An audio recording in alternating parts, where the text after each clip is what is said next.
Alright, hello.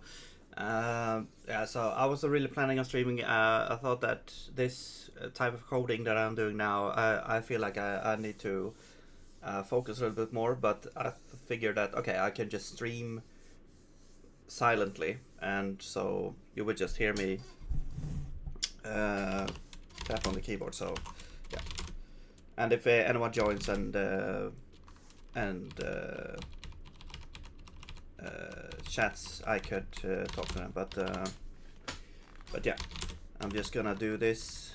I won't talk too much about what I'm thinking. I'm just gonna try and figure this out. So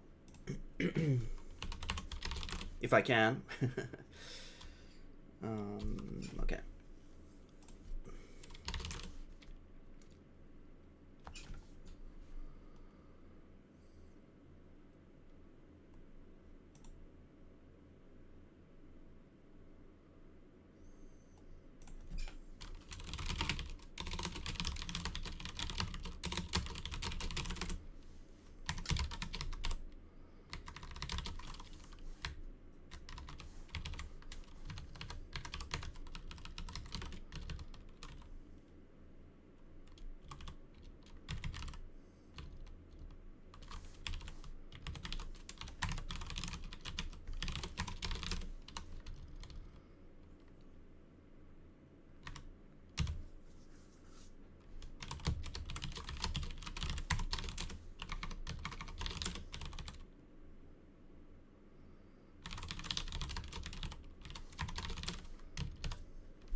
It's actually kind of hard not to speak here. But I'm trying to focus here because there's a lot of stuff that I need to figure out. So, but now we got the basic state loop, I guess. It's actually really nice. I mean, a lot of the stuff that before was part of the sort of ad hoc, I guess, state before, like a lot of timers when states ended, stuff like that. It's sort of baked. It's baked into this state machine system now. So that is really nice. Like this pattern it fits so well into this thing here. And so we can see here, like, okay, we're rotating. That's the sort of initial thing. Actually, we just set this to rotating. So they're rotating around the boss.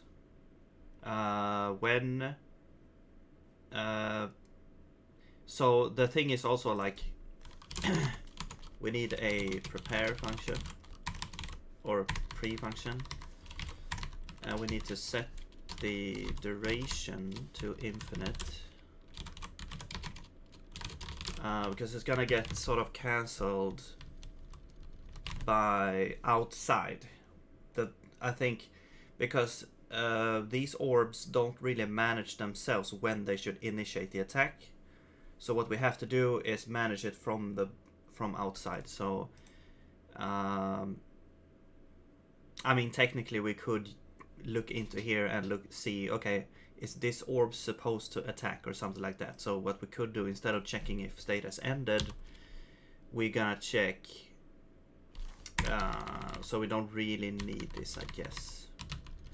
What we could do is get the orb's state, and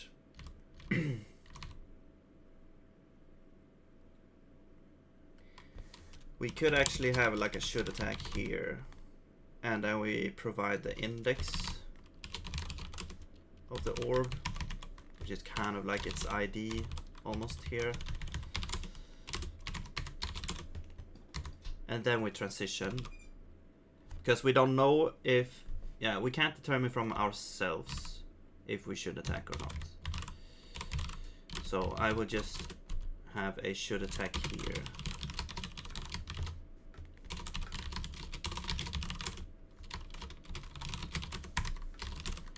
Alright, and then, well, this is a bool.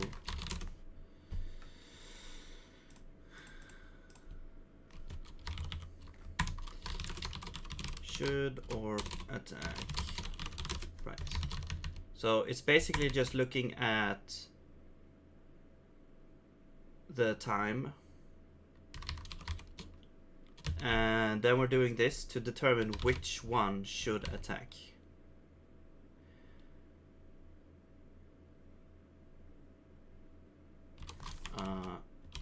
I think I'm gonna bake this in here.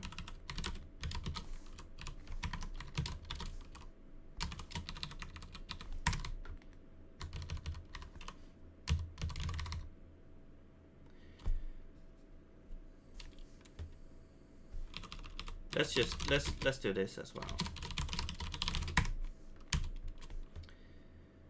If timer is up, can attack at. Well, if it's not up, we can return null. We change this into a. No, actually, this is a bool. This is a bool. Wait, but now this doesn't make sense. We don't call this from each orb. We should call it only once.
Okay, no, let's do no, not this.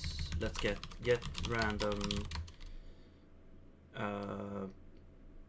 get random orb, remaining orb or something. I don't know.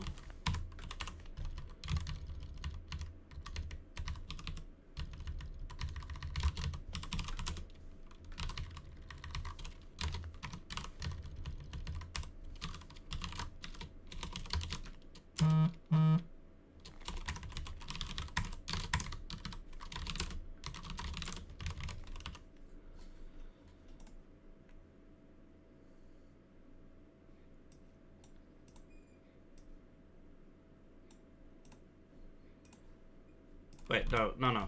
Okay, yeah, this is the index, and then we return remaining orbs.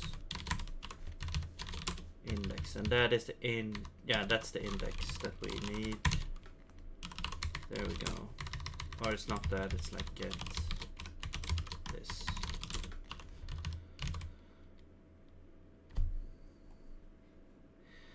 Okay.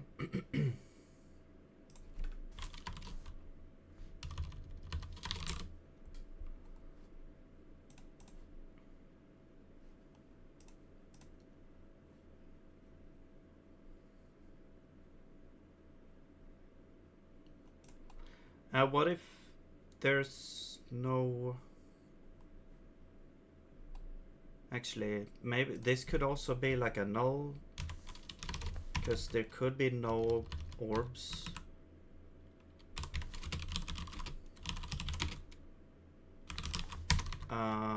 Should attack. So we should get like the index of the orb that is requesting this as well.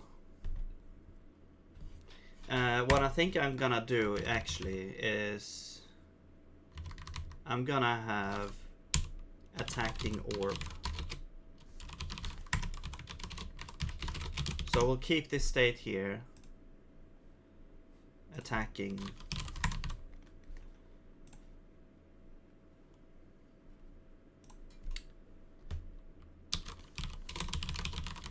This is the orb index of the one requesting.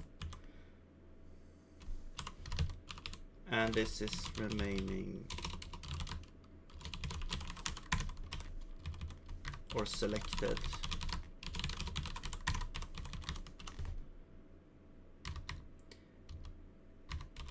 So return false. If we don't have any, we return false. Actually, also we want to check if we have an attacking orb that is not equal to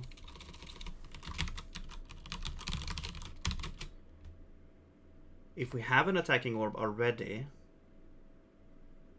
I think we just return false here, because we're not gonna call this function from, yeah, we just return false, because then we don't really call this function anyway. From the orb that is attacking, it's doing something else. It's not calling this function. So we just return false if we're already attacking.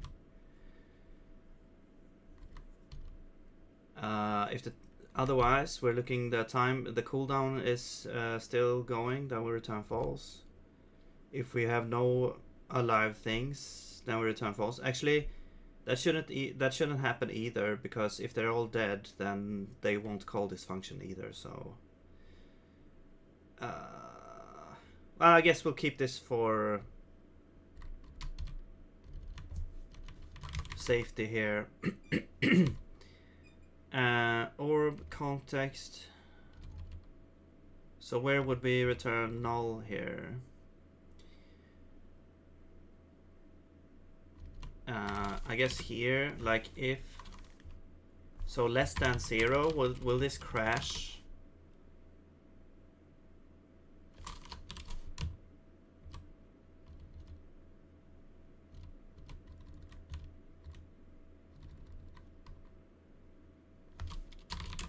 Or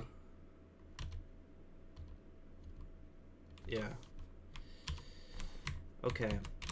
So we need to check if the length is 0, we return null.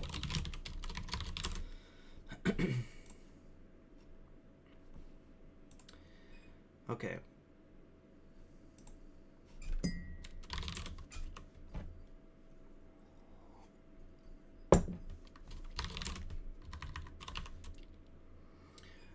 Okay, and then we get the orb context.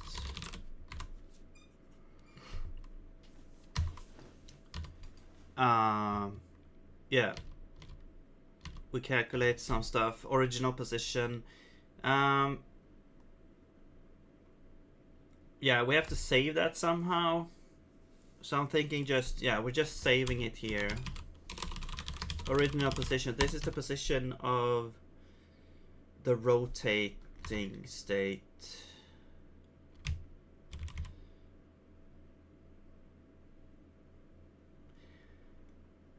Like when, so if I'm gonna put this in words, like when the orbs are in their normal state, just rotate around, then one of them gets selected for attacking. And so we have to remember where it was at the point of when it starts the attack. And that's the position that we want to have here. So original start of attack position, maybe.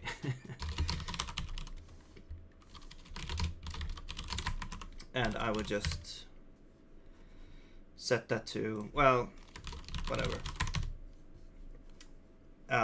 It's not gonna get used if it's not set anyway, so original, so this would be, so we're gonna set our original start of attack position like that.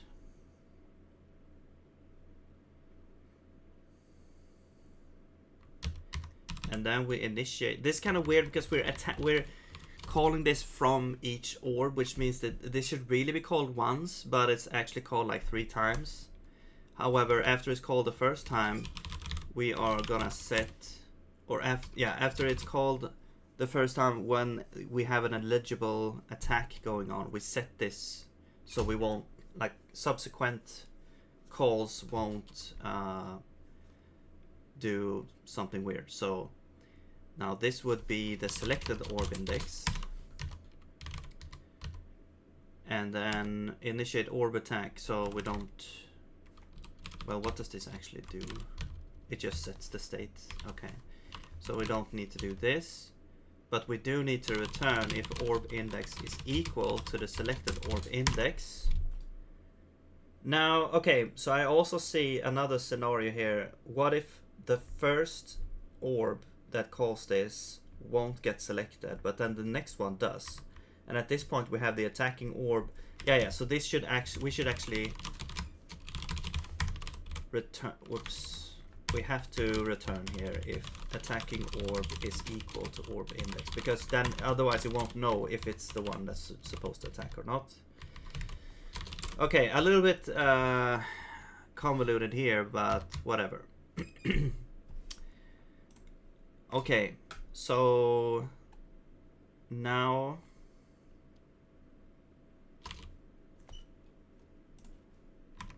now this one should attack, and we need the context.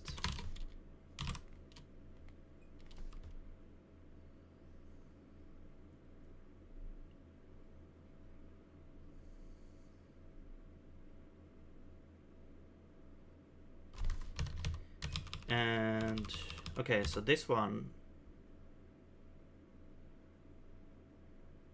now this is just self now. Okay.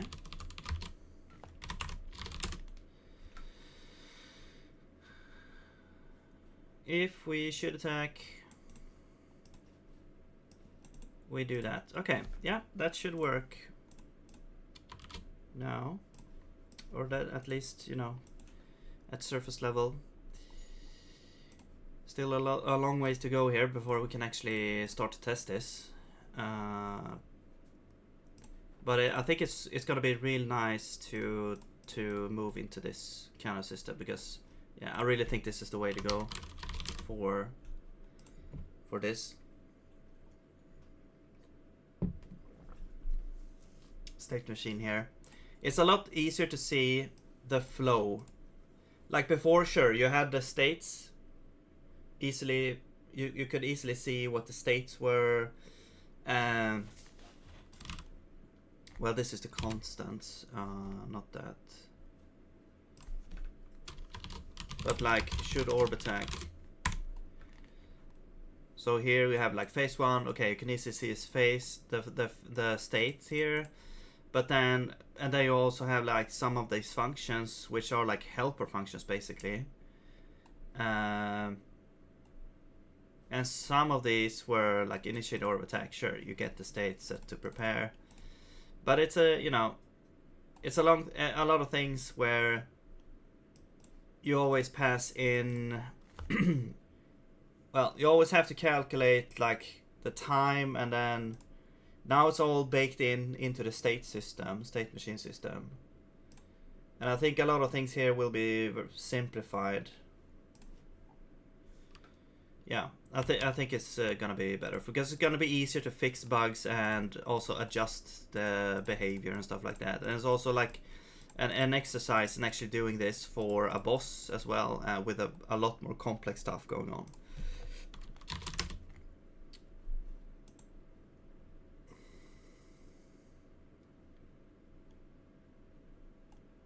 Okay, so we're rotating. We should attack. We go to attack, retract. That has a specific time set, so that's pretty easy. We just set the duration, and we can still die or take damage. We actually, let's check what this is doing. It's just setting if we're dead and taking damage. Okay, and then we set our position based on what we need there. We need to fix this function here. Actually, so this was kind of baked into, like, this was kind of two functions baked into one. This is one part of it, which just returns the attack point, which is like a static point set on the scene for this specific orb. And this kind of calculated the position going to the attack point, but also when you're at the attack point. So I mean, we could still do that, I guess. We could still say okay, prepare this is no, prepare retract time, and whoops,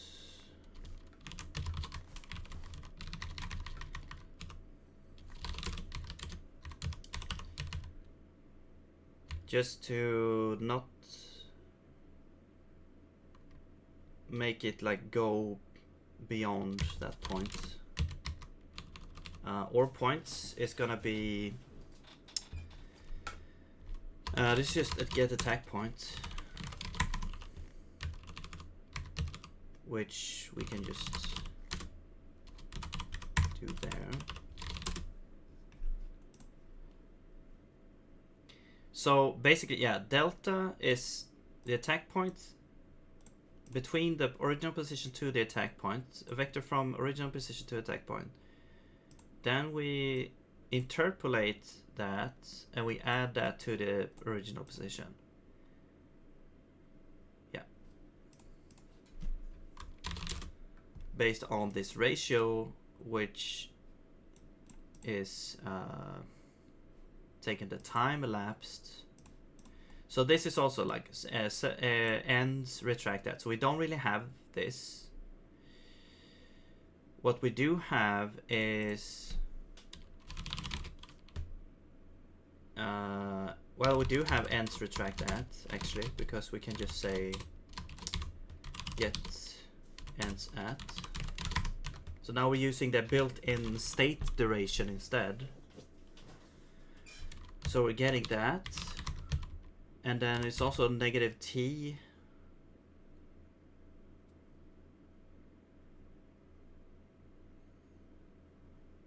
Which is just the this is just the what? Wait.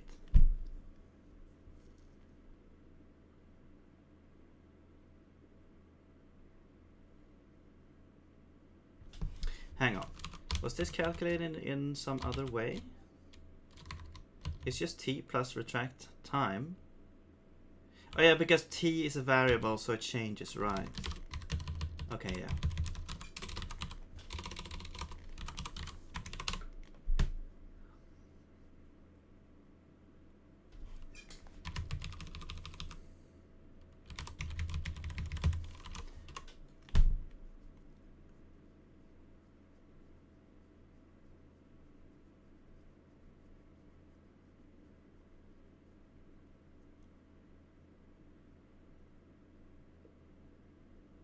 So actually, yeah, this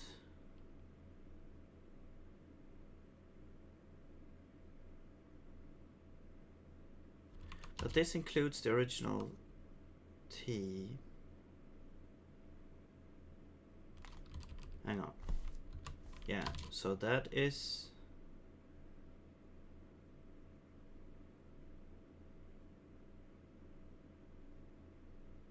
yeah, this goes from 0 to that. Okay, well, whatever.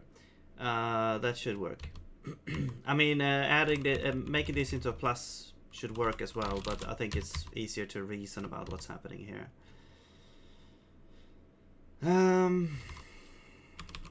I guess we could do elapsed time. Actually, we already have that. We already have like time elapsed, which is this. Wait, that doesn't work.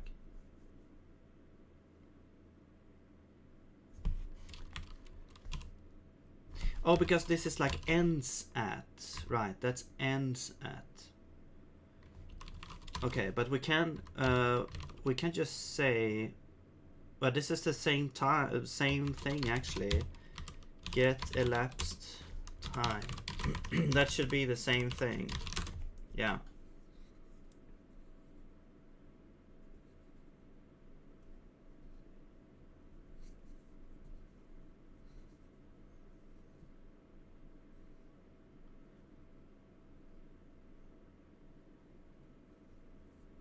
And what this is doing is calculating basically, I want from 0, no, from prepare retract time to 0. Wait, is this the same thing? Ends retract, that's a timestamp. So this goes from like 2 to 0. Yes, and that's why that works. It's not elapsed time actually. It's like inverted.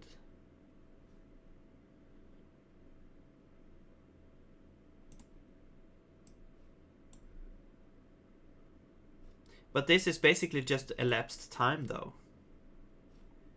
But this goes from... No, wait. Yeah, this goes from 2 to 0. So this whole thing goes from 0 up to elapsed time. This is just elapsed time.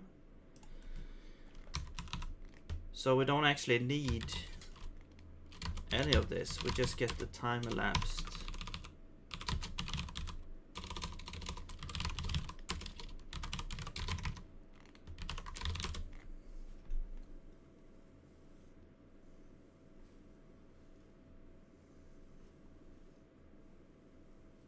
Yeah. And then we have the float there.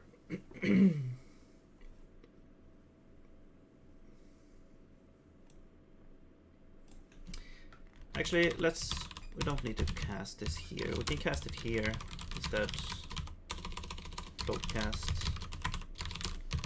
Because now we know, if we cast it here, we know what the result type is because we're calling it into scalar. So then we don't have to do this whole type gymnastics. It's a lot cleaner like this. Oh wait, but no, it's this one. Yeah. Okay, and that should be good. And this is like delta vector, I guess.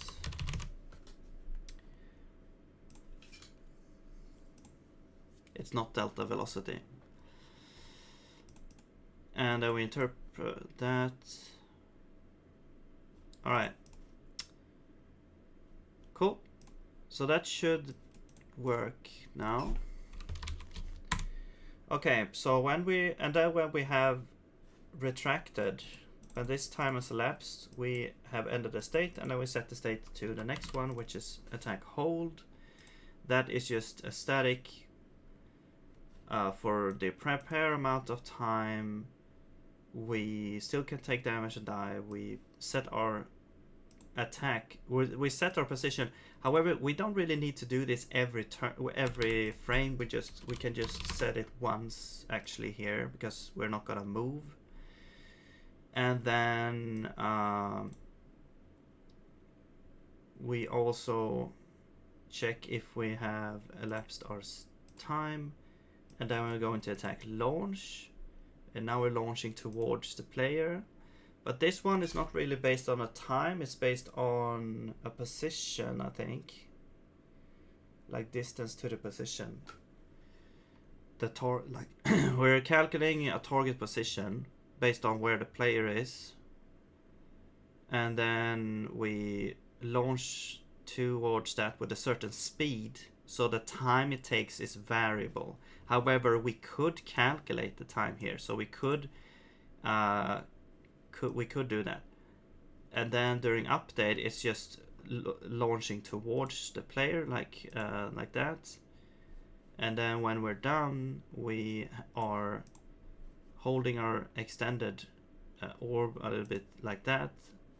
And then we, for extended time, we do the common behavior as well. We have the position there, and then we wait until the state is ended, and we go to attack retract. So now we're going back again. We have a certain time.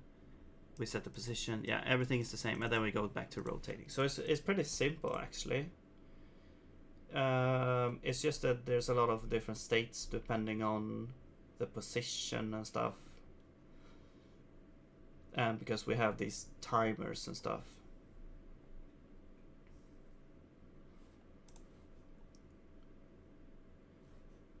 Okay, so we need to do this one, and we need to implement these positions. But then after that, I think we're basically done with the orbs actually.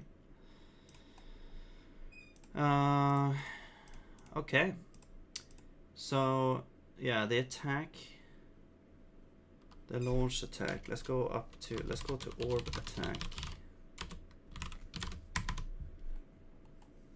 This is the old stuff here. So we have, here's the attack.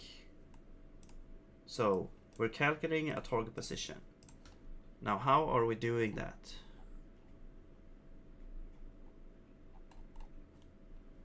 Is it this one? No, this is the current position based on calculate target position. Okay, so here we calculate target position. Okay. So from is like our attack point, I think, and 2 is where the player is. So let's just grab this.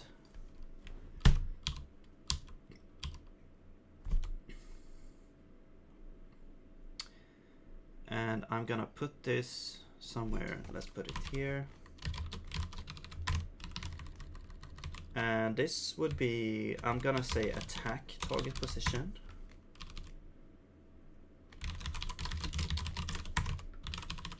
And we don't need these things because we have, so from,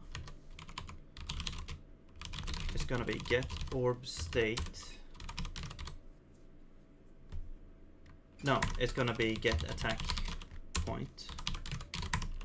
and then 2 is the player point at this instant. So we're gonna get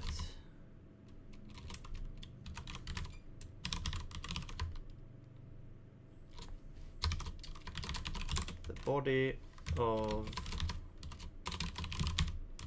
the player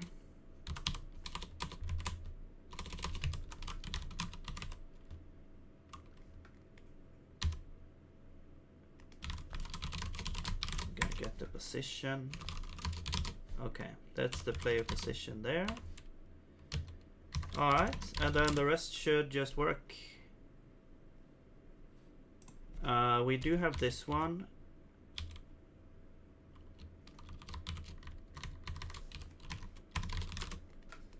That we can grab like that.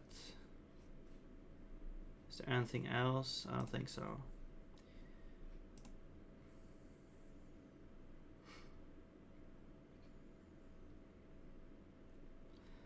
Yeah, so we're calculating the angle and the distance to get like a polar coordinate, because we want to go towards the target, but we might not end up all the way.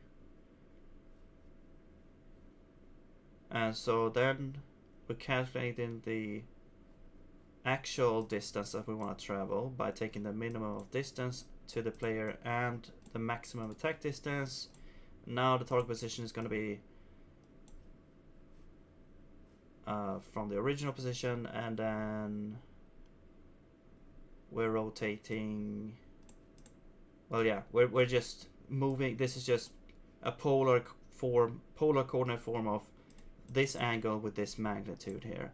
I should probably have a polar function instead of doing that. Maybe, but it's basically the same thing almost, except this is just, we don't have to call only x here. Yeah, I should really have that. I didn't really have a lot of use for that until now, but actually no, let's not do it right now, maybe. Or will we do it right now?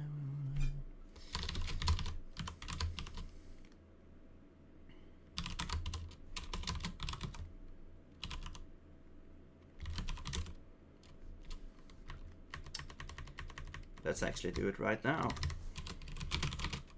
Polar magnitude, or is it? Let's do angle first. I think that's the convention, maybe. I don't remember.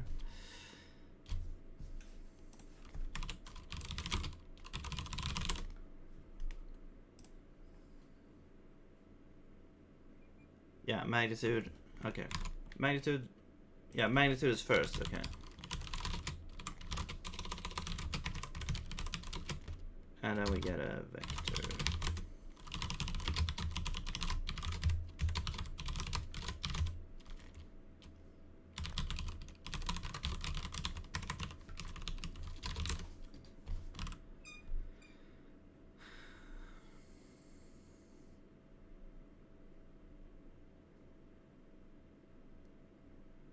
I think we could make like a simplified version though.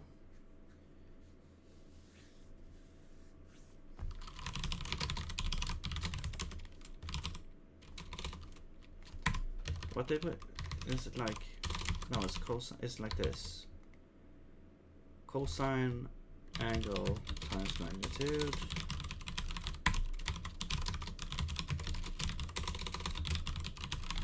There we go.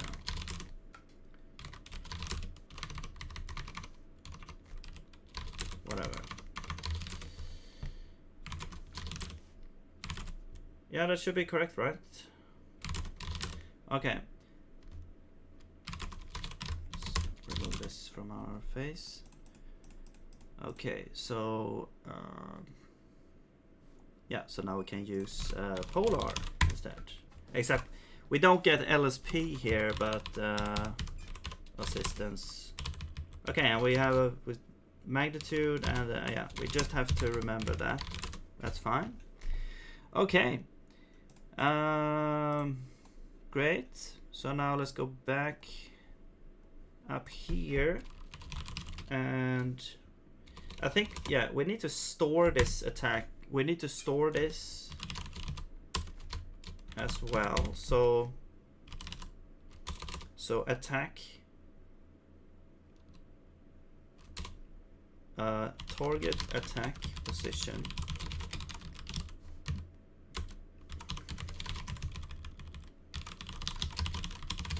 Keeping the same name there.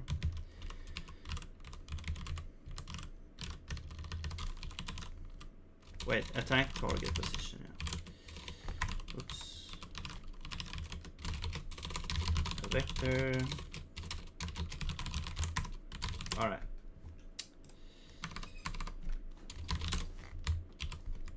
So we do need to store some state here. But attack target position, we store that. Could we also like calculate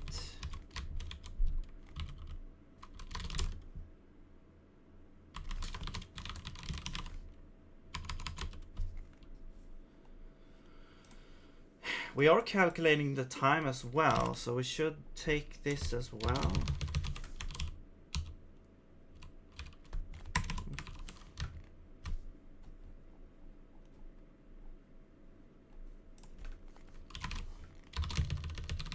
Calculate, this will be attack launch time.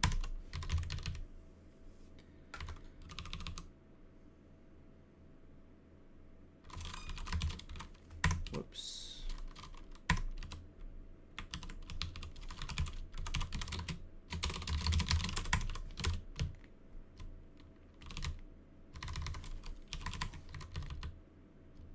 Okay, and 2 is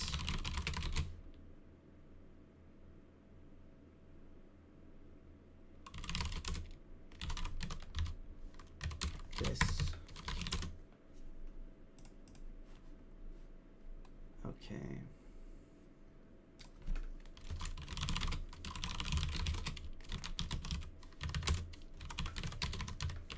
And now we have to remember we have to set this first and then do that.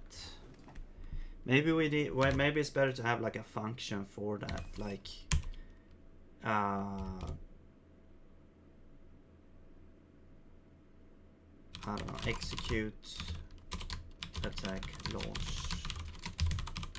I mean, this is the function though, whatever. And then we set the duration to duration.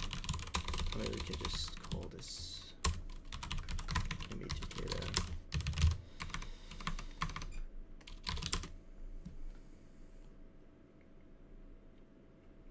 I guess if we want to make it super safe, we could take the target position. We have to put it in this function.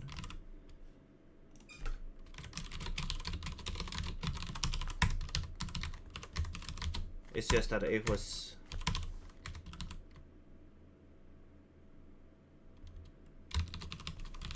okay, and now we probably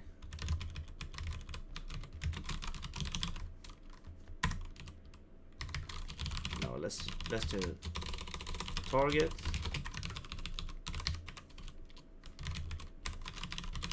We set you. We calculate with the target. There we go.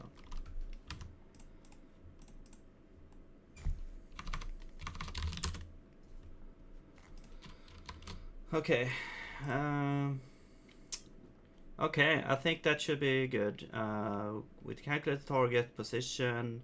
We calculate the time it takes, and that's our duration. And now we can simply do this. That's fine. We have a combat behavior. Now we need this attack launching, and launch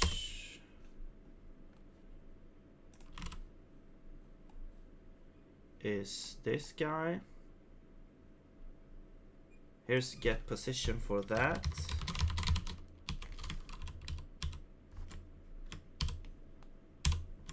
I mean, it's basically gonna be sort of the same as this. Almost. Some sort of interpolation between the original position and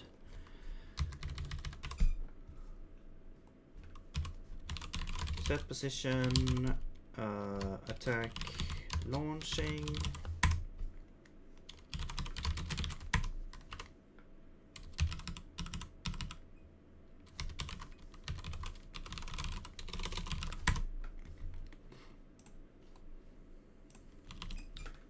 Oh yeah, we actually need to set this.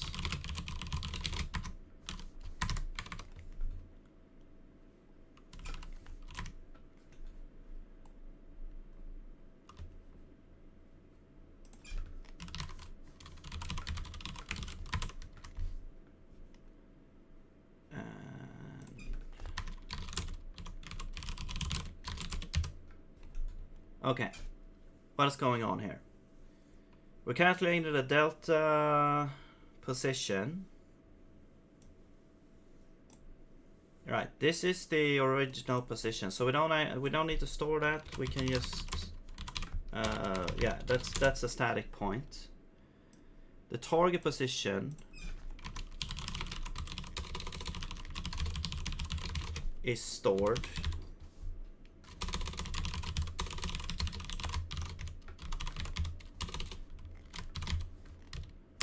There.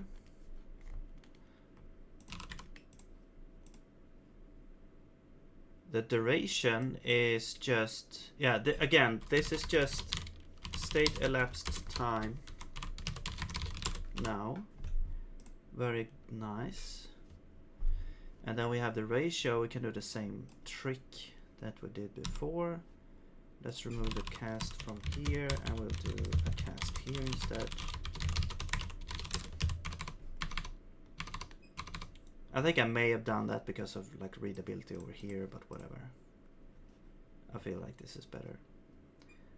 And here we have the attack point again. Let's just do from is attack point.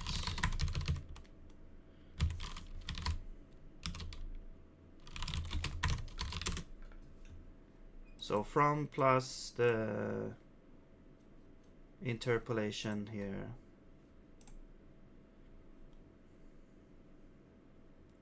I mean, we could probably just put that into a function, make it...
Yeah, I mean, it is very simple though.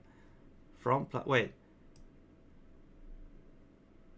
No, yeah, because I'm saying like minus from, plus from, wait, what's happening? But it's like this needs to be scaled first and then, okay, yeah. Okay, I'm just gonna call that the delta. Great.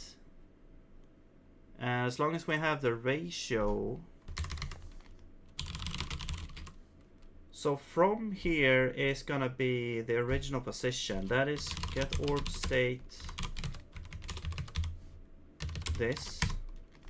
And then 2 is attack point.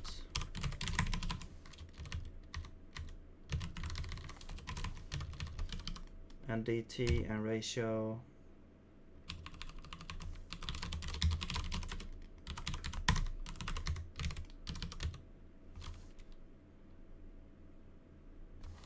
Yeah, and now it's just interp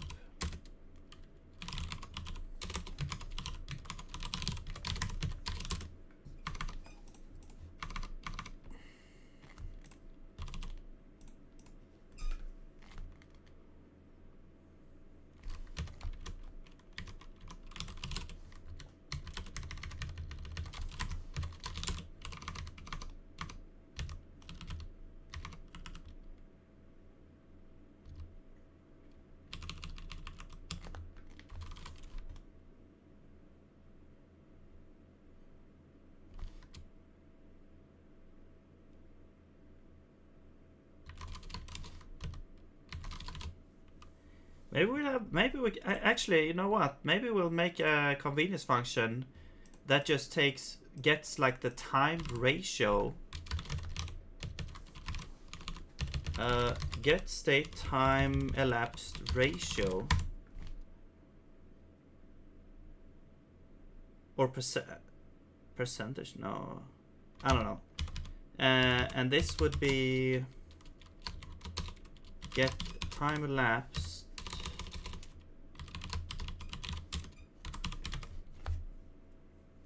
over get ends. No. Oh, we don't have get state duration. We don't have that, but I can just create it.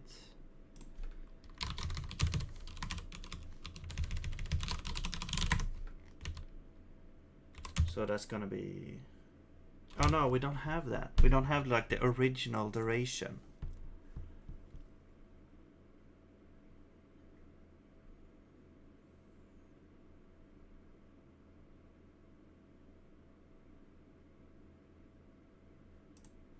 Should we store that?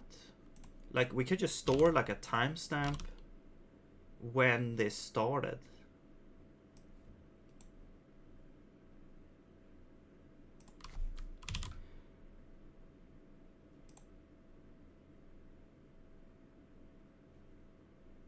Wait, this is not. Is this really time elapsed?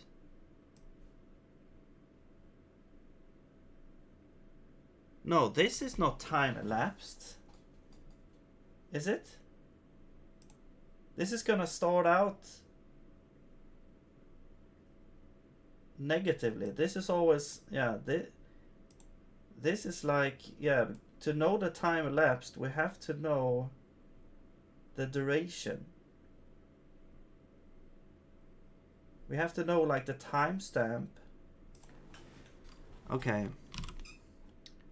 So we'll do like 2 timestamps maybe. Started at.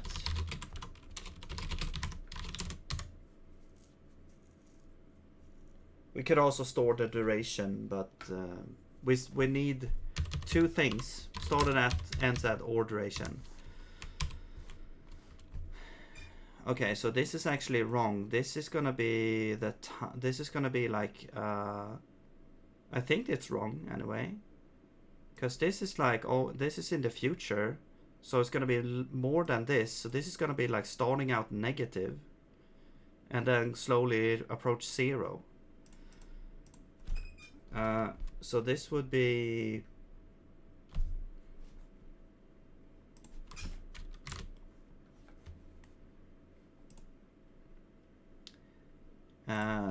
This is gonna be like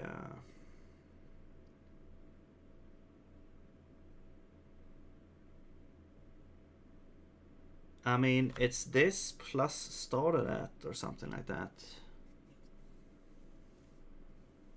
Wait, to get the duration. No, it's just this.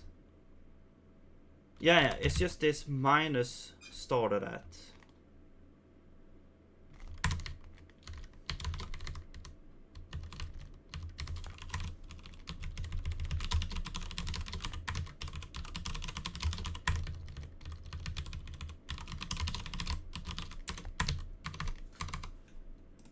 Yeah, okay.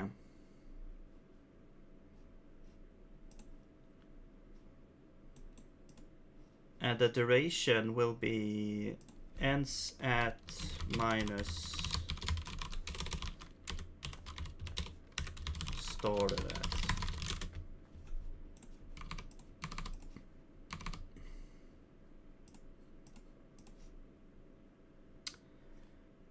Okay.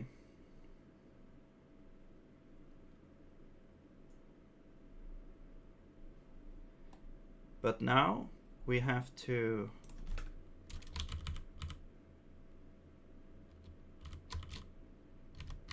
set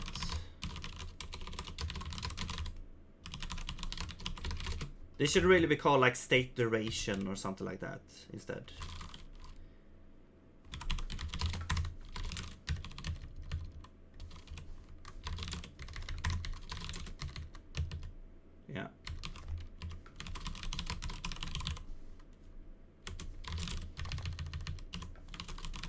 or lifetime. I don't know. Not end set anyway.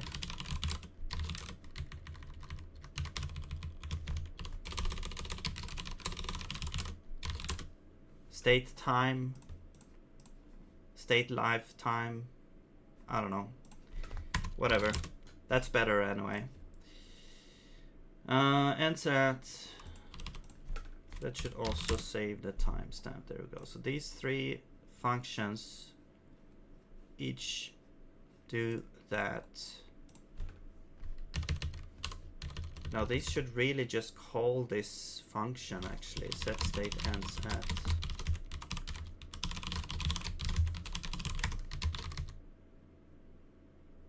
Because we're doing the same thing.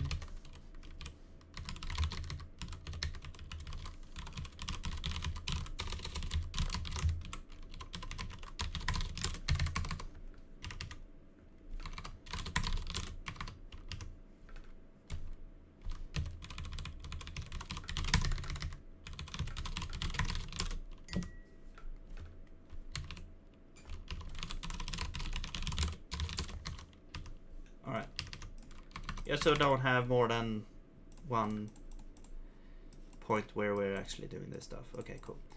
Let's see. So, okay, now this should be working here, I think. And let's see. Yeah, so now we can get this convenience function here, because now there was like a lot of these divided by this. This is the actual duration of the state. So we can just get the duration there. We can even have like an interp special case for that. But this is just gonna be, well, let's just do minimum.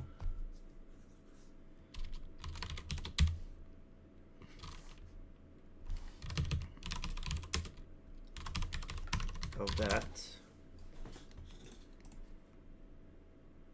Cool. So then we don't even need this here.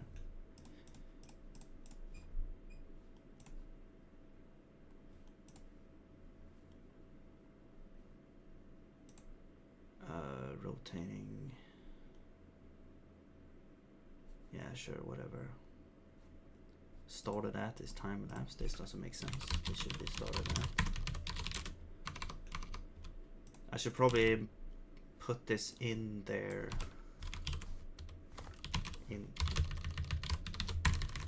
And maybe try and simplify this as well. Now this we can use our new friend, the polar coordinate, or maybe not, the base vector, but this is just gonna be, okay, whatever. That's more appropriate than ratio, circle time. Now this is a bit different because we have like, this could be like an infinite time elapsed. But started at, we have there base angle, which is gonna be get index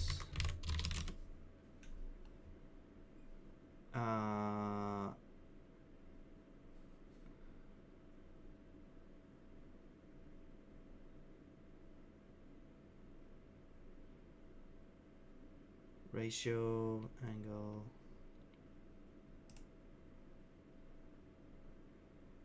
okay, sure.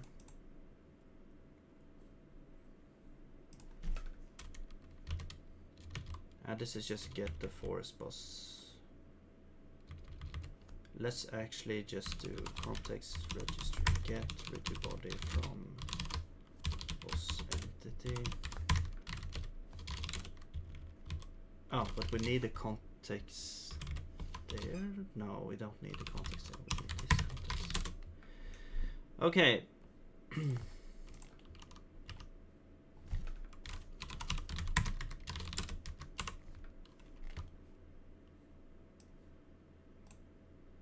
Wait, so we don't need started at, we need elapsed time.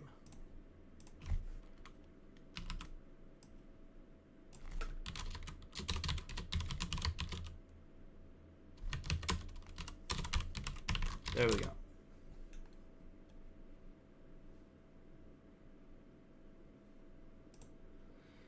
Okay.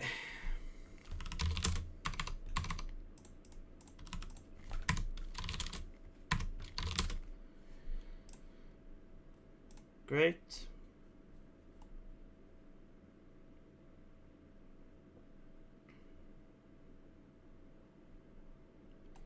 Okay, let's continue doing this. From to dt ratio. Yeah, this one is also the same thing. This is just gonna be time elapsed ratio.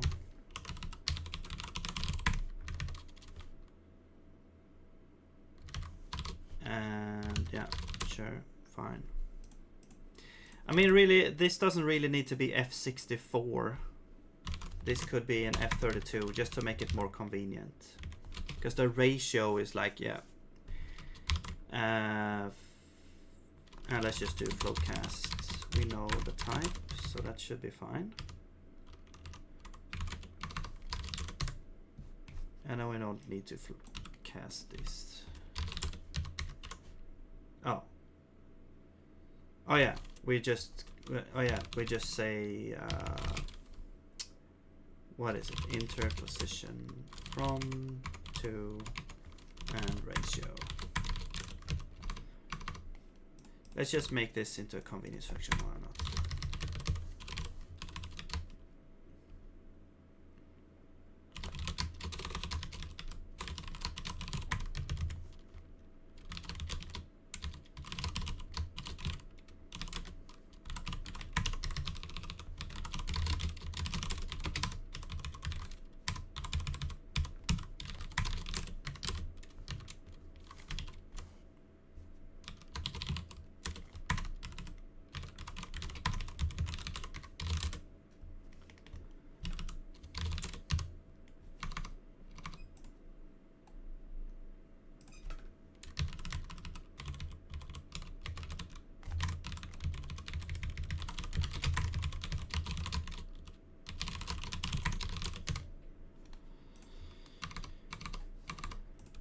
Okay.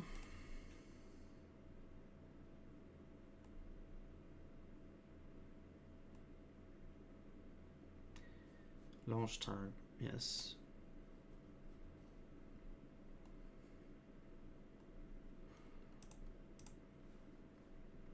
And here we have this. From to, okay, this is a bit different because we have like a max distance. It's not really an interpolation. We're calculating the target based on the player position and the max attack distance. So I don't think, yeah, we can't really do much here. We already simplified that a little bit. Fine.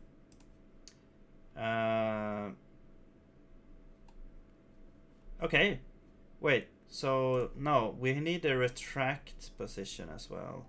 Oh, we got extended and, okay, extended and retracting. So I think we can do,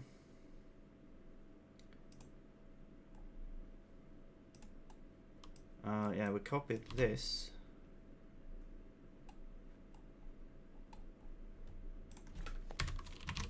Group these things here. Position, attack, extended. That is gonna be get the target position. That's just the target position. Okay, so that's that. And we don't need to do it every frame. We can just do it at the start.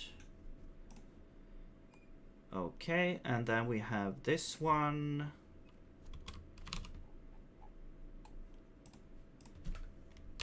Which is just gonna be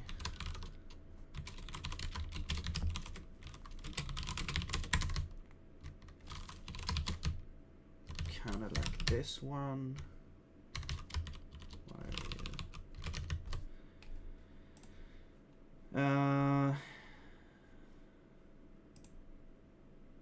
Now from is gonna be the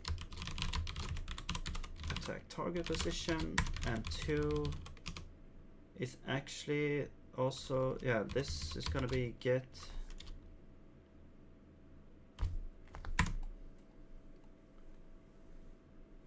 It's actually gonna be this position that we don't have, so we have to make this get position rotating.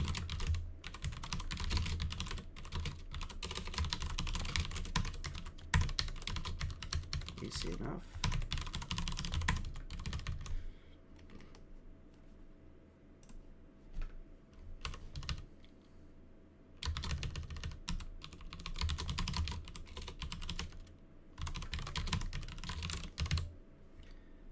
And now we can use this down here.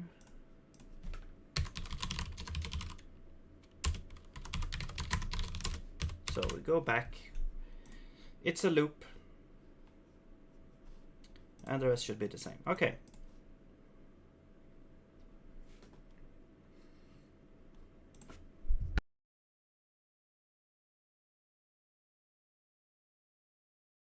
All right. I'm just gonna grab a cup of coffee and I'll be right back.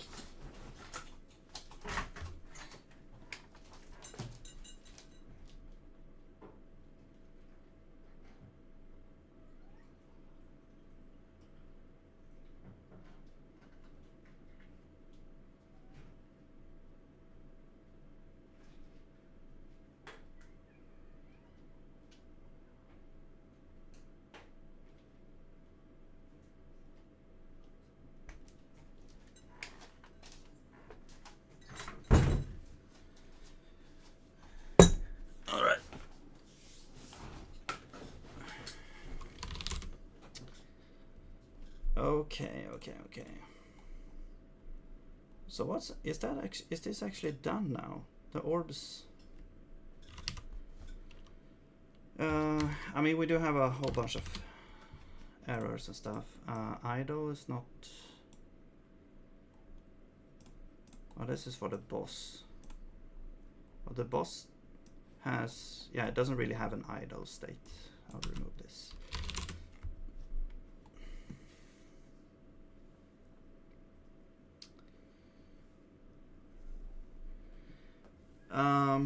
Update orb positions. This does not. This is not done here anymore. So we can remove this.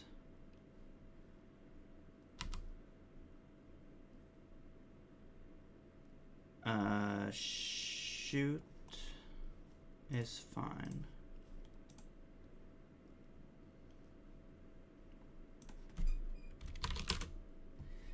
Now draw orbs, that's kind of interesting. I mean, we could put this in the orb instead. Like, why would we do it from there? But this is really just a temporary thing anyway.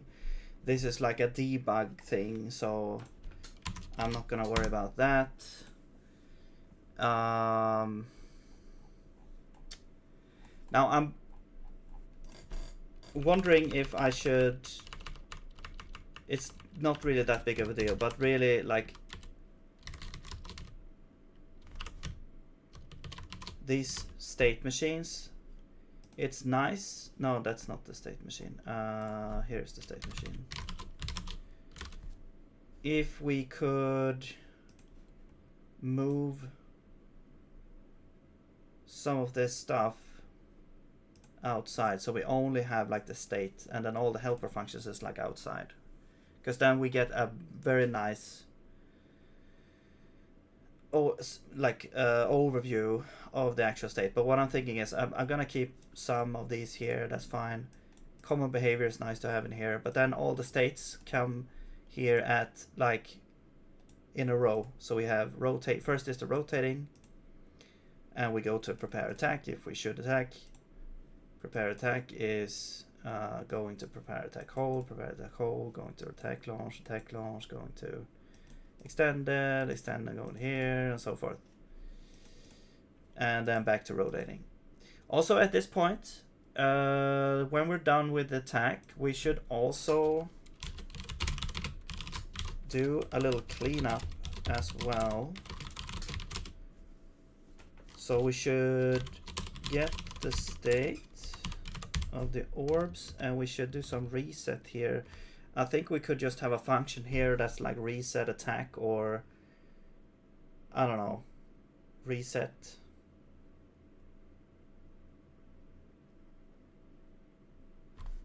Maybe okay, don't remember how the cooldown worked at the end here.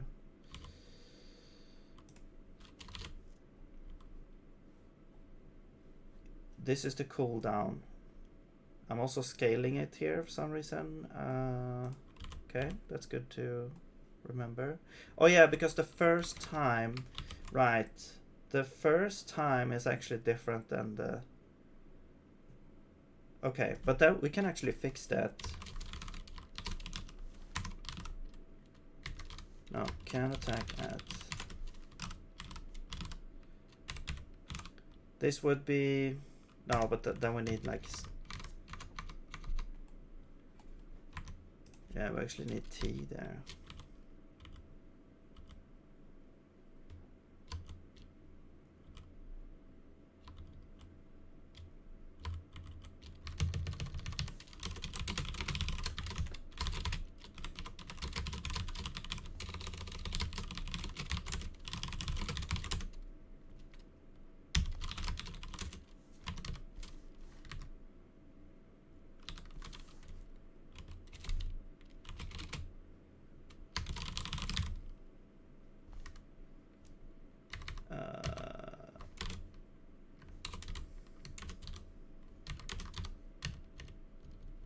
Cooldown times 1.5. This should really be, you know, first cooldown or something like this.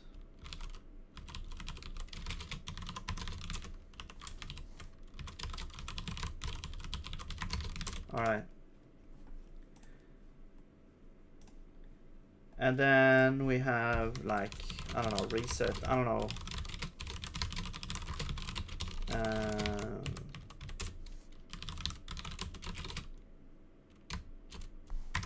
We need maybe context. Why not?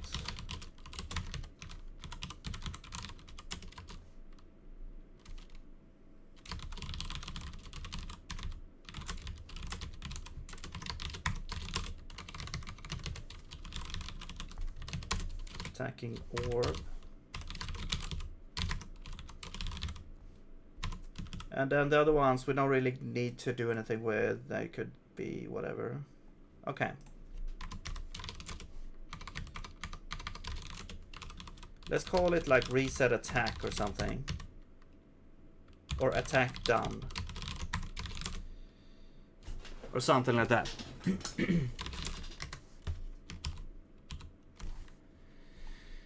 And let's go to... Where are we? Maybe orb should be in a different file or something. Whatever. No, probably not, because then we need to like the constants in a different file. I don't know. We'll see. Maybe later. Maybe when we can. When we're done this, we can do that. Okay, so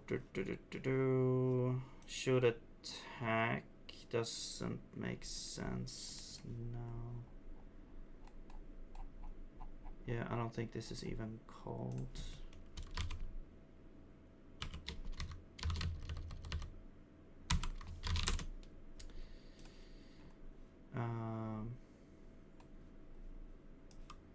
Let's move these up here.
Yeah, I just remember I had a convenience function for that. If we're not alive, is all orbs dead? If we're alive, then all orbs are not dead.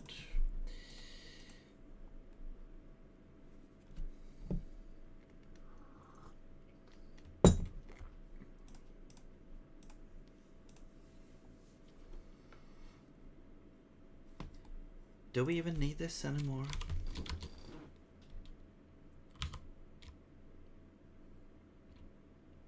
Advanced phase. Oh yeah, that's right. Okay, whatever. Okay, that should probably not be done from here. I don't know. Should probably be like in the update function of the boss instead. Man, there's so much stuff here.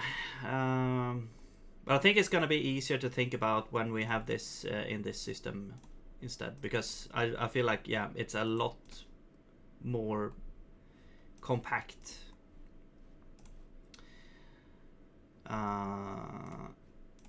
And I guess sort of organized as well.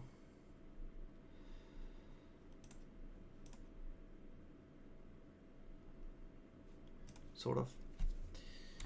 Should we move this up with the other stuff?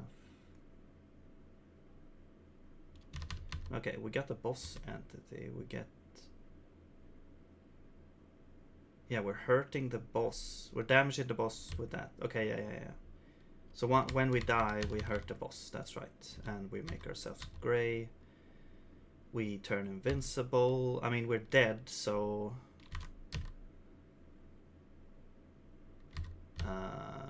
maybe that makes sense. I don't know. And then we are also don't do damage. But then we also need to enable that. So I think after we're dead, post dead, we set this to back to true. And we also remove this. Okay.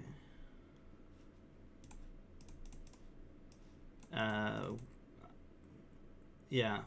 Advanced phase. This should... Wait, this should not happen. This should happen like... Well, yeah.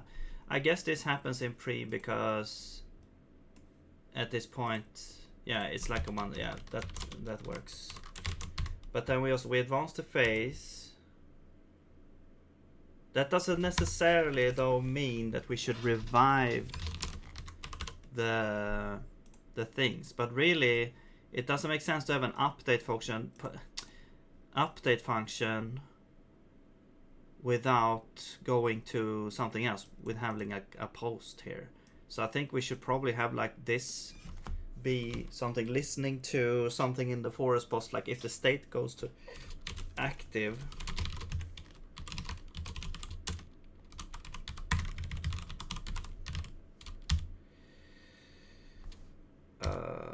If the phase is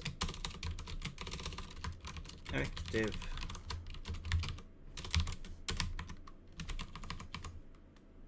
then we set state to back to rotating.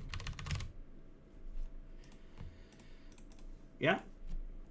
That's good, because later I'm gonna change this, because there's gonna be some sort of going back to the like reviving or respawning state or something like that, where they don't just snap back to rotating, but they kind of retract back into their positions, and during that time they actually are still invincible and damage that touches falls. So that's actually a lot easier to add now with this new system. But yeah, okay, so great, we have that. I think that's pretty much it for the orbs. I think we can rip out everything else that we had for the orbs.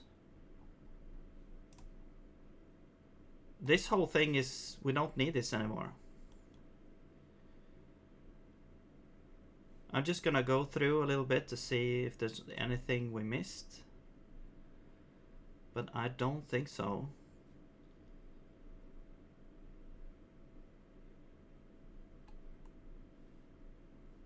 No. So let's just get rid of you. Cool.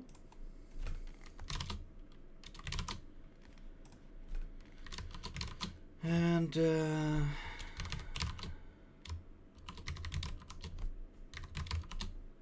now over here we've got this guy. So we don't need you anymore.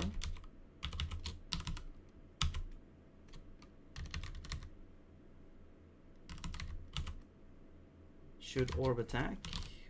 Should launch orb. Should retract. Should reload. I'll just remove all this. This one we don't care about.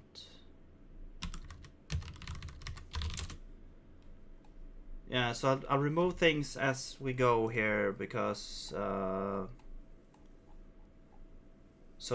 we can focus more on what's left. Okay, and that was like I think that was like most of the phase logic actually. Now this one is just 100 lines. I think it went from like 200-300 lines or something to 100.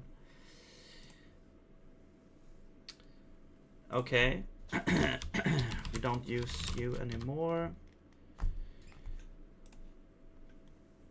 Okay, now we got this whole shooting logic thing. I think that's what's left of the active phase.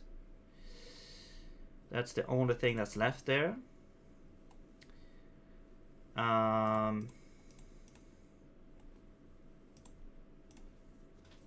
I'm just thinking if that should be like its own thing.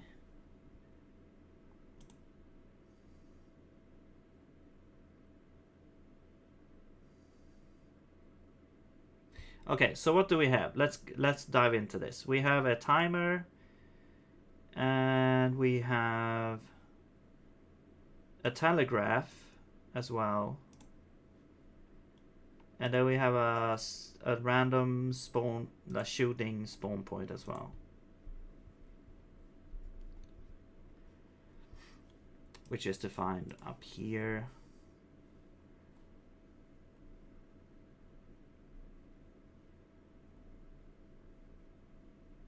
Okay. Yeah, and that's it. That's the only thing that's left for the phase one. That's the shooting part. So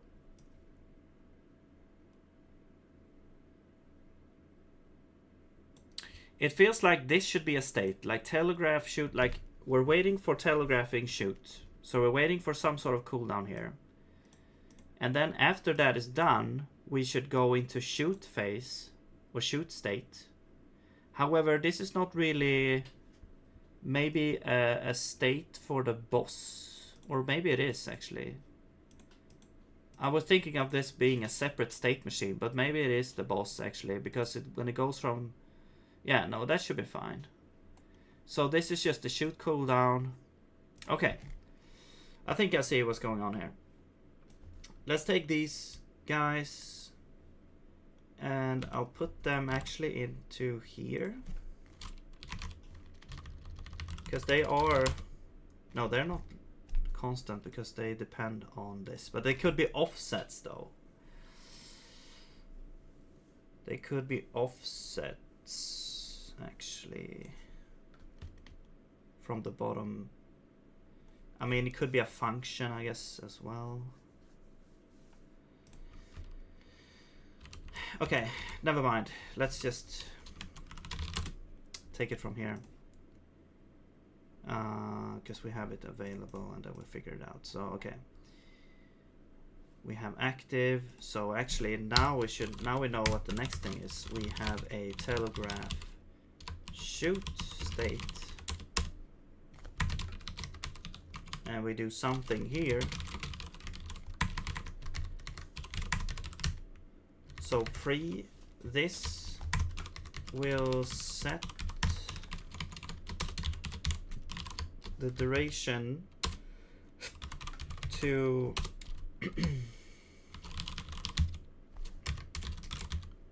shoot cooldown. But there's also telegraph shoot time as well, which is this negative. Okay, so before shoot we do telegraph. Yeah, so this should be duration is that minus telegraph shoot time. So that's the duration.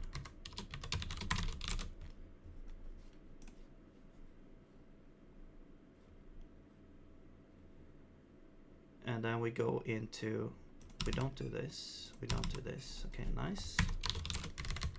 Spawn behavior.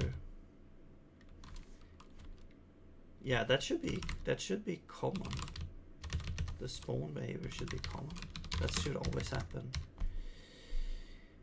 Okay, and then yeah, and then if state has ended,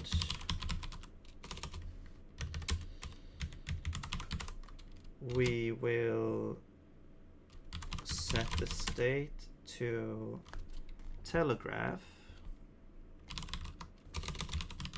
shoot.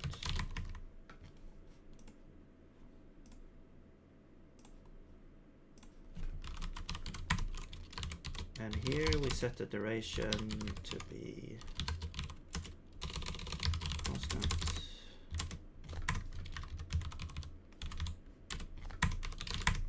That. So it will be for this for half a second. When we're done, we set state to shoot. But we still do common behavior.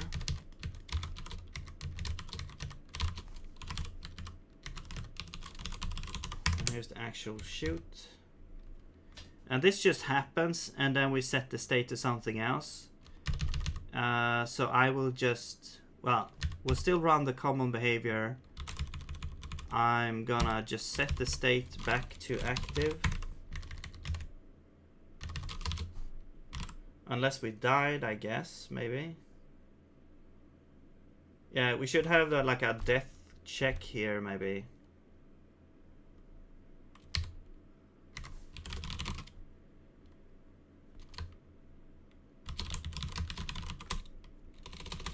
Common event.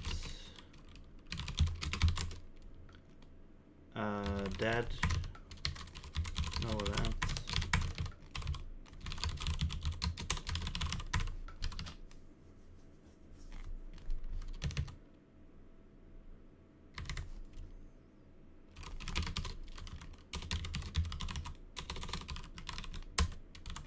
If we're dead, we will set state to dead. We will also return the dead event.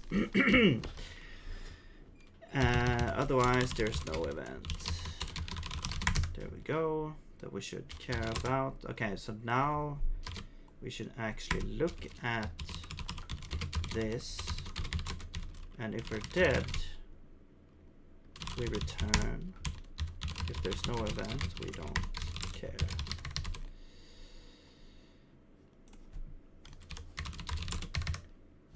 Yeah, because then we don't wanna, you know, set the state to shoot after we're dead. So there we go. Same thing over here.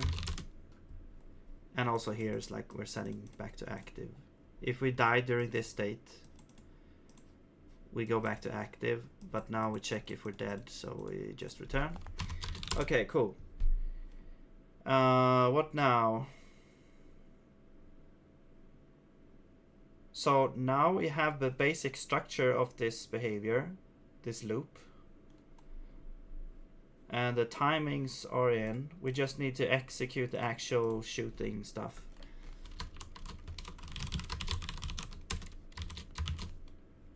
So here's the actual code for telegraphing the shoot. I should just put this here, execute telegraph shoot.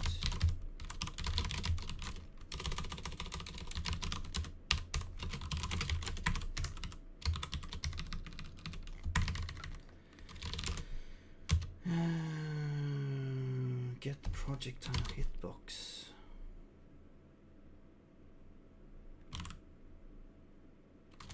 Okay, that's available.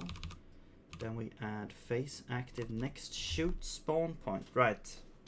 Okay, so we have a little bit of state here that we need to store. Let's just grab this and put it on the boss itself.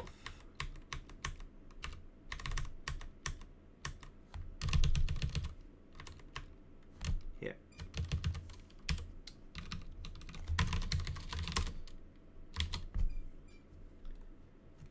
And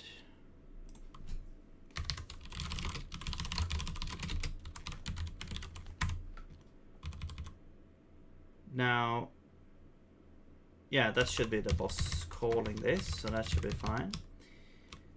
Okay, this is forest boss now. And we got the body. We also need the, yeah, we need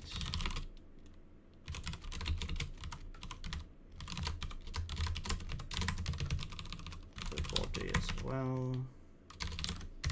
Okay, that should be it for that. Oh yeah, or attack done. We need to call here. There we go.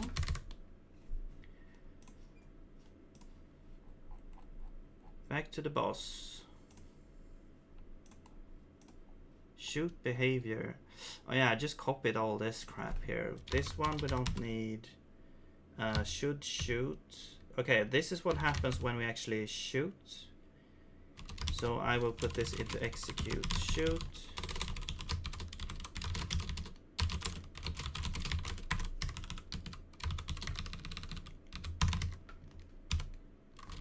All right. Shoots at next choose spawn point. So this should be like forest boss.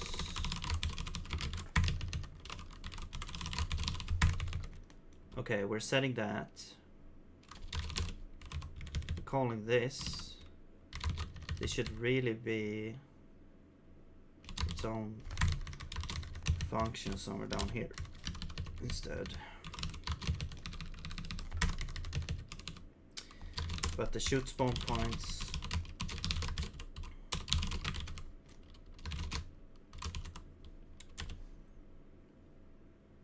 Wait, how does it do that?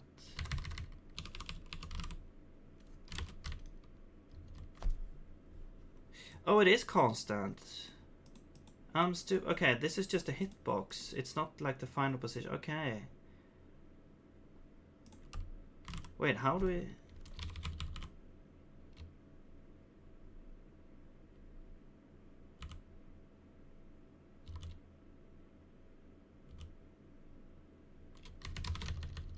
Okay, I mean, if we change... Okay, so this basically means if... I think... Wait, unless we... Are these offs treated as offsets?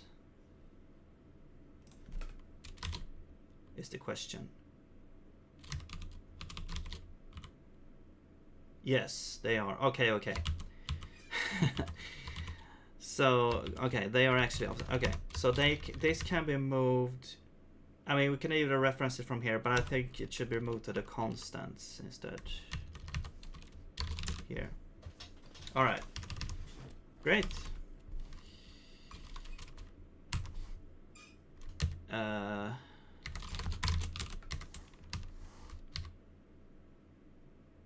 Okay. So this is like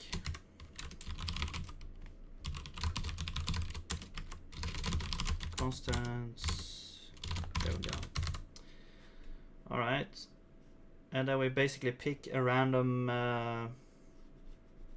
element of that. Okay, and now we can remove this. Cool. Shoots at, we also wait, no, we don't need to worry about that actually. That's built into the state machine. Spawn projectile though.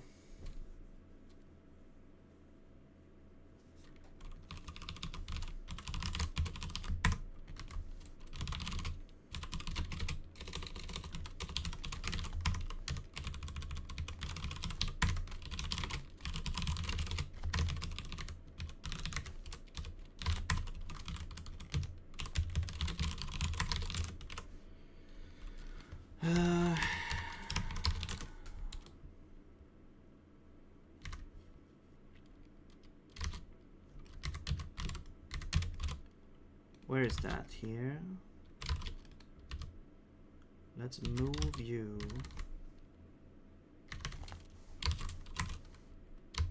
here. Okay. This is interesting because we do have convenience now for this somewhere. We have this init projectile. This is also an issue, I think. Yeah, we need to actually call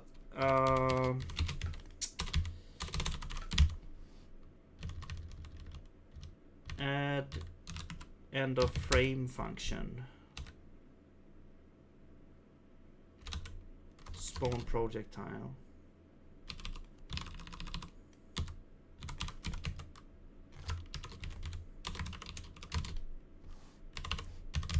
And that one will have to do the work here. Because whenever we want to create an entity, we need to do that. So you just make sure no pointers or stuff are invalidated. End of frame, yes, and then get forest boss. That should be good. All right, so now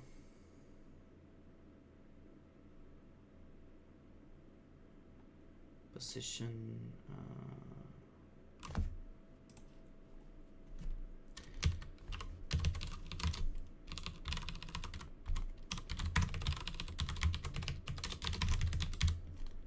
Yeah, we have a bunch of stuff that we can set. This one is interesting. The shield blocks, is that automatically true? Yes. So we don't need to worry about that. Destroy a touch type all.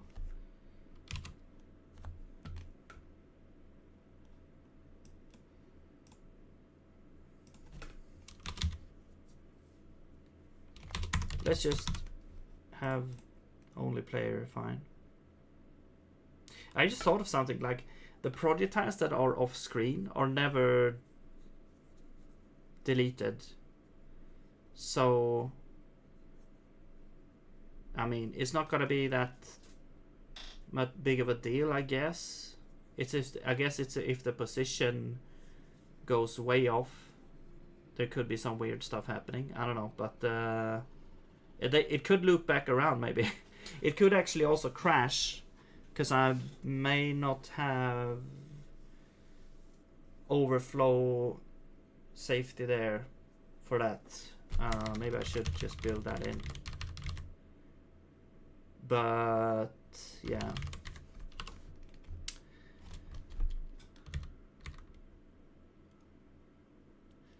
All right, draw rectangle code. So that one we wanna have. We get the projectile out from there, so we don't need to do that. Boss direction.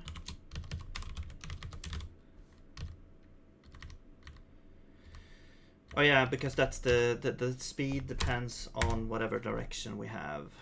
So the speed is calculated down here. The speed is actually projectile speed. And then wait, no, the speed, wait, no, this is a vector, right? Okay, let's simplify this. This is just only x. This is times the mass. Do we need to times the mass here? I forgot. No, we don't. We already do that here, so let's remove that. So that's just this, which is just polar now of this.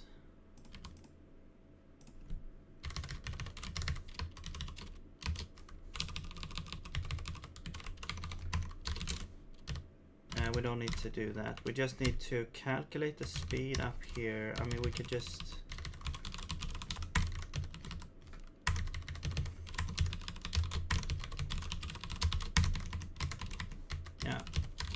we'll just do this.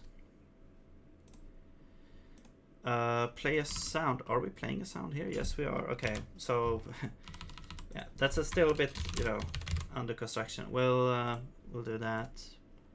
We have the hitbox. Wait, don't we have a hitbox here? What's the hitbox? Oh, the size. Okay, yeah. Yeah, it's really just the size, actually. Let's just change this to size.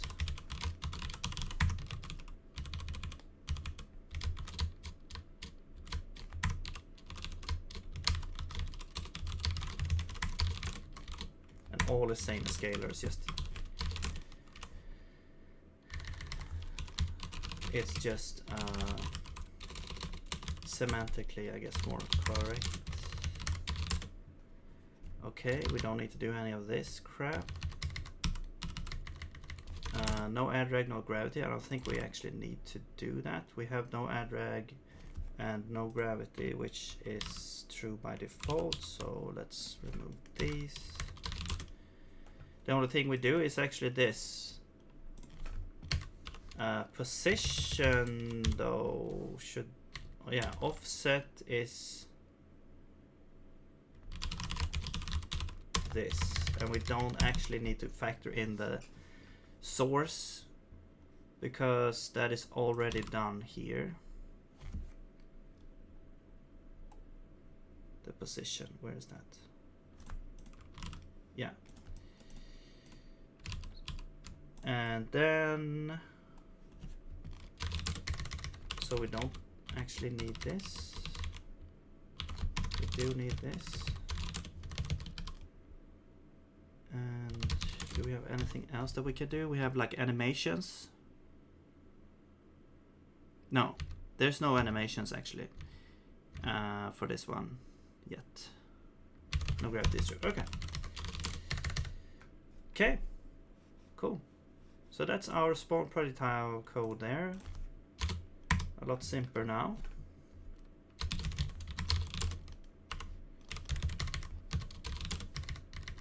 Hang on. Shoot behavior. No, we don't have this.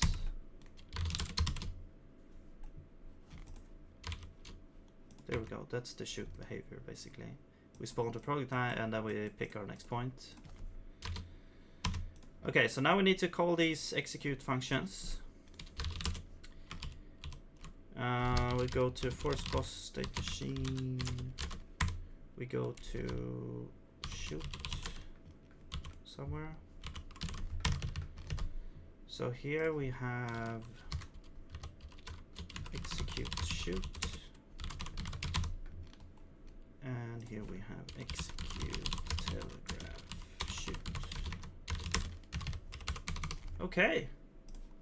I think that should be it for like the shooting. Yeah. And I should have remembered, like took the original lines of code, number of lines of code, and compared it to whatever it's gonna be.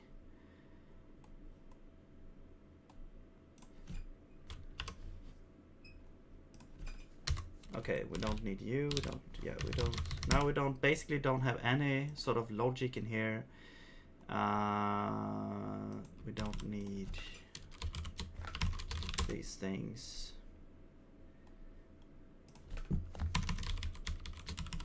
You are not used.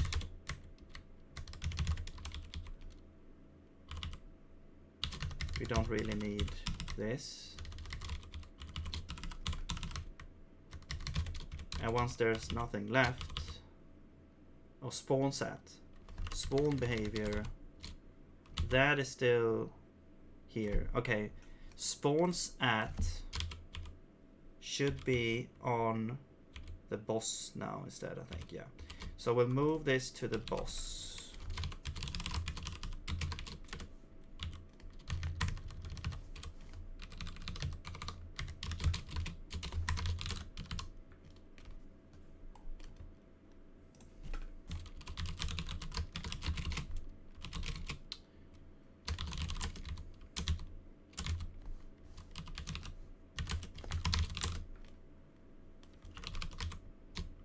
that's what's happening there. Yeah, it's just this plus spawn time. So now we can remove this. And here instead we do force boss spawn time. And same thing here.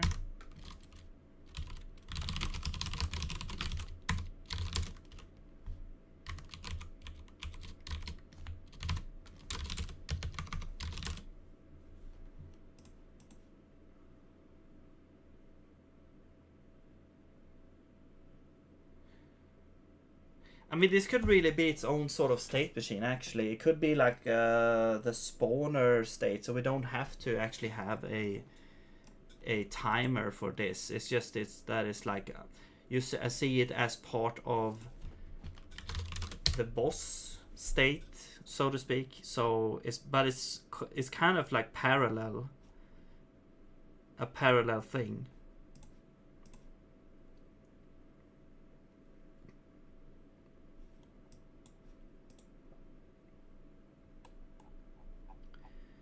So what you could do actually, if we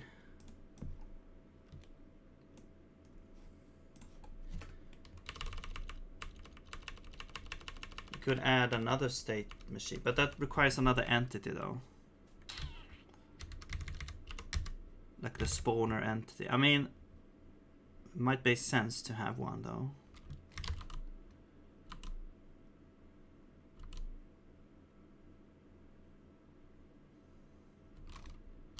I don't know, whatever. Let's just leave it. Might do it later, but let's leave it that way. Okay. Get prototype hitbox.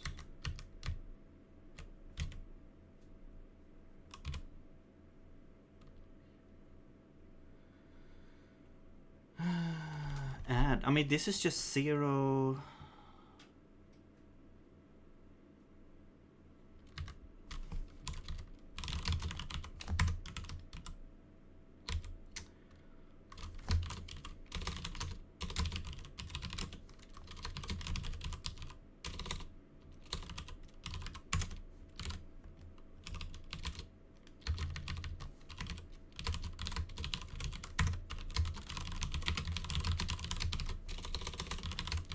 Sure, why not?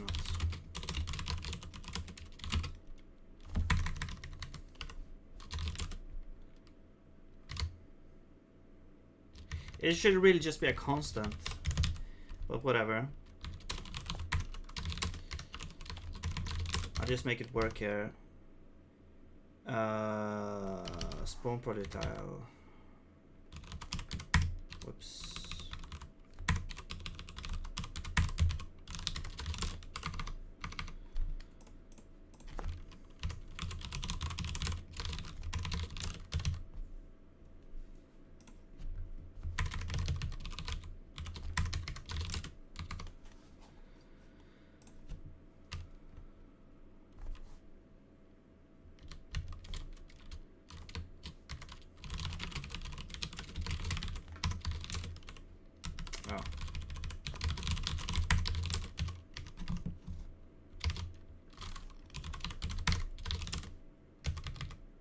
Two projectile, yeah.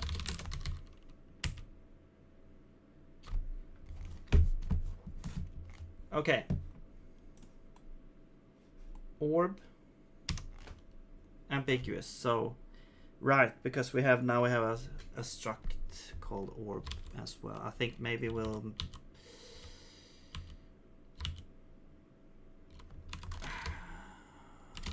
I'll change this to orb state.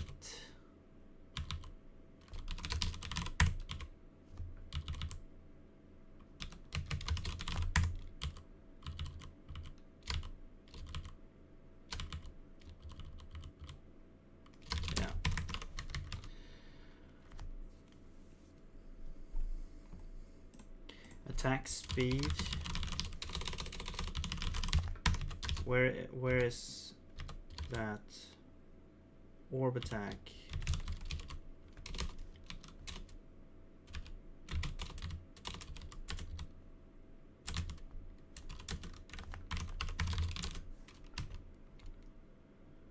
number of orbs.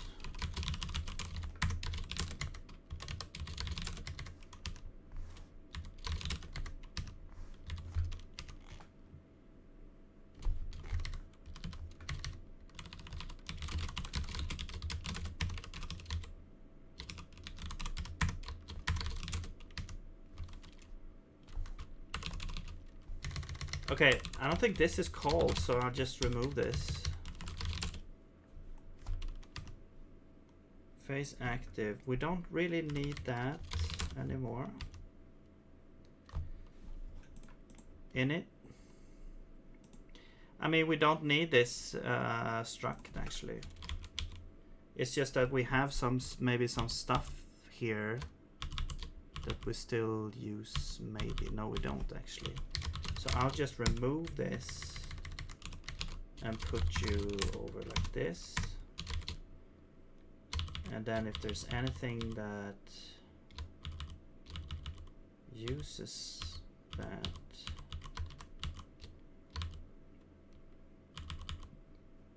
we'll remove that as well.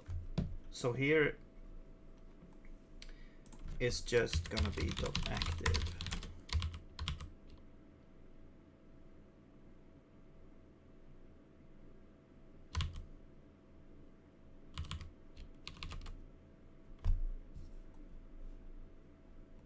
Update phase 1. I think we can remove this entire thing. We already have this. Yeah. Update. This is the boss, right? Update function of the boss. I mean, we should move this to the state machine instead. Like draw. This is like draw boss.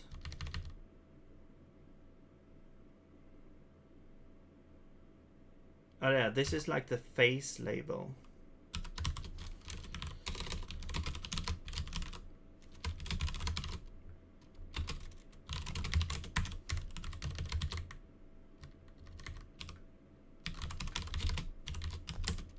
Oops.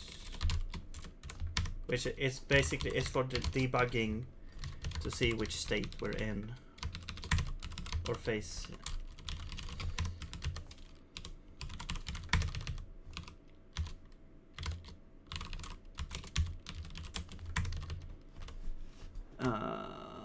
Tag name self face.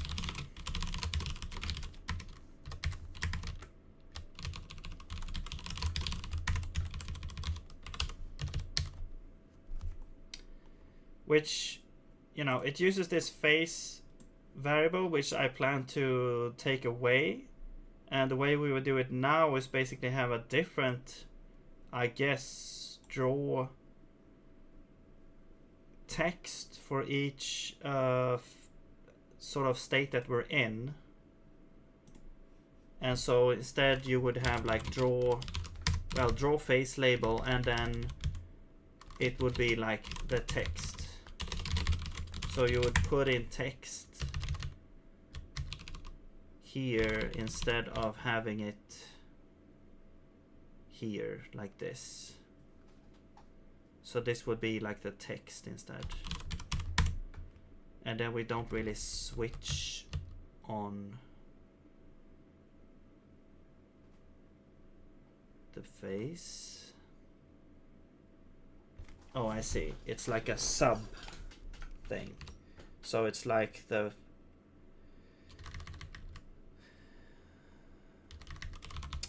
I mean, we could just do this as well. Format, comp time, a normal like print type pattern. So this would be format. I keep this original around so we don't lose that, and then we'll. Why did that disappear? And then we figure it out. So this would be format, and this would be args, and then we get the body. Yeah, fine. All right.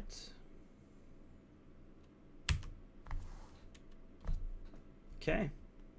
Yeah, we don't have idle. We go to active.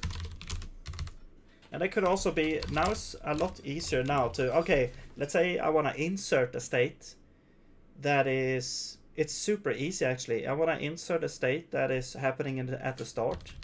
We just add a new state, which is like startup or something. And then we define that, and then we just set this to startup. And then whatever's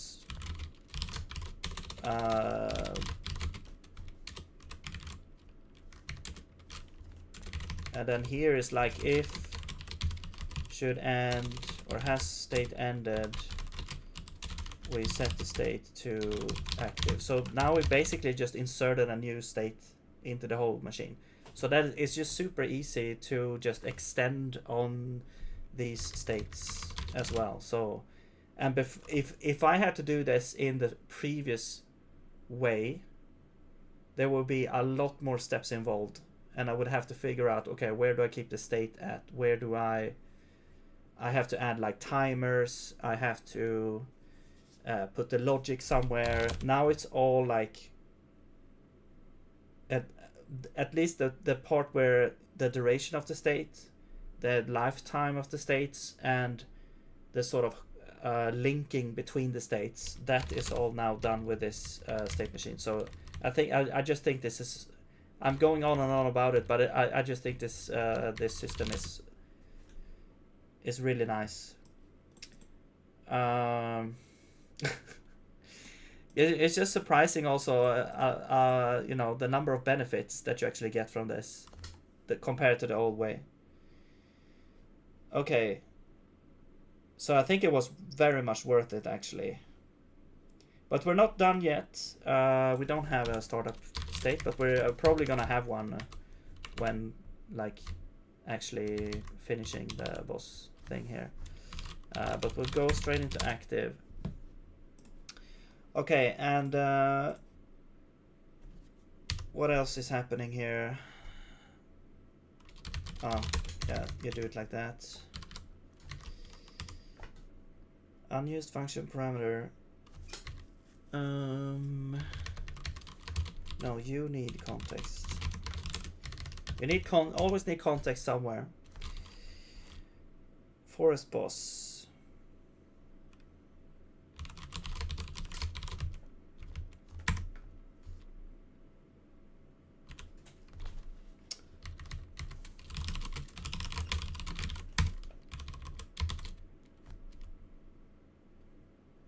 Now, this context, you have to remember now, this context is actually the orb, I believe. Wait. Yes, it is. This context that we get in is the orb context. But this is kind of, this is like the selected orb. Yeah. And so we can't just get the forest boss. We have to sort of do, we have to do this. No.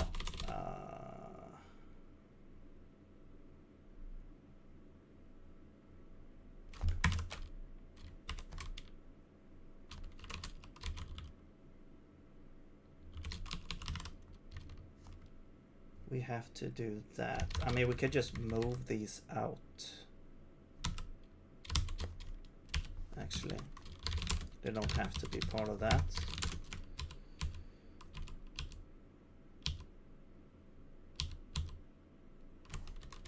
And now we can just use get boss anywhere, actually.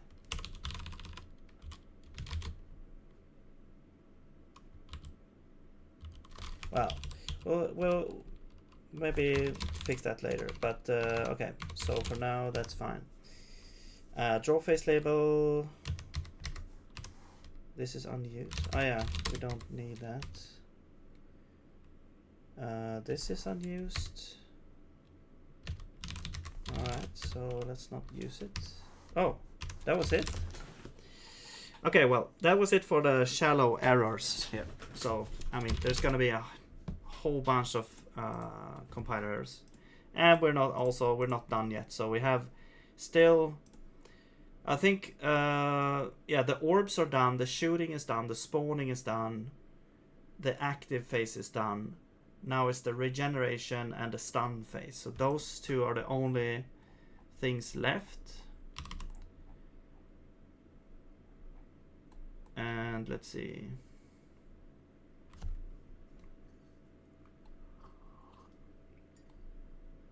Yeah, so after active, we are going to... Also, is this even used? No, let's remove that. After active, we go to regenerating.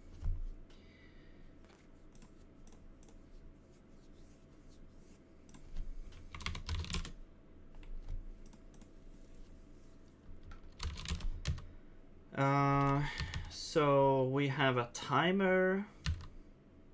Now this could all be handled by the state machine. And then we have a reset.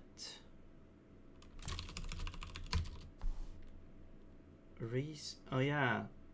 We have like a global timer, or a timer that is like parallel. So I wonder which one we should use for that. Oh, I just thought about something. Like, we could have like a system, like in the state machine, we could extend that by adding like named timers, because then we don't need to keep track of all these.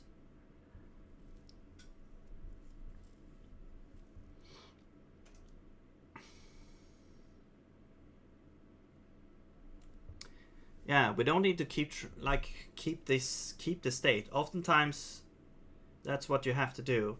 And also, yeah, that would be nice in the case of like spawners, so you don't have to create a separate state machine for it. I mean, you could also do that, I guess, but that would come like... Then you have to have a separate entity as well. Unless you can have several state machines on the same entity, but that will sort of change this entire system around. I have to change a lot of stuff. No, that won't be good.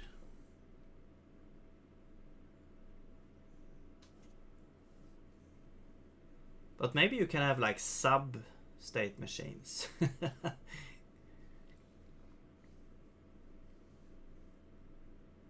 Well, maybe I shouldn't complicate it too much. I'll keep it like it is now, and we'll see if the need arises, maybe.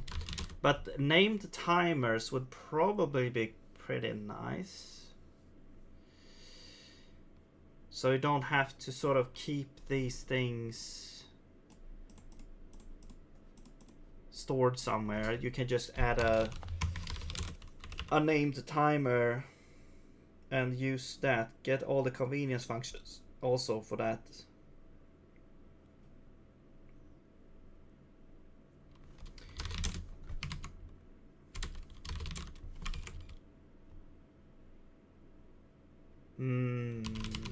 But that would be something in here then. No, I'm not gonna do that right now. I might do it later. If it feels like it's warranted, I will maybe look into that, but not right now. We'll fix this up first, and might do it later. But okay, so what is the reset time? If we have been hit by a boulder, it's the reset time, or else. Okay, so I think this one is like, oh yeah, because the first time the reset time is longer. That's right.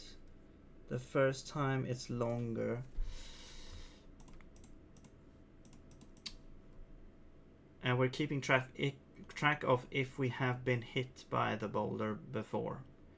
So after we've been hit by the boulder once, then the timer speeds up, because it's getting more like difficult or whatever. Okay, so well, okay, let's just start by creating a regenerate phase. Regenerating.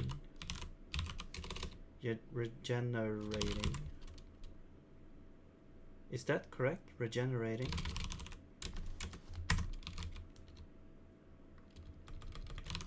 regenerating. That feels better.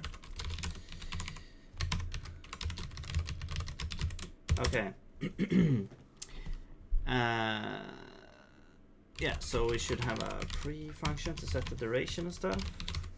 We have an update function. Alright, so we will set the duration to phase 1 regenerating this time, and I guess regenerate cooldown. I mean, we could choose like either this or this. I'm thinking maybe regenerate cooldown.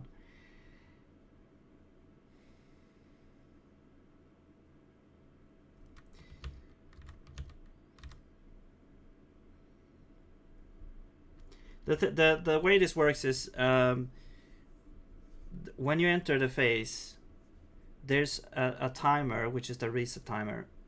If you're not able to sort of do the thing before that timer, the boss will sort of reset and go back to active. But if you can make it in time, then the boss goes to the stunned phase. So that's why we have this reset time. But then also during that, we also have like the regenerate stuff. So we have a regenerate cooldown that will, yeah, each time it's the timer is up, we regenerate a little bit of health. And so I think I want to do like reset time actually as the duration here. Yeah. So we'll keep a timer for the cooldown. Okay, so this would be well, it depends on if we're hit by a boulder or not. So I guess we will grab the boss and we'll check if we've been hit by the boulder.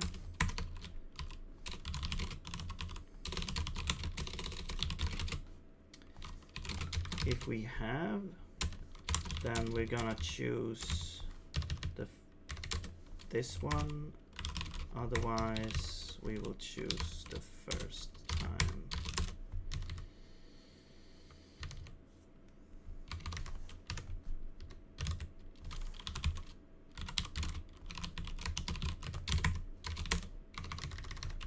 I guess we can call this duration.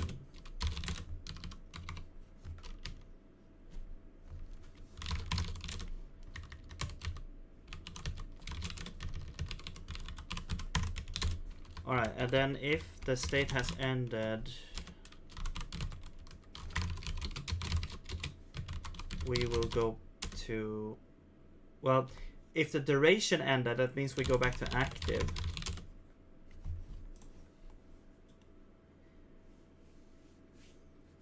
But if we were stunned, then we should go to, or if we were hit by the boulder, we should go to the stunned phase.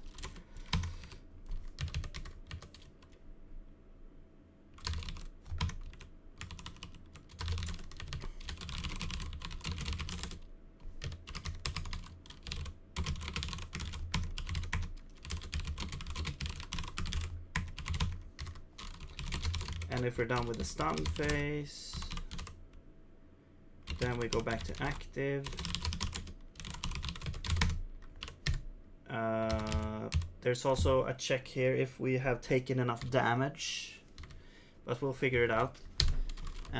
Here we also set some sort of duration, which is gonna be,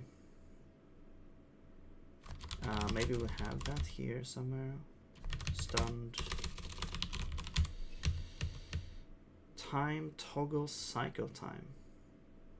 No, that's not it. Where is this?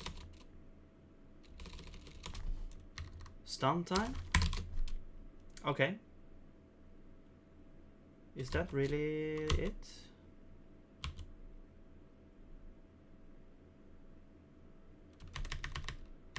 Wait, did I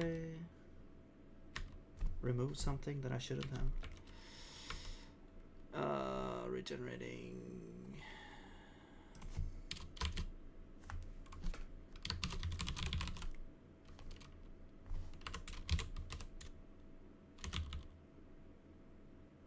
Bone damage T.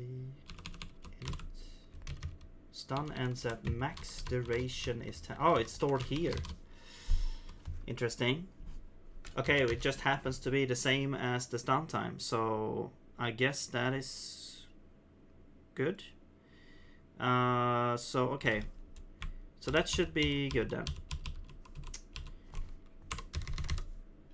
Okay, the duration is the stun time, fine. Because I don't think this is used by anything else anyway. I mean, it's not even referenced, so. Okay, so if we wait long enough, it goes back to active. If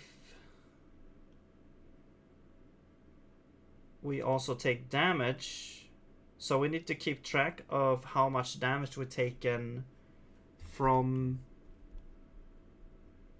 the start of this, so we actually need that state. But okay, should we keep track of that?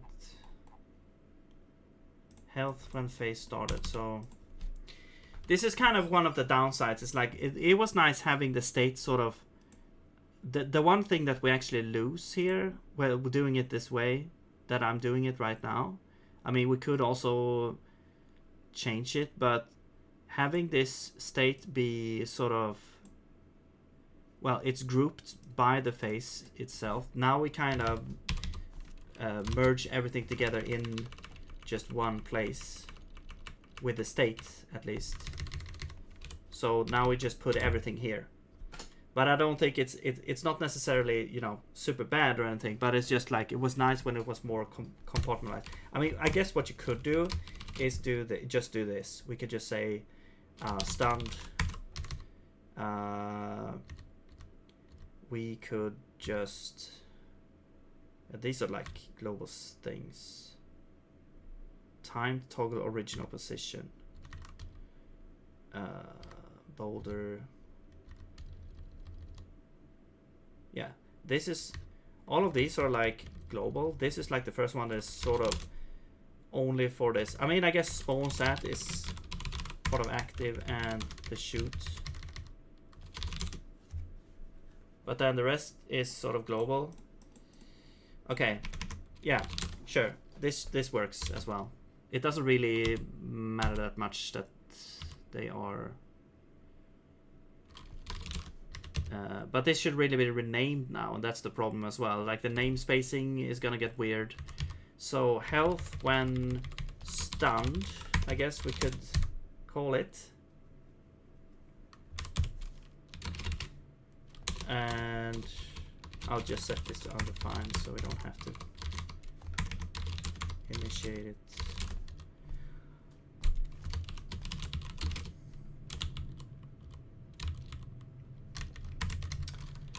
And so we will get the boss. We will set health when stunned is equal to get health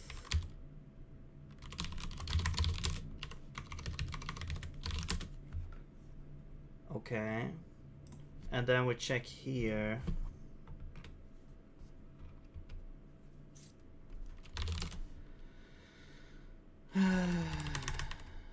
Where is that?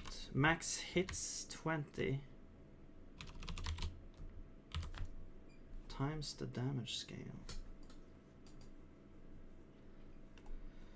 Oh yeah, we have a damage scale as well.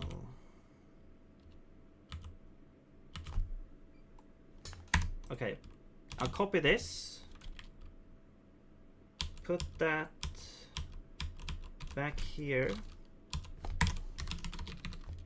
If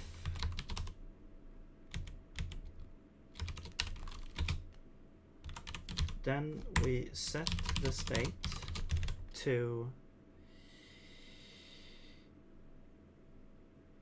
active, I guess. Yeah, it goes back to active actually.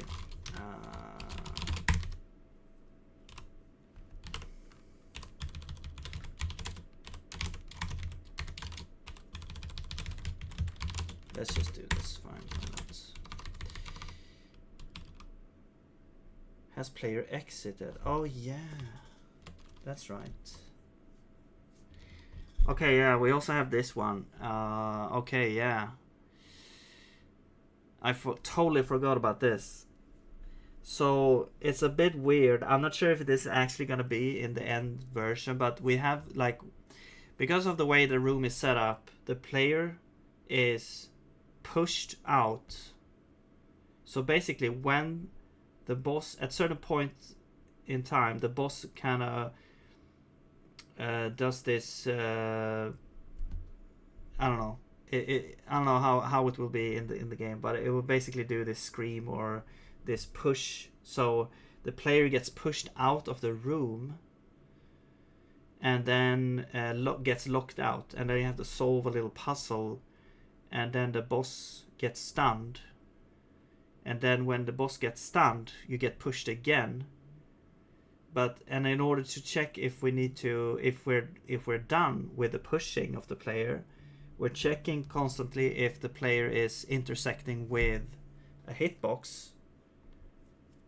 And so that is what this bool is here. This is like, if the player has basically entered the hitbox, then we advance to the next step. So that's what that is. I totally forgot about that. But it shouldn't be that much of a problem.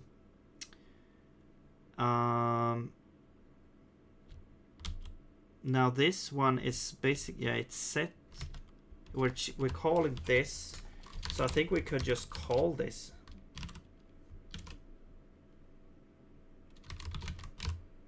I will move this out. Oops.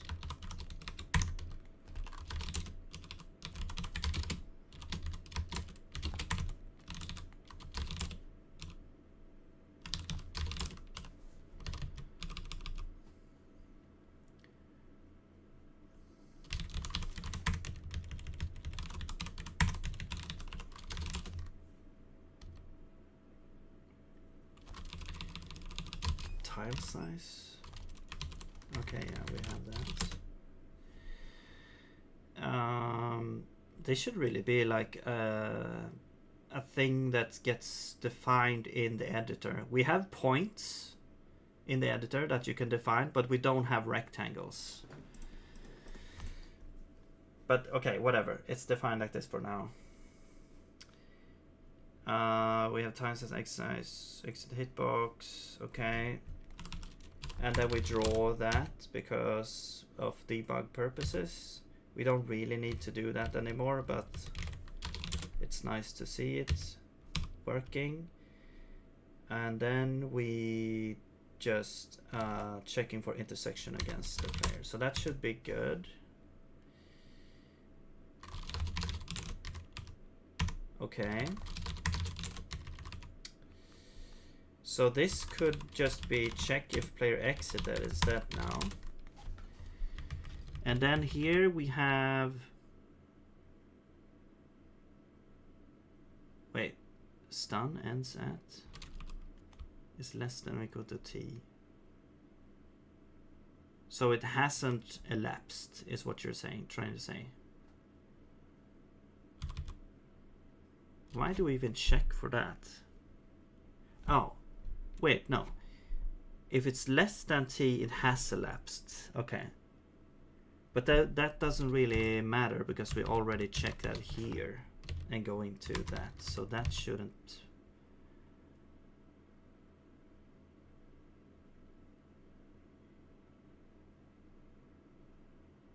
Oh yeah, actually we cannot just check this. We have to check if the player exited as well. So this is actually the same check.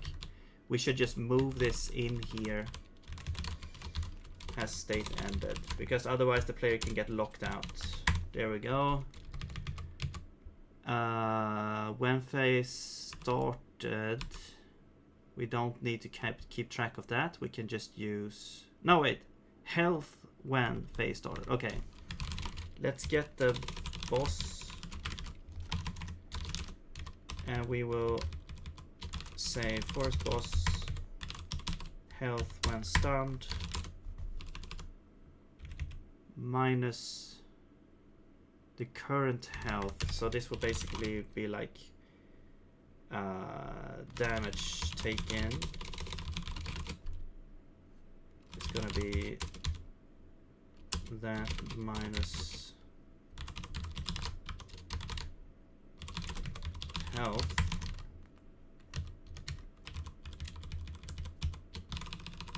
And if damage taken is more than equal to max hit times damage scale,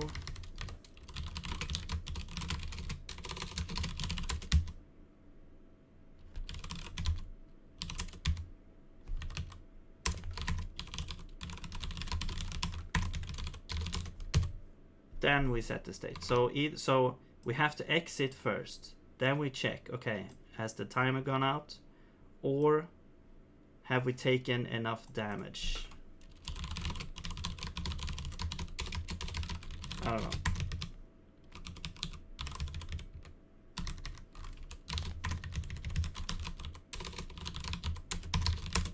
Okay.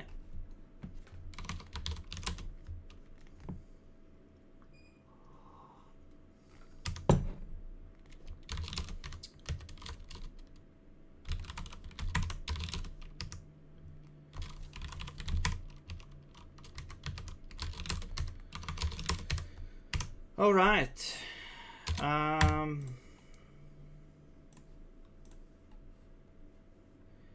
I think that's pretty much the stunned state.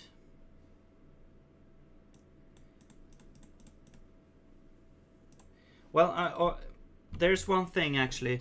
When we're stunned, we also we take more damage. So we should get the health component and set the damage scale to that,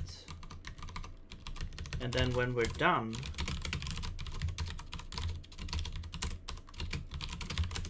we set it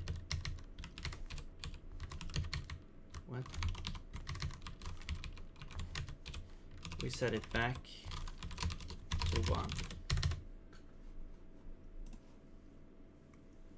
So we take more damage basically when we're stunned, when the boss is stunned. It takes more damage. All right.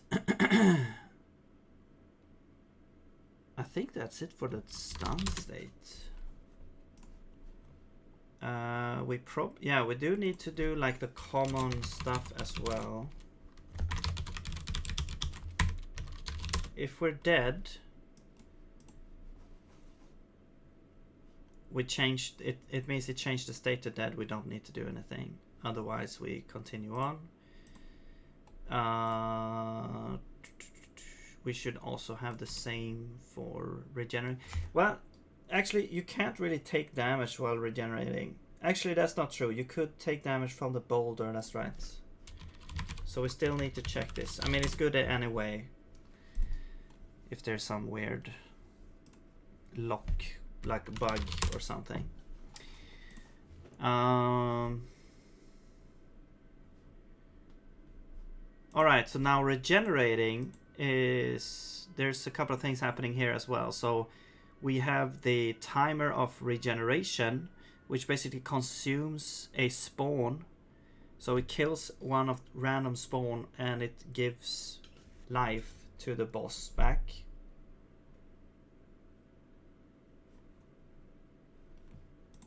Oh yeah, we also have like a step in between.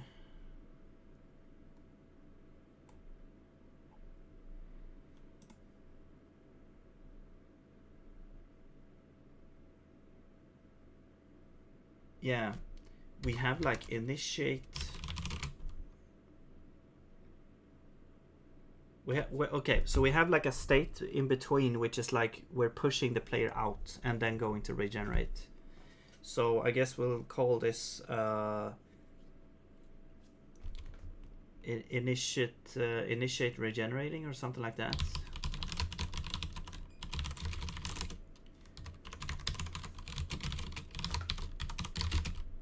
We don't really... Do we have a pre-function for this?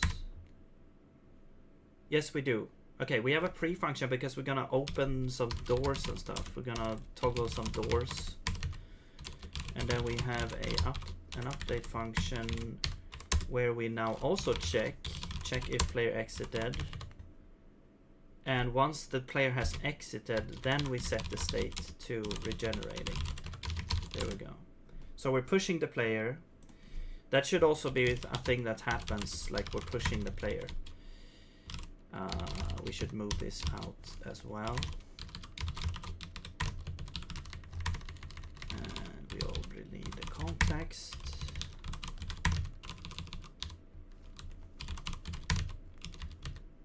Play component. Yeah, fine, whatever.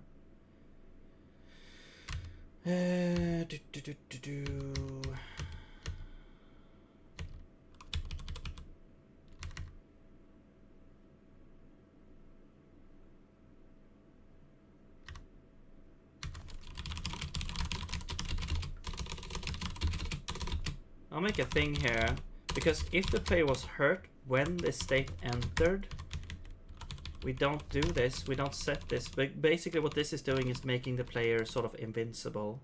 We could also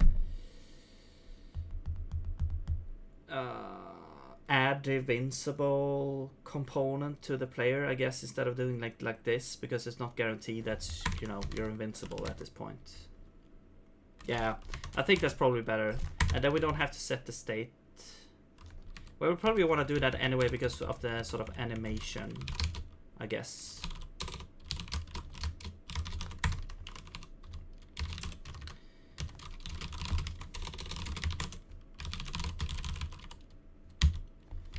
Now, play component state hurt and at equals hurt ends at. Okay.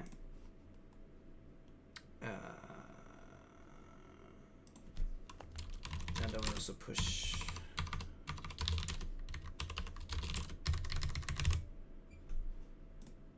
Yeah, this happens. This is like it happens every frame. So, well, I mean, I guess this doesn't really have to happen every frame. Initiate. Push player.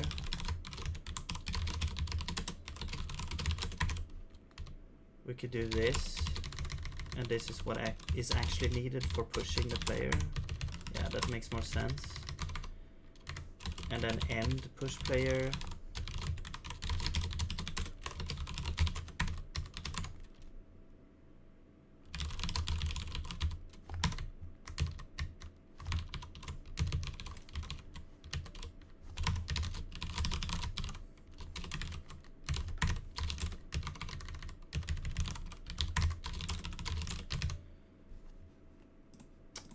This is get components.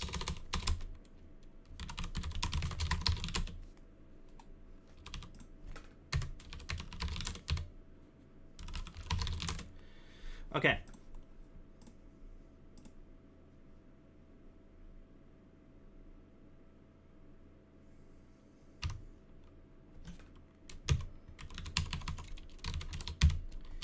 Initiate push player. Oops.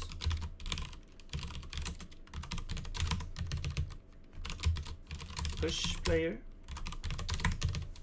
Post. And push player.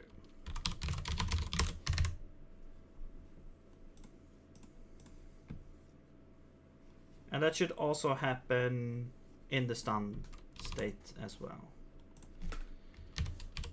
Push player.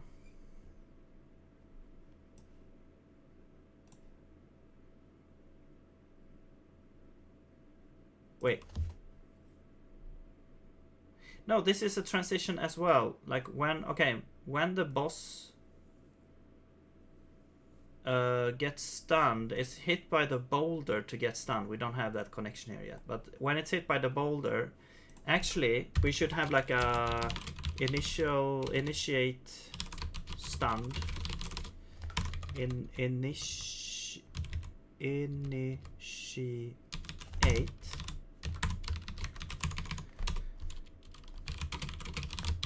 here we should have this.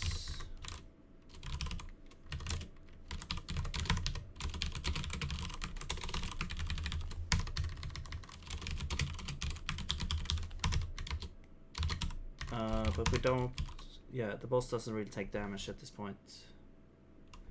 But let's just have this, whatever. And then push player.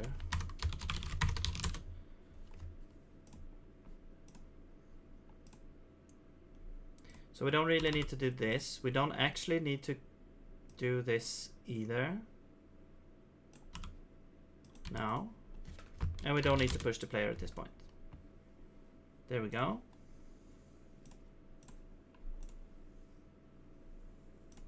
Cool.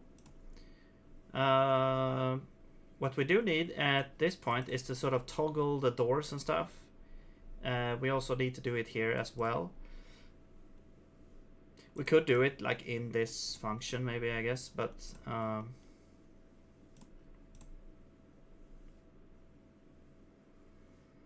actually, I think it's going to be a bit different, but yeah, we'll figure it out. Let's see. So, initiate regenerate. Are we going to that somehow? I don't think we have like a timer for that. No, that's when everything has died. That's right. We don't have that connection either. We sort of have to check here. We have to check like. Is all orbs dead? This is a function over here. Yeah. This makes sense. We'll move this out. Get orbs state.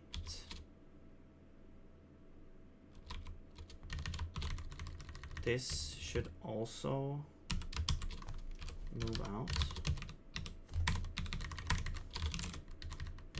Because get boss is like it's agnostic on which entity where the context has. You have to be a little bit wary about the contexts, like which entity is it targeting. Now that we have like multiple contexts or multiple entities, we have like the orbs and the boss. Okay, so we're checking if all the orbs are dead. If they are. Then we go to initiate regenerating. Otherwise, we do that. Okay. Yeah, so it's either we go to like shooting state or we go to this. This should really happen in all of these states. Like even if we're telegraphing a shoot, we should also be able to go into this state here. So I will add this to all of these and shoot as well. Well, shoot just goes to active. I mean, I guess that's fine. That's just one frame. Whatever. Let's just do it like this. Fine, why not? Initiate push player. Context. Okay, there we go. How does this look now? This looks horrible. Let's do this.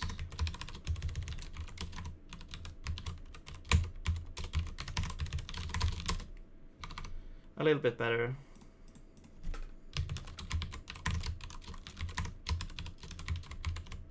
Whoops.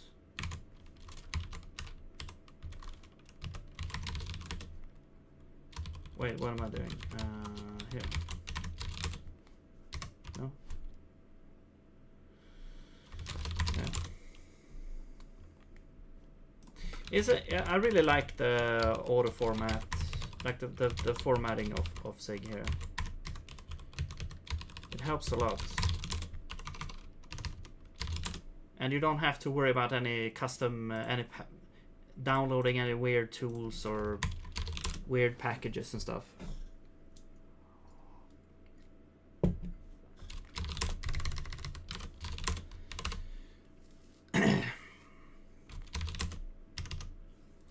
All right.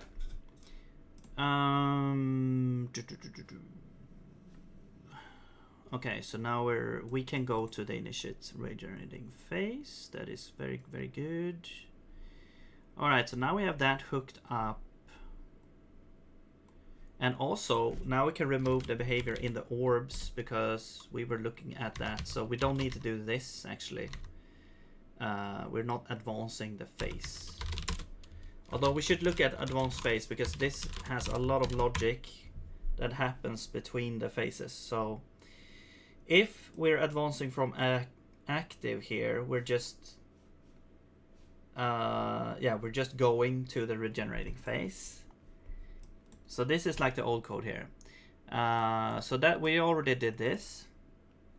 If we're going from regenerating, we are pushing the mover. Oh yeah, that's right. We need to push the mover and cancel this. Okay, yeah, and retract roll. Okay, so yeah, there's a bunch of things happening here. This is all related to the puzzle here. We're kind of resetting the puzzle, you could say here. If we're going from we're exiting regenerating. So we're resetting the mover. We're resetting the steering wheel. We are also retracting the floor because of the player could get stuck when we're pushing the player. So this is like exit regenerating phase puzzle set thing. Then we have like the damage. Yeah, we're setting the damage to stun damage scale. Yes. And then we are removing invincible from the boss. Okay, we can easily fix that if that's the problem. We're also checking if the end reason was boulder hit. Then we go to stunned. If it was so this one we don't actually have now. Otherwise the timer ended, and so we killed the boulder, and then I mean technically we could let the boulder be there. We don't really have to kill it. We could just let it hang around. I don't know, whatever. And then we make a stunned phase and we set transition into that. And when stun is ended, we add invincible.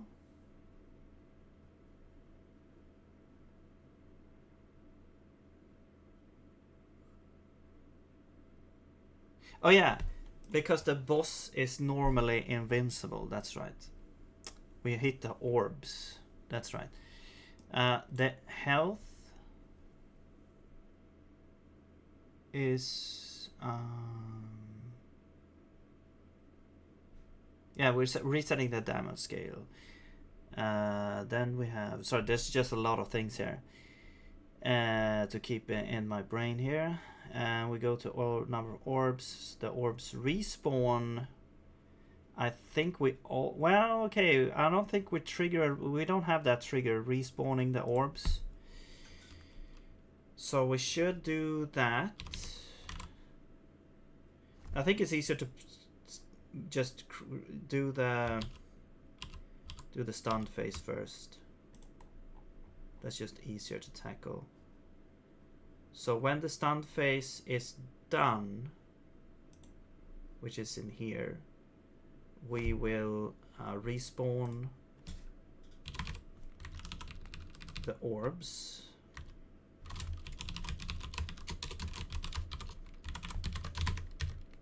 I'll just put that in a function.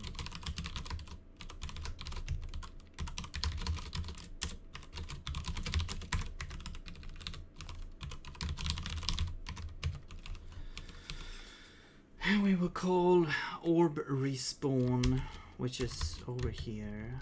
I'll move this here as well. And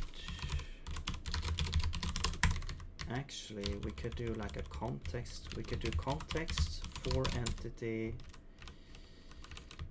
and the entity is gonna be, actually whatever, let's just put this in here. We don't really need a separate function here. Let's just do orb context, and this is the forest boss, so let's just get the boss. No, this is get like the orbs state. There we go.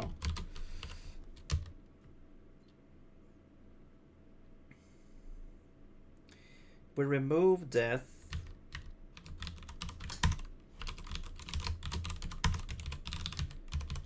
We get the health. We reset the health there. I guess we could also clear out this. This should really be 0, but I'm just gonna do that. We should maybe have like a reset or fully heal or something function. We do have heal, but fully heal.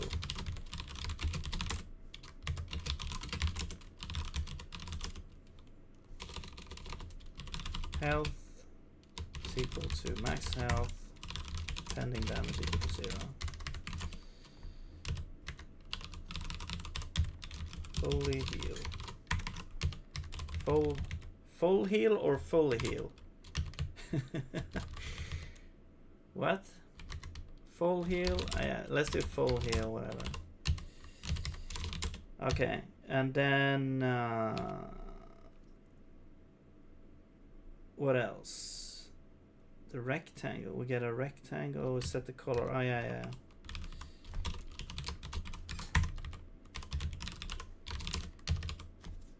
And we remove invincible. Let's put this up here. Okay.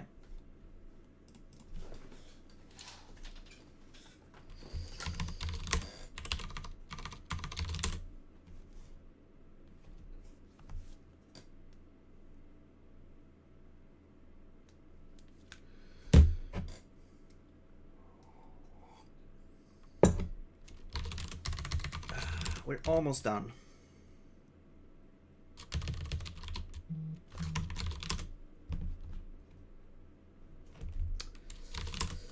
Right. We're done with...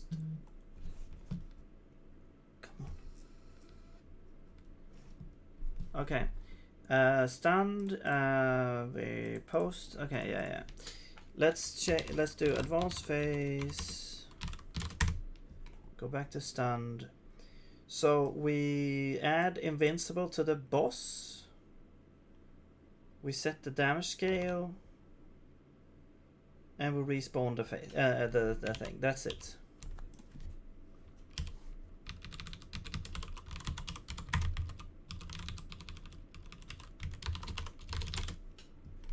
And now we don't have to do this. We can just do that. Okay.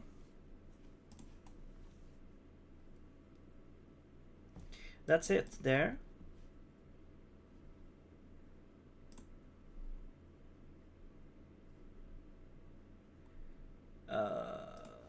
What's happening here? Okay, now, but yeah, there's a lot of things happening with the regeneration. Let's do a post here. Although it could be that we should add it to the other state, but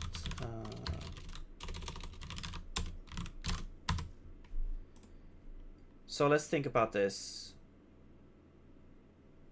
This is when we end the regeneration phase. We enter initiate stunned phase. This should happen. We're setting damage scale. We're removing invincible, and then we're setting a bunch of things. If the timer ended, we kill the boulder as well. Okay. It could happen. No, it should happen here because we might not actually end into stunned phase. We do these things. these things should move out.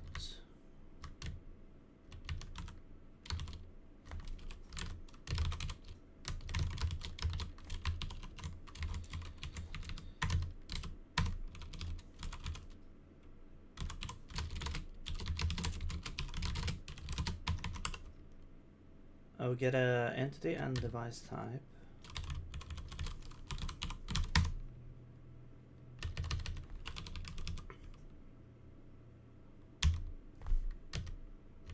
Okay.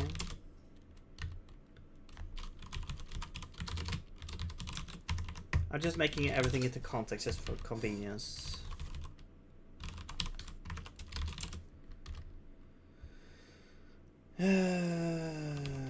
This is context, right? Get that body is fine. Okay. We apply impulse only x negative 2000. Oh yeah.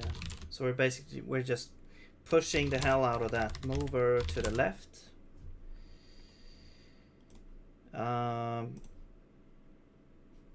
Yes. Then what's going on? We're doing this.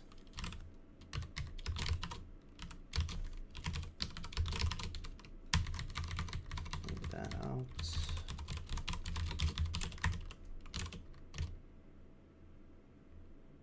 We're getting this. We are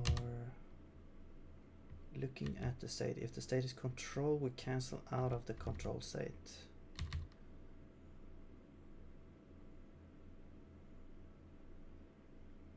Yeah, which should happen when we deactivate it, I guess. I don't know. I think we should also cancel out of the player control system, but I think we already do this.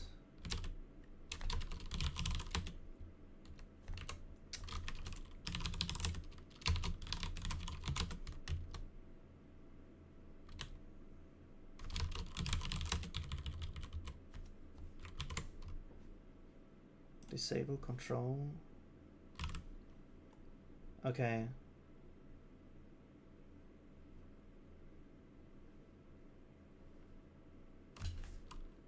Well, what about the player?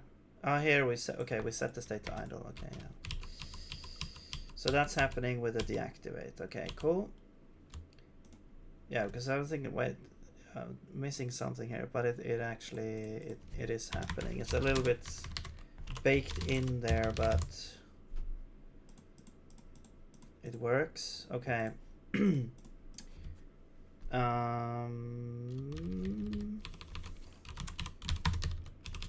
have to do these things now.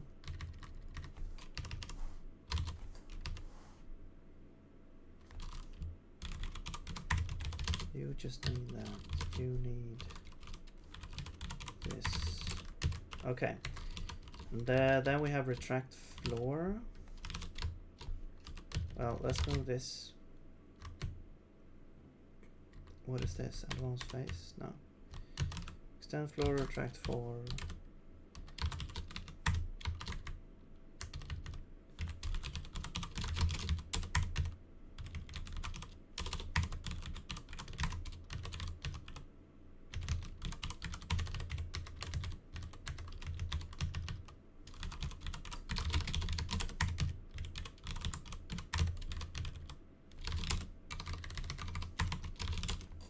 Alright.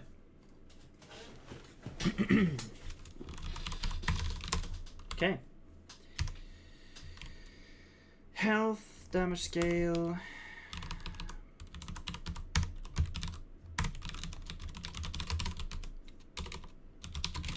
Wait, where are we setting this? I thought we set that in the stunned phase. Yeah, this shouldn't happen here. This should happen in the stun phase. That's weird. And we remove invincible. Well, we only do it if we enter the stun phase. So let's just remove that. If we enter the stun phase, we set the damage scale, and we should also then remove invincible. Yeah, this makes more sense. And because this only the stun phase where you actually can damage the boss like this, and then post we add it back. So that way it makes way more sense. Now it's like handled within this lifetime of this state here. Yes. Cool. Okay, so now what? Let's go back to advanced phase. So we're doing these things. I think we could just remove this now. We also sort of do this, except we go back to like wait, they both stun phase. If the boulder was hit, we go to stun. If we didn't, if the boulder wasn't hit, I thought we went back to active at that point. Oh, it just ends at T. So we, okay. So we do this cleanup anyway. Okay, yeah, I think that was just because I wanted to more easily like call, respawn, and reset all this stuff. I don't think we actually need to do that anymore though. So yeah, so we do go back to stun state, except we immediately end it. And we kill the boulder. Okay, so we kill the boulder. Let's do that, I guess. That's happening, like, that should happen like as we enter the active phase.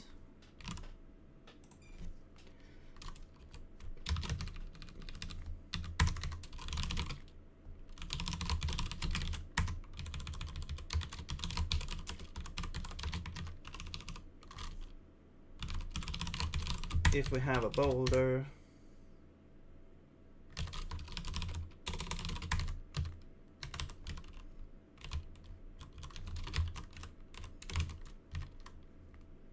wait, no.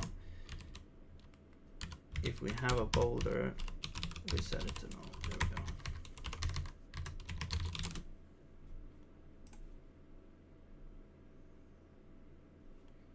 Yeah. If we have a boulder, we kill it.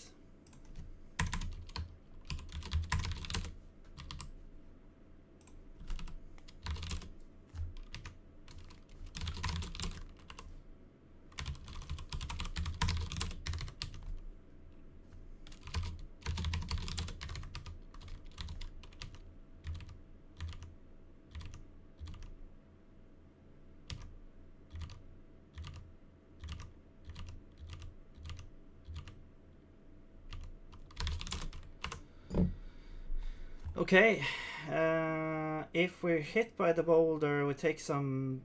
No, we go to stunned phase. So this we don't have. We don't have this thing here. Are we even spawning the boulder is the question as well. Like, where do we even do that? Spawn boulder. Enter regenerate phase. Okay.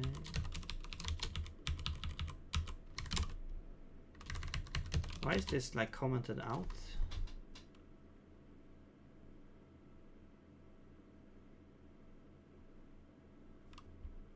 I don't remember.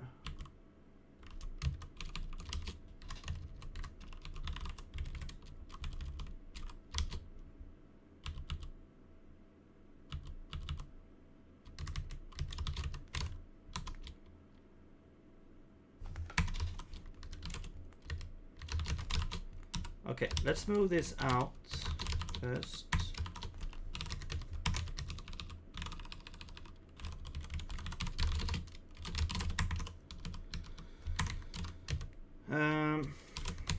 And we need force boss.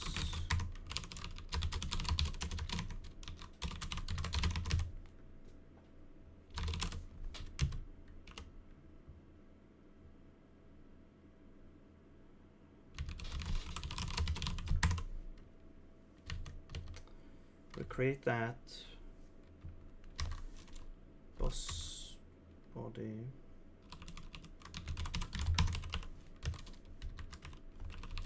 Well, let's assume that the context is the boss. So let's just get that here. And we add a boulder. No, we add this to the boulder. That's right. So let's also add like a boulder context.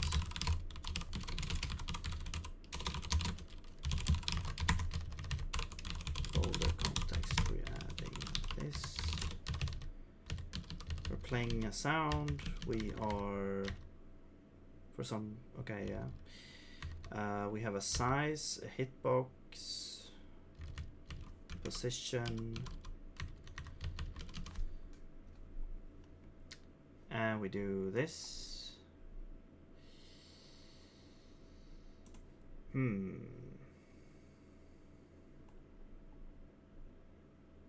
Yeah, this is a very specialized thing. I think we're gonna keep it like this for now. We are doing all this. We are adding to group. Let's do.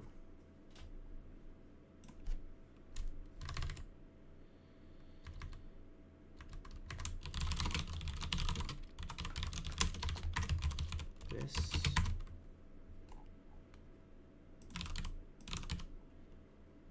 And then physics system, we can do that. And then boulder.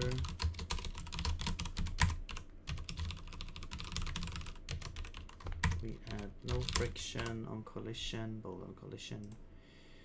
Oh, boulder on collision. Oh, that's how we do it. Okay. Right. Let's move this down here.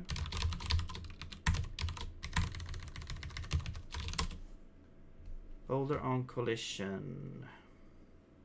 Oh, yeah. So this probably shouldn't change too much. Boulder damage. Probably just in constants there, yeah. Okay.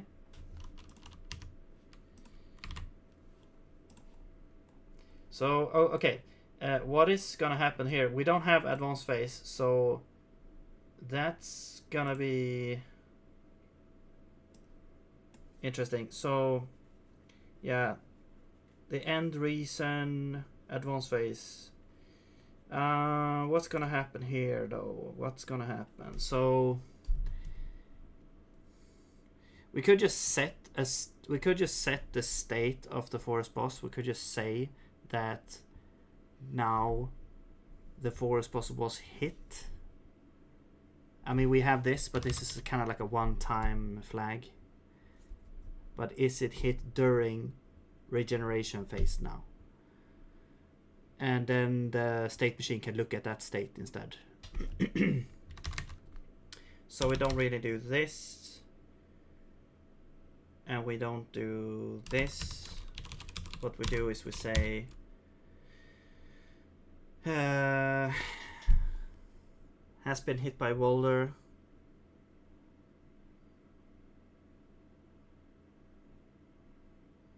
And we have another one called basically the same thing, but it's gonna be reset every time. I don't really know what to call it.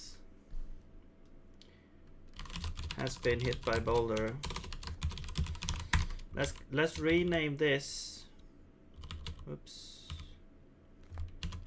Ever. And then we have this.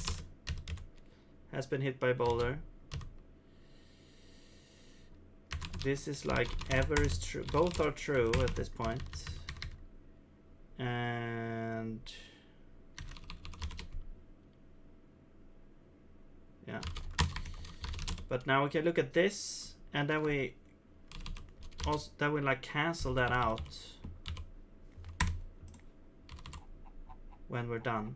So let's with the state here. So this is happening in regenerating phase. So it's gonna happen here if we're gonna get the boss. Well, we can just do get boss has been hit by boulder. Then we set the state to stunned or initiate stun.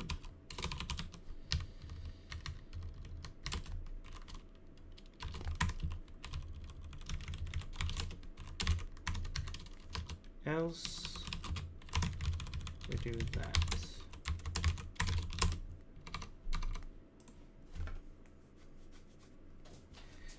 And so we've been hit by the boulder, we initiate the stunned. Here we can then set this to false, so we clear that off. Okay, and then we get stunned, we push the player and stuff. Okay, so here we need to open the door and stuff as well.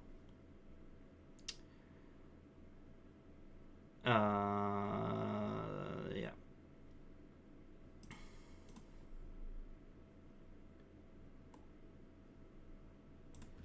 Actually, yeah, we extend the floor. Because here we retract it, so we need to extend it here.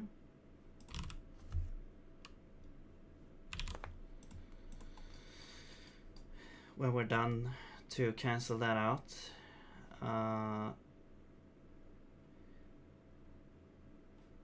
Actually, if we go to active, we should also extend it.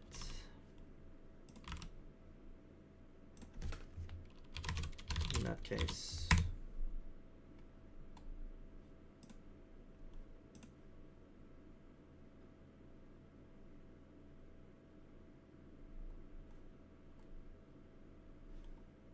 No, this is weird. We shouldn't retract the floor.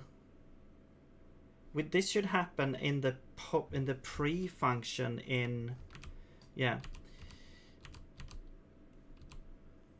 Wait. This should actually happen like in the pre function of.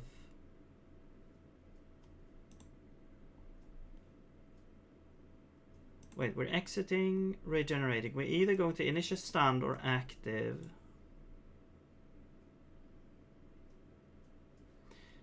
But the problem is that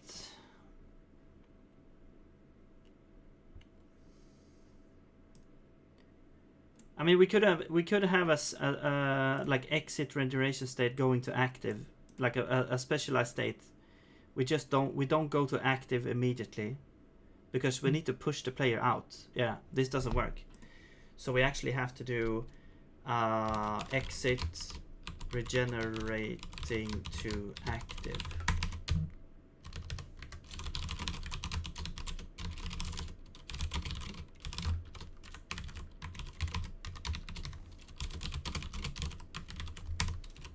Which is basically doing this. We're pushing the player, doing the common stuff and pushing. We have the post. Okay, but then also we do these things.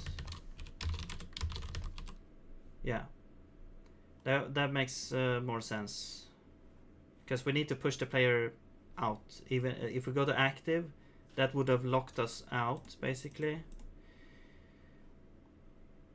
All right, well, this still makes sense though. We should always do that. Well, you know, actually, we could put this here actually, because either if we go in here or here, now we put the extend floor in these ones. When it's done, extend floor, and when you're done, we also extend the floor. Okay. All right, it's gonna be easier to fix things as well. Like if you're going in the boss and you see, oh, this doesn't make sense, then you know that, okay, in this phase we have to do this. So it is, I think it's a lot easier to go in and fix stuff like that now. It was kind of, you know, before we had, but it was more fragmented, I would say. Now everything is in here in the state machine, so Yeah, that's a common thing, common thread here with the state machine. The things we replace were basically fragmented between different structs and different functions and all that. Now we have the state machine has everything that is happening at the transition of the states and in the updates of the states basically. And so if we need to fix something in a certain state, we know exactly where to go and how to fix it basically. So another win for this system here. Okay. Now where were we? It's just that there is a lot of things happening. So especially when you're trying to translate the old system to this new system. Okay, so when we're done regenerating, we initiate a push, which we're doing here, and we're either doing initiate stun or exit regenerating. No, I did the same misspelling here. Regenerating to active, which pushes the player. We initiate that. We extend the floor. So also when we're done here, we should also trigger. This should trigger like the door toggle thing, which we haven't implemented yet. So let's go to advanced phase, and now let's see what we have here. So we do have the boulder hit, and we have the kill the boulder. We have all this. This is all implemented. Great. When we exit stun, we do invincible, and we reset the scale, the damage scale, and we do all this. So that should all work. This one should work as well. There we go. And we spawn the boulder. We don't actually spawn the boulder yet.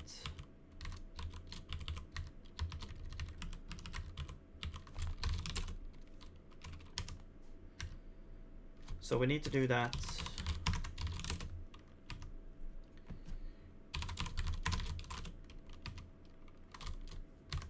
Yeah, we don't actually need to call this anymore. Nice. Okay, we have a little bit more things here. Oh yeah, here we have like the update stun and stuff. Do we even need to worry about this? Oh yeah, so here we have like the thing that happens when the stun is, when the player has exited the stun. Or wait, excuse me. Oh, this is like the entrance. So first we push the player back. If the player has been pushed back, or yeah, if we have reached this point. Thank you. Thank you, Weirdo the Farmer, for saying bless you. Welcome. How's it going? Let's see. Check if player existed. Yeah, so we're... Let's just copy this. This should happen like... what would this be? This is like when we want to enter... Toggle devices for entering boss room. I guess it could be called maybe.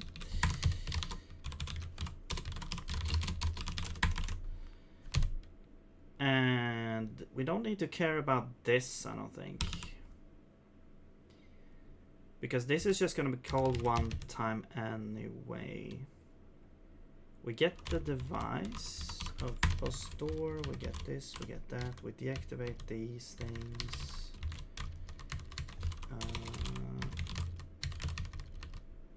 We cancel that.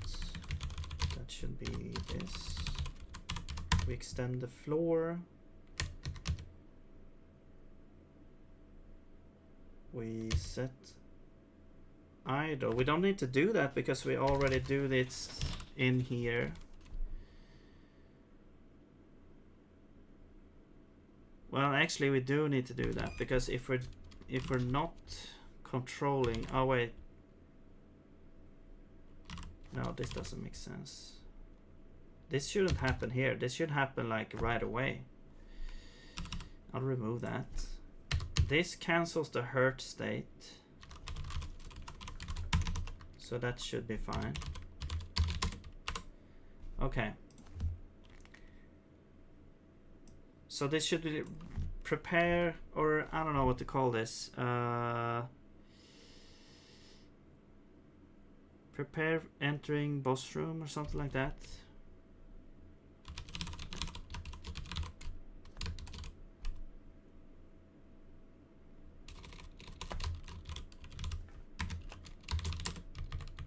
Unlock boss room, maybe. I don't know. It also sets the state to idle, so...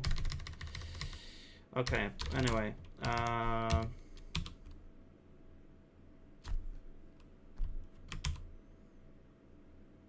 Yeah, because what's happening is we're activating the boss door, which basically it opens it. We also close the puzzle door, and the time toggle device is also deactivated.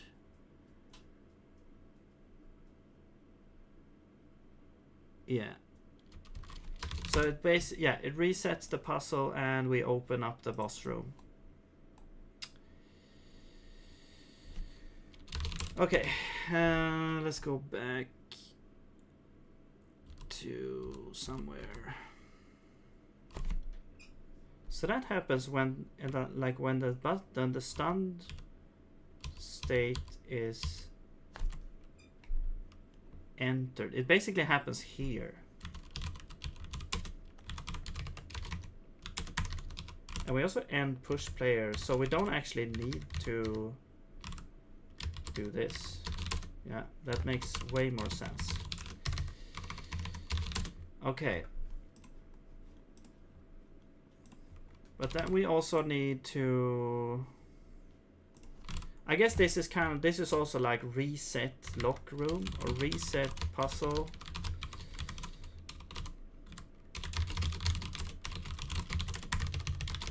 Let's just do that. It's gonna be this. So let's keep that different there. Sure, why not? It's gonna be more clear what's actually happening. We're resetting the puzzle. We're unlocking the boss room. Or opening, I guess. I don't know. Whatever. It's not really locking and unlocking. We're basically just opening it. Okay, open boss room, I guess. Okay. What else?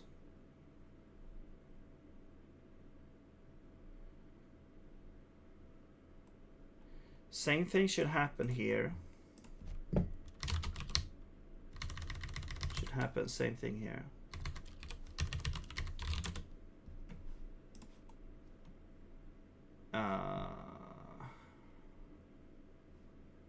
Okay, I think now we have both of those. We need now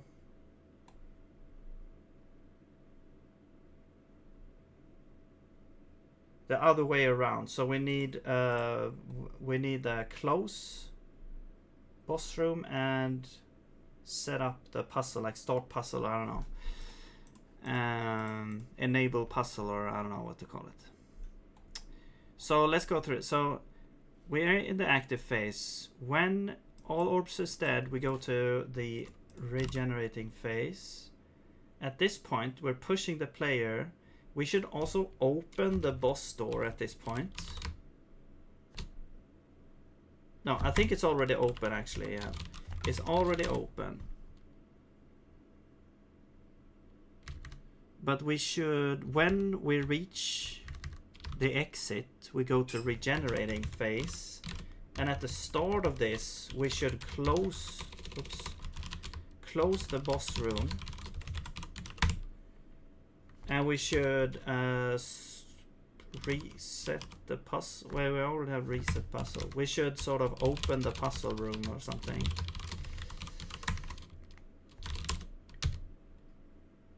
Yeah.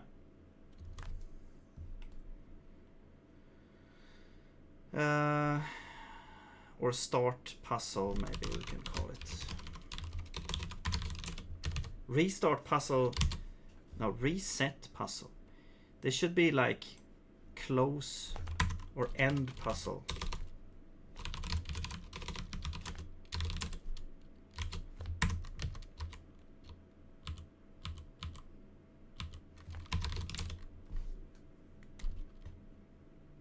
Disable puzzle. I don't know. Whatever. Start puzzle. Close boss room. Okay.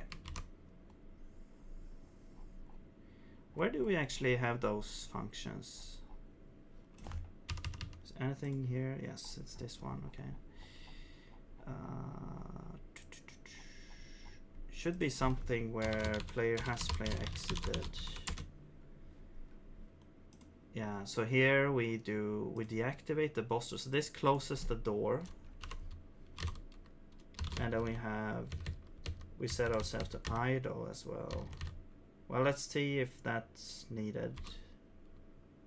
We're pushing the player, and once we exit, we do all this. All right. Oh yeah, the consume. Yeah, we also had like consuming the spawns as well. Okay, so let's have like close boss room, which is this one, and that should be done. Then we have start puzzle.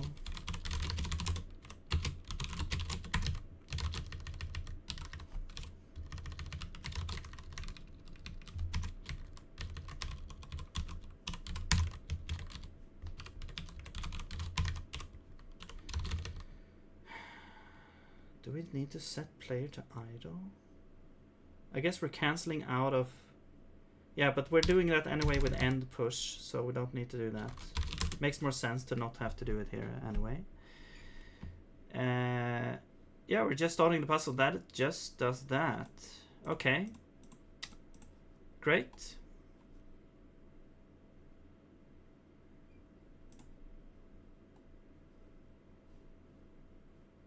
Where was the mover stuff? Push mover.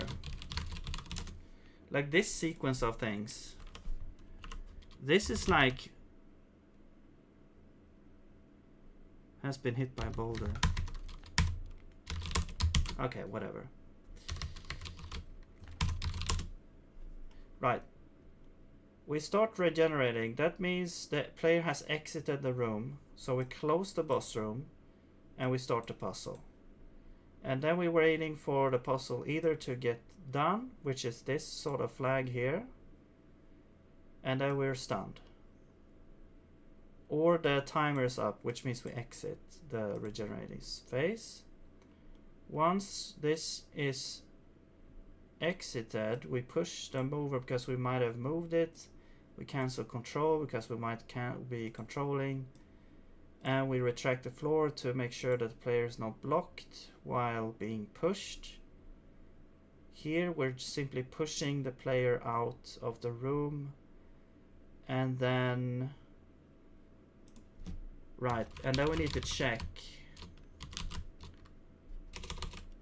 Check if we've exited. In that case, we go to active phase. Okay. And at the end there, we reset the puzzle, we open the boss room, and we end the push. Okay, in the case of stunned, we push the player. Yeah, we have to check here as well. If check player exited, now we set the state to stunned instead. And then the same thing here, we reset the puzzle, we open the boss room, we push the player, or end the push player. Then when we're stunned, we have a duration. We remember the health. We set the damage scale. We remove invincible, and then you're hammering on the boss. And here we're checking if we should end the phase. So we're checking for damage taken, if we have taken enough damage. So we're ending either if the timer is up or if we've taken enough damage. We set state to active. And that's the loop there, I think. Yeah, and then post, we add invincible back. We set back the damage scale. We respawn the orbs. And when we're dead,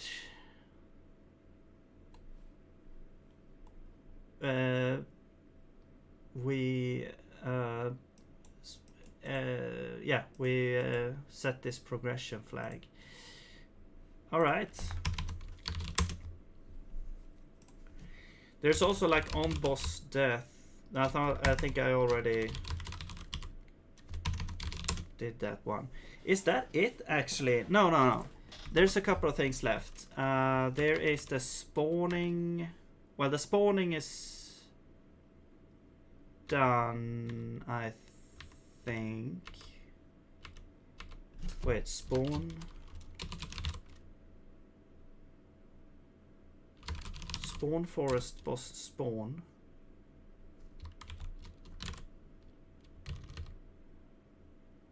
Does that? Okay.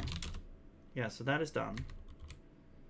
Because we have the spawn behavior. Yeah, that's being called. Then we have spawn boulder. This one is not called. This one should be called. When should this be called? This should be called at this when you enter regenerating phase.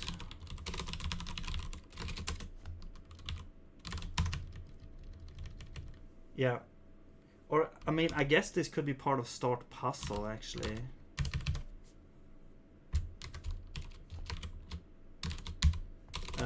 We have end of frame function, spawn boulder. Alright. Cool. So then we spawn the boulder, great. And we also kill it somewhere.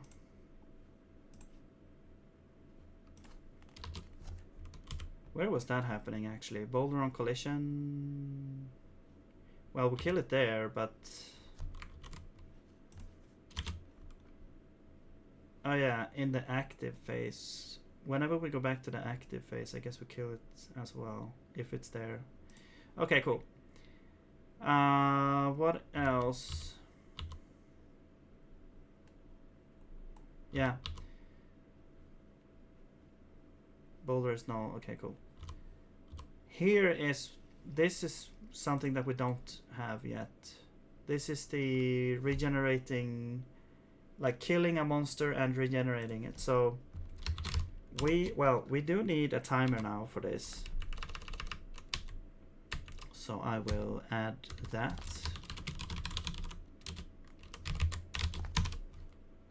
No. Regenerates at. I'll just set this to undefined. I will move you up there because that's the correct order of these phases. All right, so when we enter regenerating phase, we should also set. No, we have forest boss. Regenerates at is set to regenerate cooldown.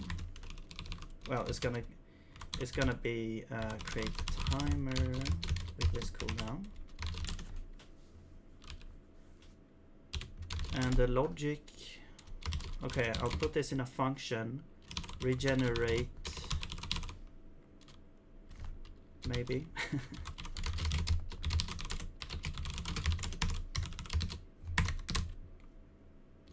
Yeah. Well, we don't care about time.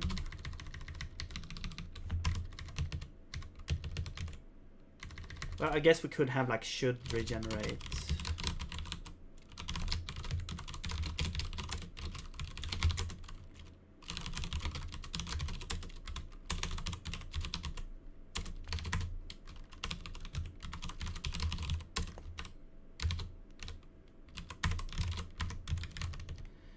There we go. If, well, okay, this is actually regenerate behavior is a better way to put this. And then if we should regenerate, if we shouldn't regenerate, we return. Otherwise, we are looking at the forest boss spawns. We're checking if they have any. And then we are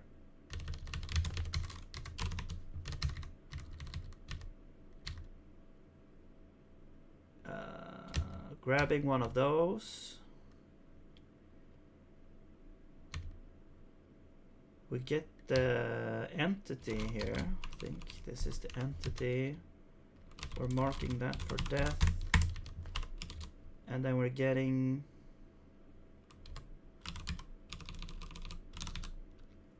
and then we're healing the boss with that. With the regenerate amount, which is like constant phase 1 regenerate amount. And then we push this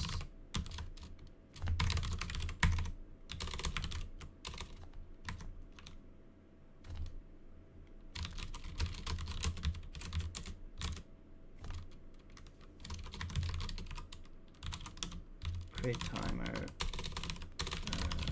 There we go.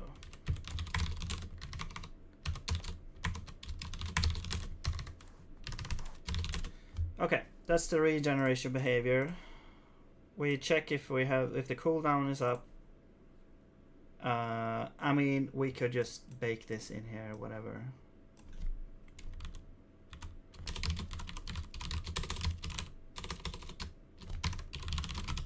We could even do this to share that state. No, is timer up. Forest boss regenerates at. And we set this down there. Okay. Great. And then we go back up to regenerating. And in the update function here, we do regenerate behavior. There we go. All right, so now now we should be consuming the monsters there. Great. What is left? Did we spawn the boulder or not? I forgot. Yes, we added that. What is this? Oh yeah, drawing the face label we don't do. Let's add that. That should be like common phase 1 behavior. We should they should actually be like common behavior as well, which is like draw face label.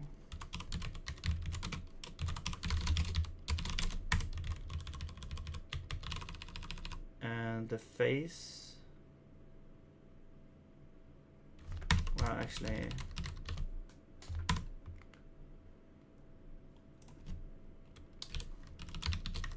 I'll just put this here.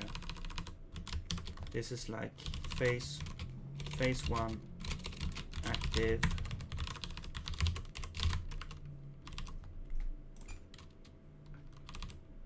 This is just for debugging. telegraph shoot.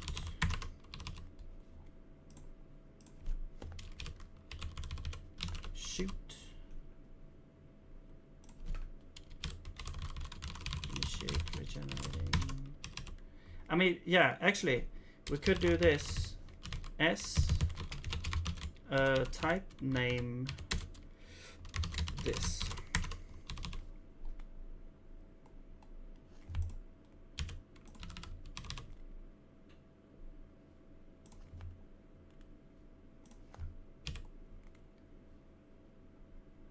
Yeah, it's in the update function.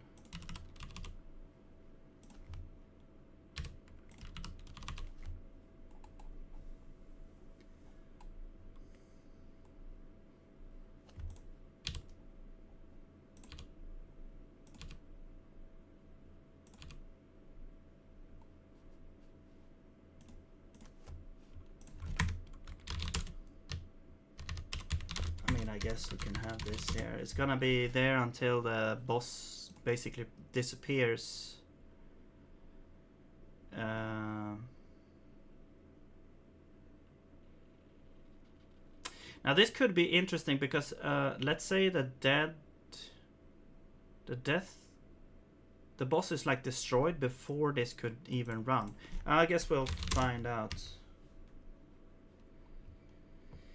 Because when the entity is destroyed, all of this behavior goes away. So, because that's part of the entity, that's just a component on the entity.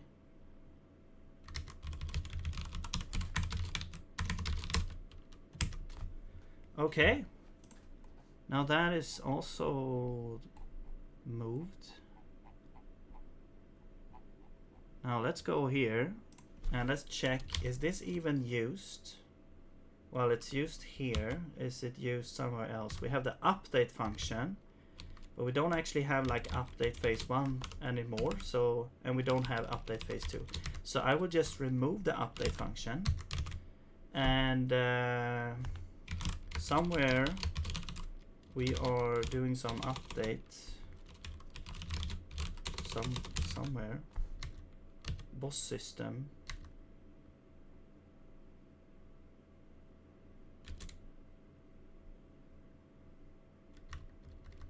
Yeah, we don't really need this now. Actually, we can just remove this whole thing. So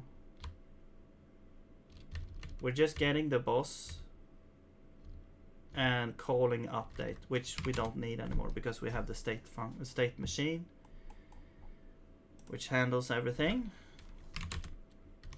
So I'm just gonna remove that. I'm gonna treat this more like as all the bosses, just like we do with monsters. So I'm gonna do this and the forest boss.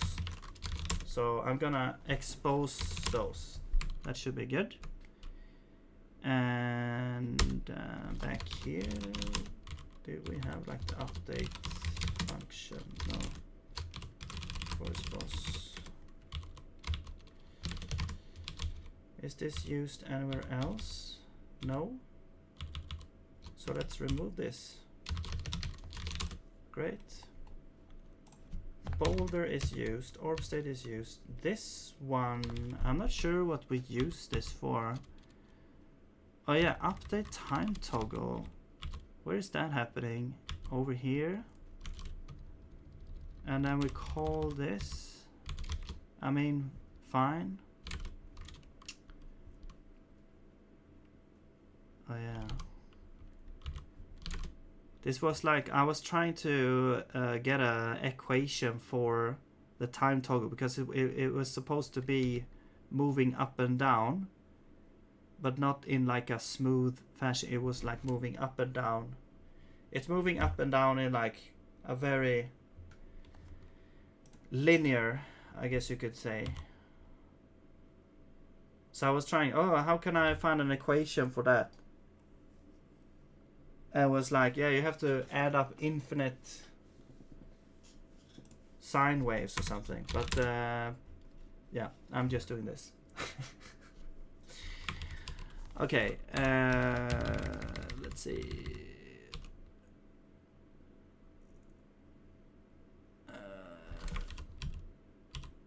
Back to here. So this one, I guess, is used. Fine. This one is used. This one is used. Those started at. We don't really need to. Okay, we actually do need to have that, I guess, because of this.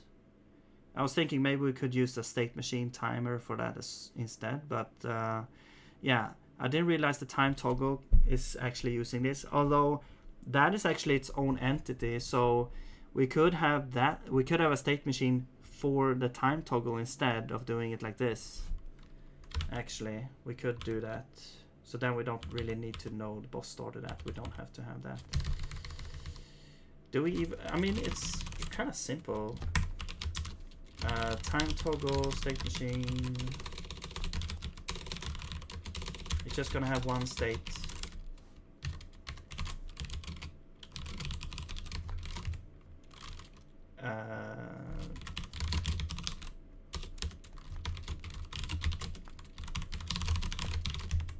Which is idle. And the idle, we don't really do anything on enter, so we can just have a function. And we will do, I mean, we'll do whatever is happening in here.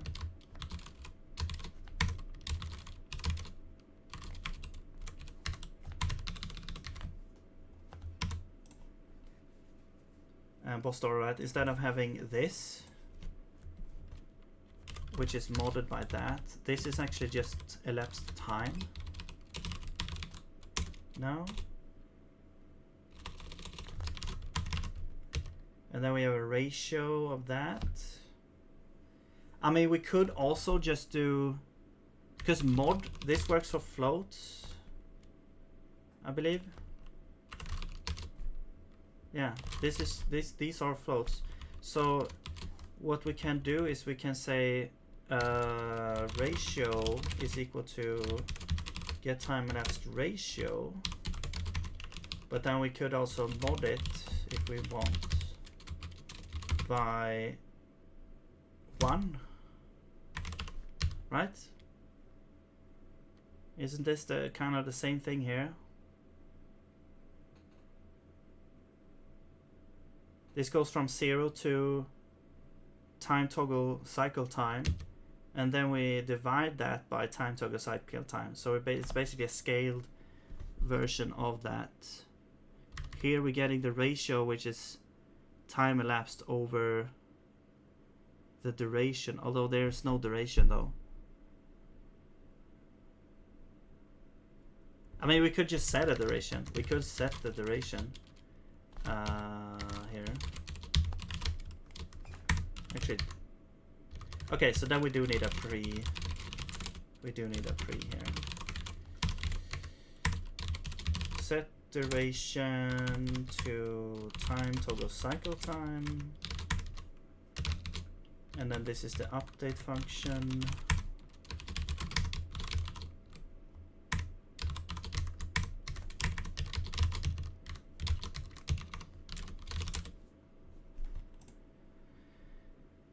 And now this should be a ratio between, yeah, this should be taking this into account now. So that should just be ratio, and then we mod it by 1, which should get us like from 0 to 1 always, right? It should be the same thing. I guess we'll find out. We'll figure it out. And then we have Y position. Ratios less than that, then ratio times 2 other. Okay, we're doing a little bit of acrobatics here. And then we say that. Okay, cool. Okay, a little bit of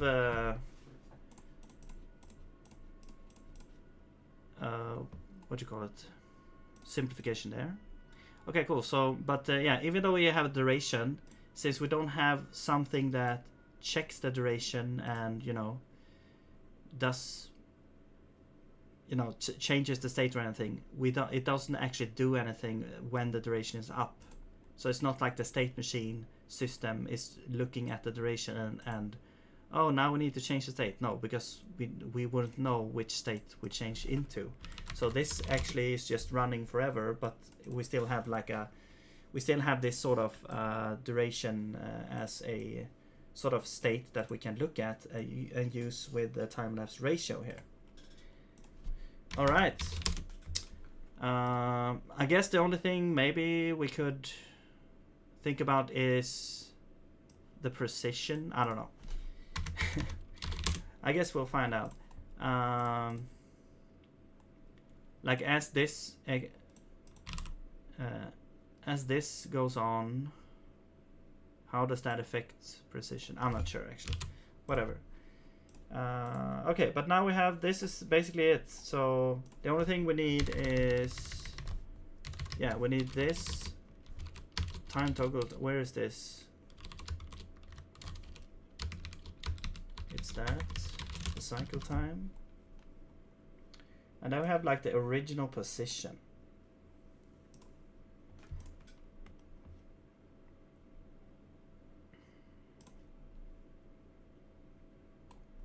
Where's that stored? Oh, it's stored in here, okay. Well, I guess we could just get the boss, I guess, and look at that. There.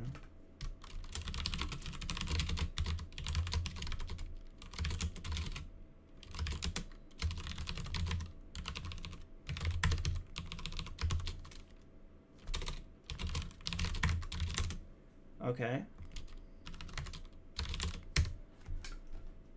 Wait, return? No.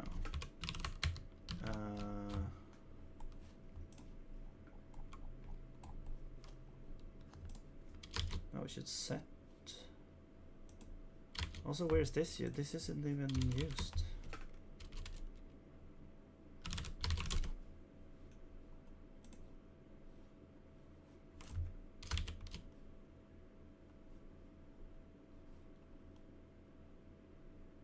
Okay, so we're doing some stuff here as well. Yeah, this is the actual update function.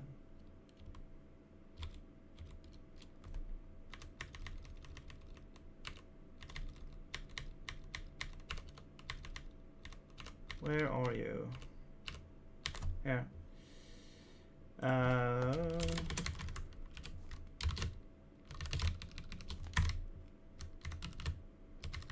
Okay, what's happening? So we're getting the time toggle.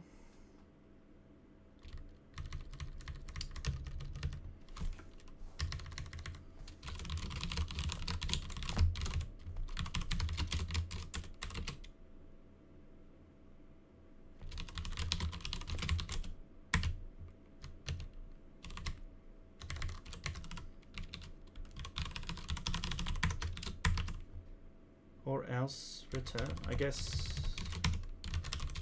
Return a model.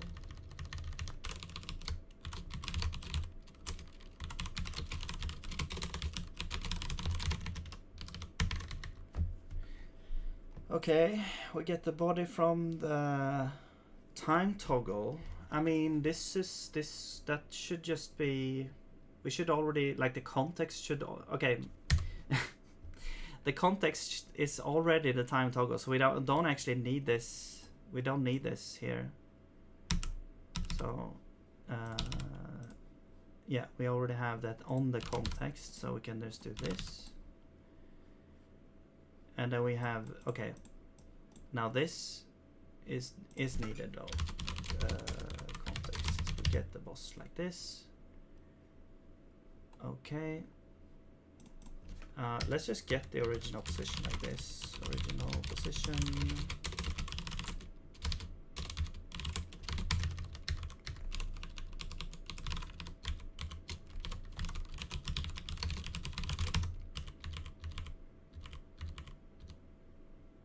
Oops.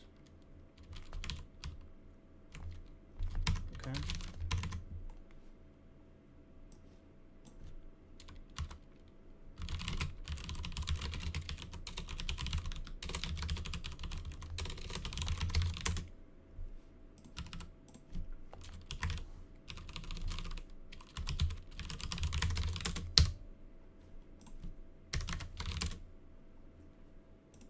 what is happening here? Original position, we're checking if the X is 0 and the Y is 0. So if it's not been initialized, I guess. And then we set the position to whatever that is. Okay. That should probably just happen here.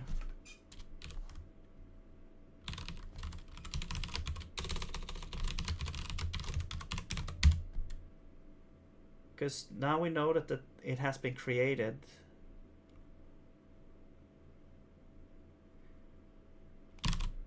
Set. No, time original position is.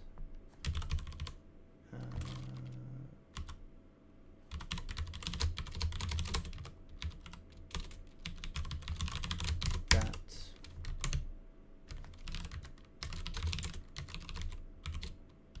Well, we do need to do this. Do we even need you anymore? No. No, we do need you.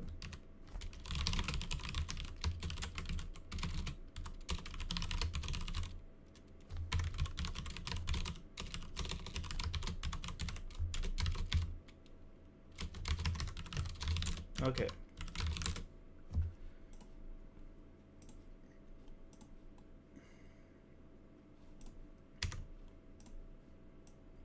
But now we don't need you. And we don't need to do that there. Okay.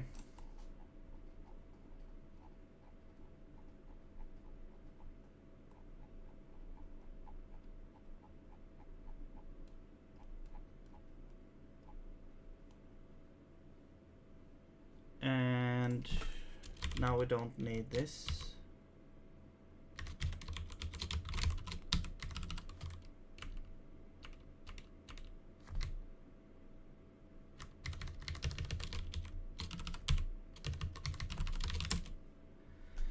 Man.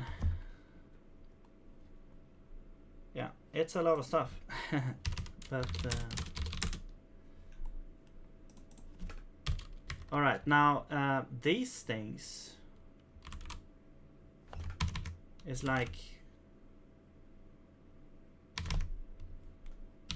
I'll remove it and see where we end up with problems.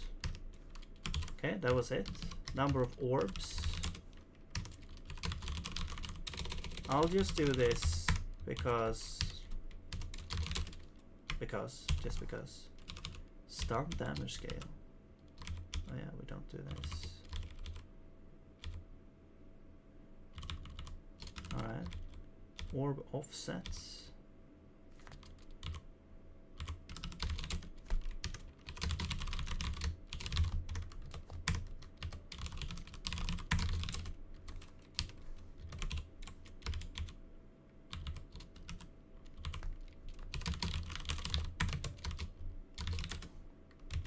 Why is that not part of the orb?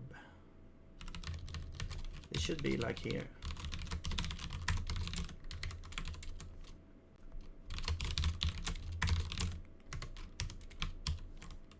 Orb angles, orb base vector, toggle time.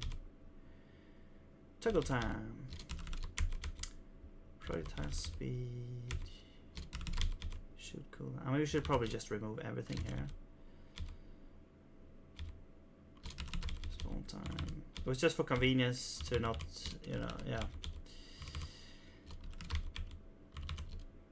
Regenerate amount. Regenerate cooldown. Let's just remove this. This should maybe uncover some places where we need to clean up. Like this part. We should just remove this. We're drawing the boss. Do we do this somewhere else?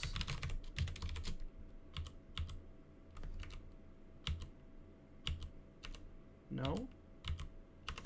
Okay, we don't do this actually. We do this when the boss is sort of vulnerable, I guess. Maybe.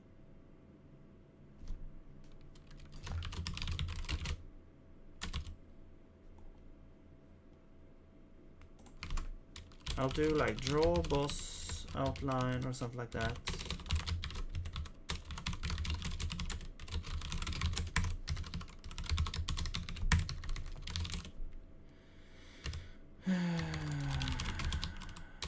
Body.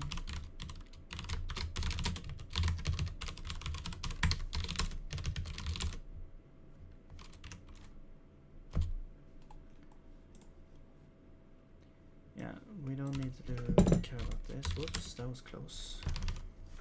Almost knocked my coffee out.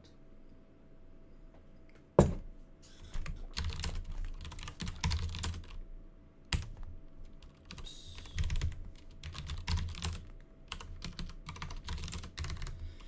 All right, and let's go back. So this is happening like both in stunned and yeah, we don't care about this.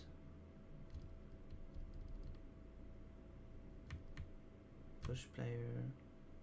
We're doing all that. Okay. Push player, yeah, we're doing this. We're doing that.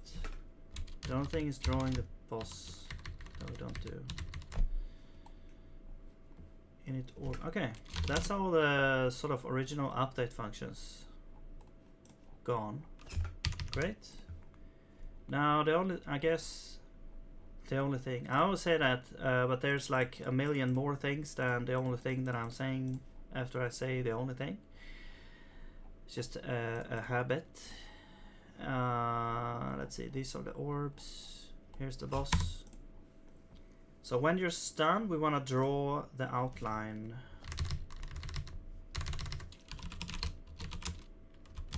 As well. And when... yeah, because we every time we remove invincible, I guess we draw the outline. Now I'm not sure about the boulder actually dealing damage, and also this one, because we're hurting the boss, which basically means we're setting pending damage on health, on the health component, right? But then if it's invincible,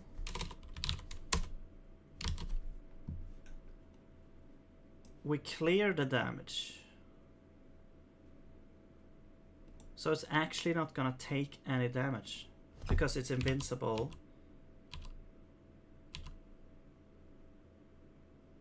I don't understand how this worked before, actually. Okay, well, we'll try and figure it out. Maybe we can...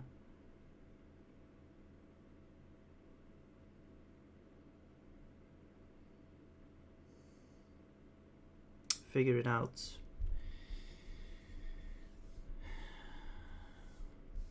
I mean, maybe the boss is like, it's not invincible, but it is impervious to player attacks.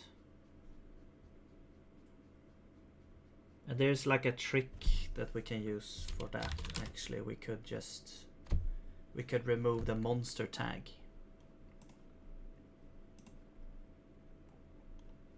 Okay, let's do this. Let's go to monster utils, add a new function, disable player hits or something. I don't know what to call it.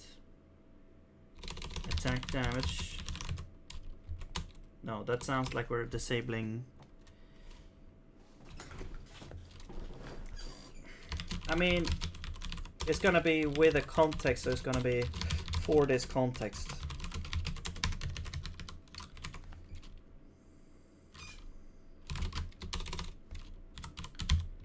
Remove.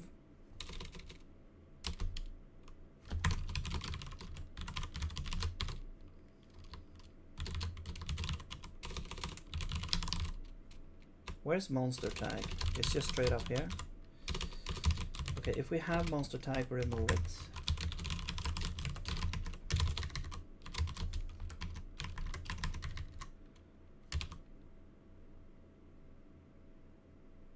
I mean, it doesn't make sense to do it if we don't have it, though. We'll do this. Otherwise, we'll add it. But this is like enable. Okay, so now we can do that. So we're using this instead of invincible for the boss.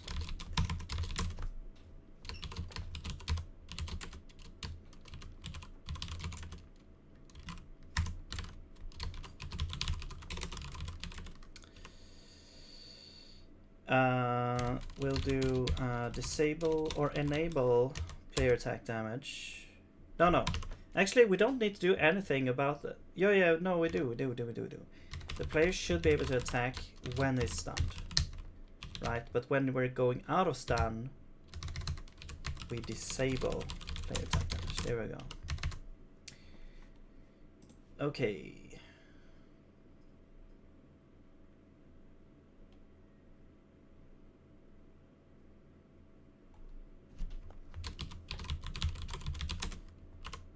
And this is the orb. Where is the boss? Here's the boss. We don't add invisible. What we do is we say disable attack damage. And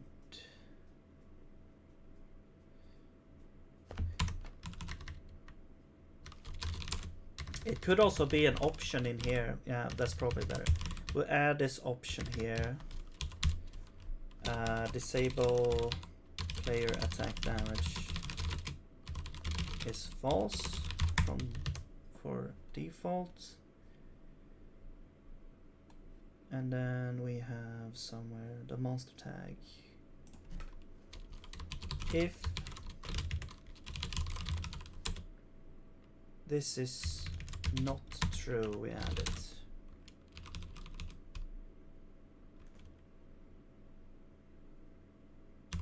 We could also do like enable player attack damage. Whatever. Whoops, it's called the same. Is that a problem?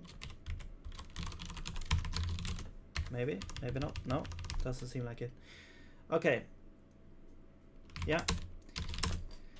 So now we can just say disable player or enable player attack damage is false.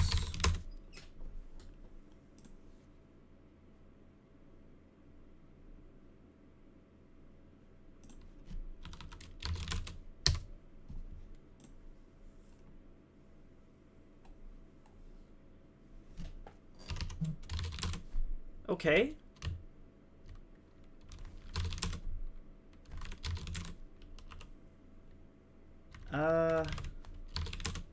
Are we done? Finally? Enrage? This, we don't have this.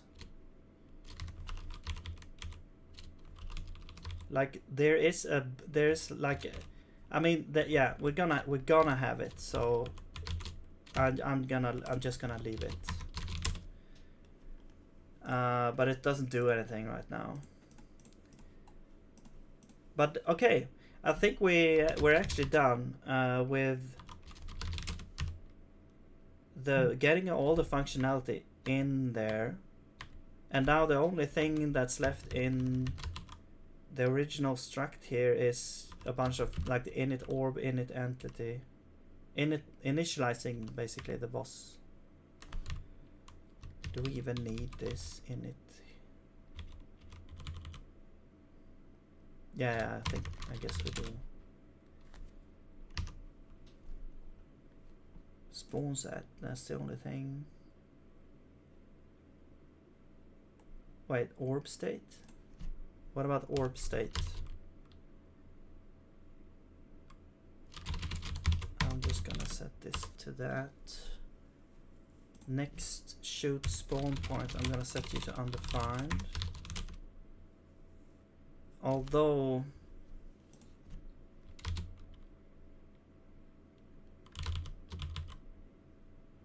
where is this set? Here.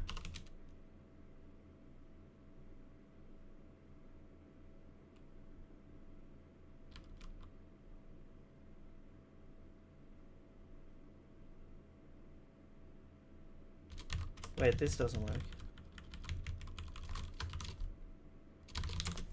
There we go. But the problem here now is that the spawn shoot point.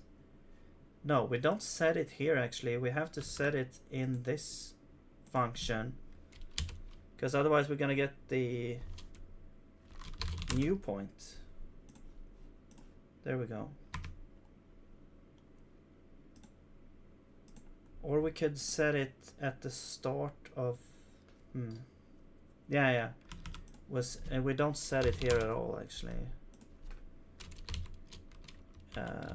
We set it at the start of the telegraph. Yeah, we set it here. And then we don't touch it until we telegraph again. Okay.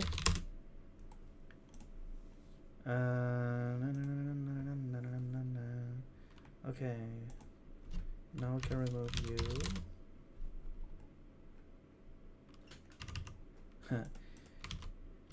Should we just try and run this now? I'll just do a little. Okay, I'll do a little bit of cleanup. And these should all be used already. Yeah. Okay, and then we have. So this one actually, this is not used. So I can just remove this entire thing actually. What's how many lines? Okay, now it's just down to like 60 lines, but it was a lot of shit in there.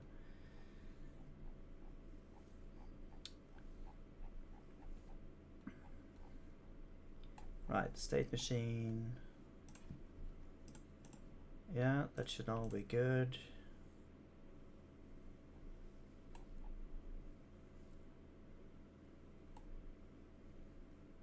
Ah. We should have the same thing here. This is an issue here. We need the same thing here. We need like the common event or whatever it's called. Oops.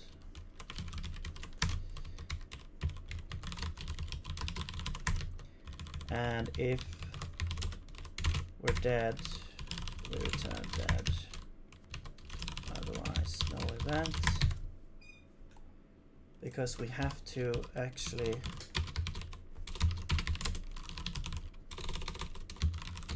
return here if we're dead. We don't want to do anything. Same thing here, because otherwise we might get out of the dead state if we set the state down here, for example. It's just a safety measure here.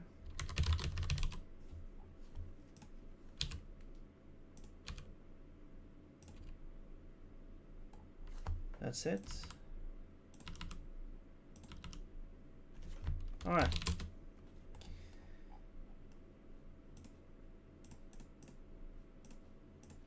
Okay, let's go through these functions down here and see if anything, if we should remove anything. No, I think these ones are used. There was like, now this one, that is used, because this is used, yes. Retract floor is used, this is used, yes.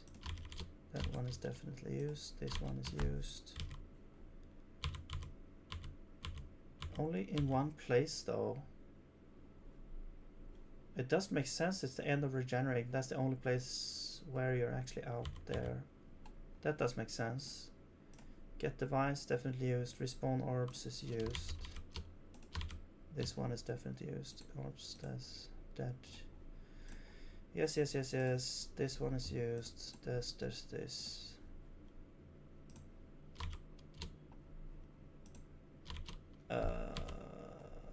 Yes. Should spawn. Spawn behavior.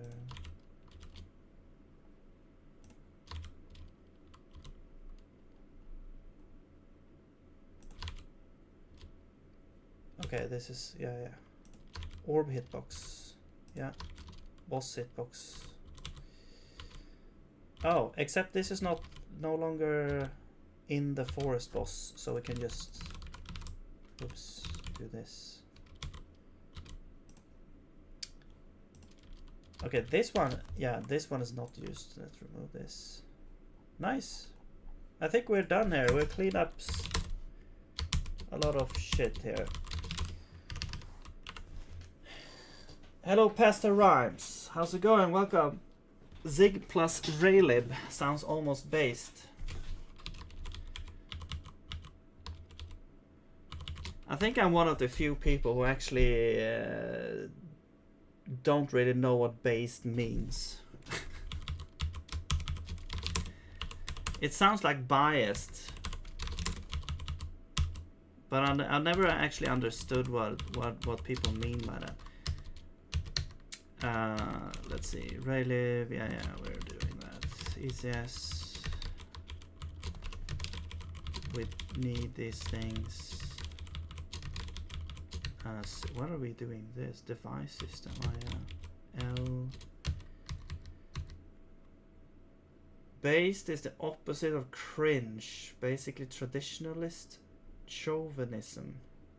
Chauvinism. Okay, traditionalist chauvinism. I don't know what that means.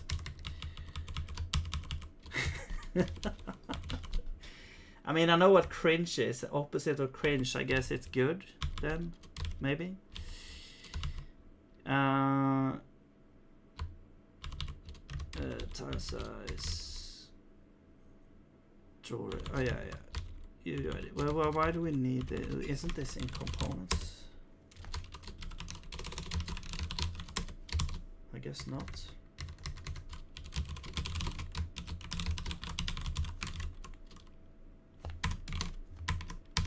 Where is this?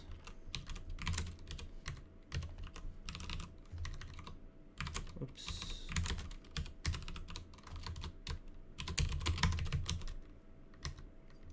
Teach me English here. Or slang. Draw rectangle component. Yes. Very good. Now we don't need this. We can use this common pattern instead. There we go. We don't need to do this. Bounded array is in lib. Tile size is is used in a couple of places. Okay, fine. There we go. What else do you want from me?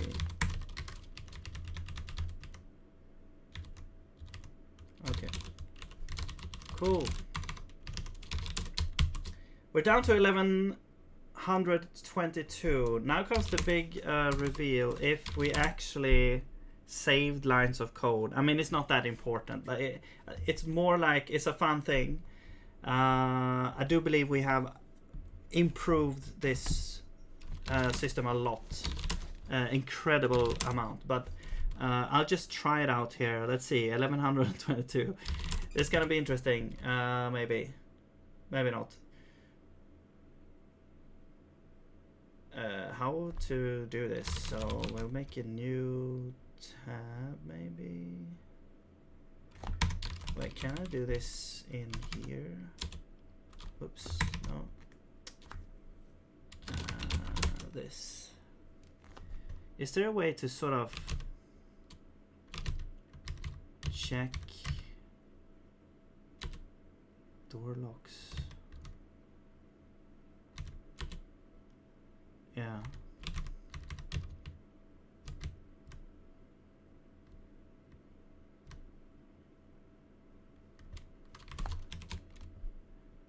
Options.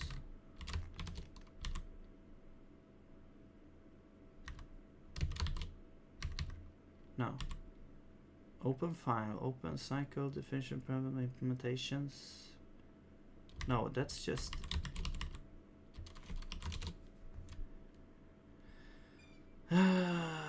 close diff, you know, cycle. Okay, maybe cycle.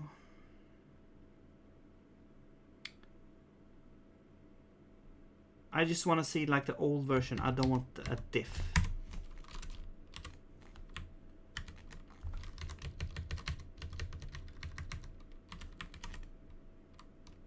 Oh, that just... Oh my god.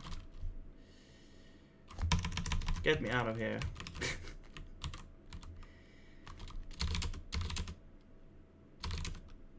There we go.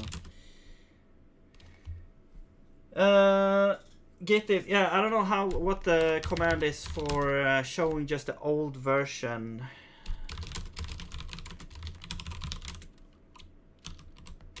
I mean, okay, we can do... well, what's happening here? Let's do... Well, okay, whatever. Let's just use the terminal.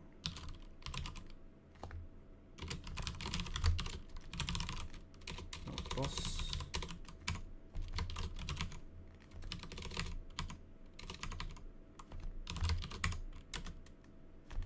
Yeah, how do you, like, view the... No, I don't want to quit. Git diff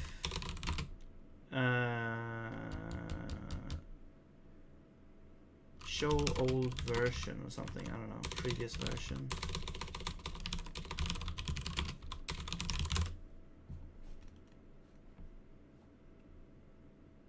No, gif show previous version. Revision. Is it just head?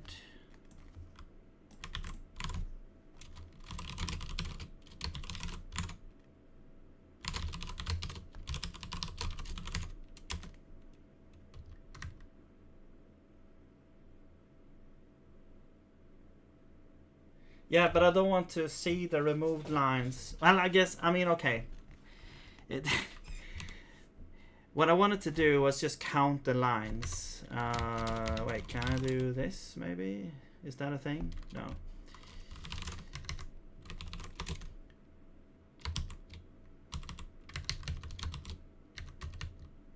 I mean, that's not correct.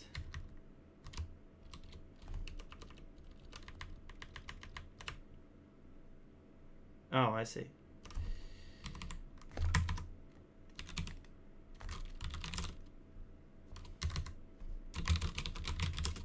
Okay, thanks. Yay! We saved. I mean, 200 lines. Well, 185 lines. Wait, 100. Yeah, 185 lines. That's not bad. And it's like the same functionality and everything. Well, hopefully. I haven't tested it yet. But that's just replacing one system with another, keeping all the logic the same, basically. And that's not, you know, the major thing, as I said. It's like, well, okay, let's see if it actually compiles. We probably, I mean, it's not gonna compile. That's, it's not, yeah.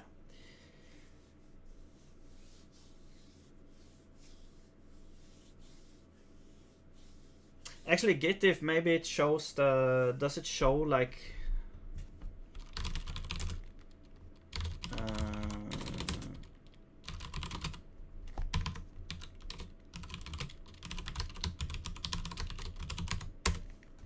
does it show the total? No.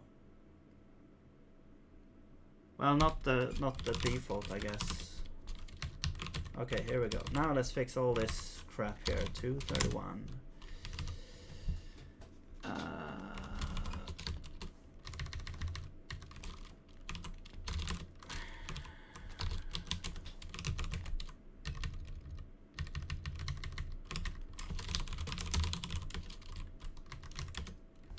Oops. Oh, come on.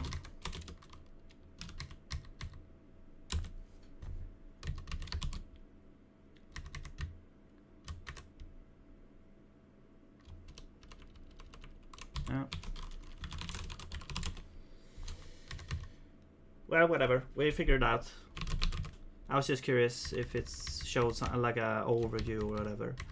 Okay, value with comp time only in type comp time int depends on runtime control flow. What? Oh. I see. So let's just well, what you want to do here is you do this. I mean, that's one way of fixing that. You have to say that it's not a comp time thing.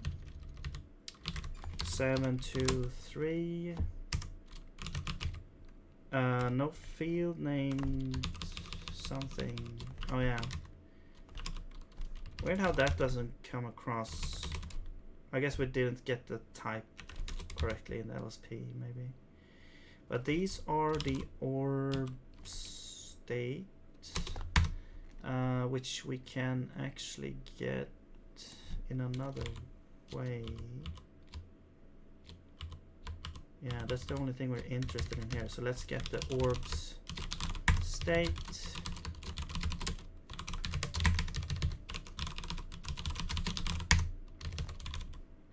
And attack points.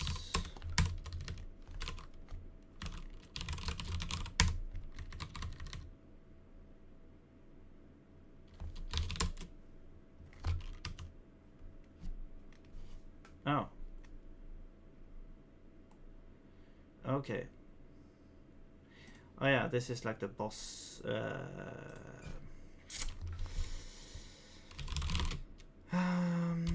Okay, let's get like the context. Well, we can just make a context, I guess.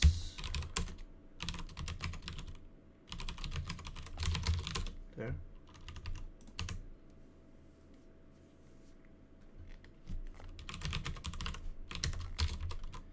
$363. What the fuck? You do time steps as a float? Actually, it should be F64 now that you mentioned it. This should actually be 64. You do time steps as a float. Yes. What's the issue? How would you do it?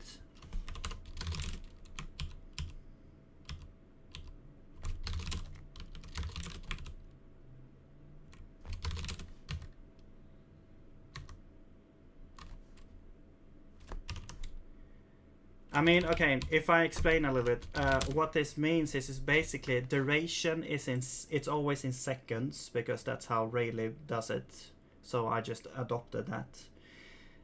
It's always in seconds. So basically this is just, you know, the amount of seconds is the duration.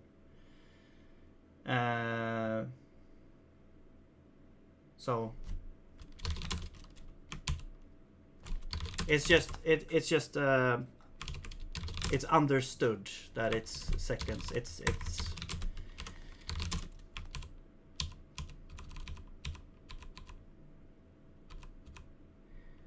okay. But it does make sense to that. It does make sense to get to add some sort of unit to it. But I just, you know, I never say it's just so wired in my brain now in this project that if it's anything with time, it's always seconds, always. Okay, so it's not really an issue.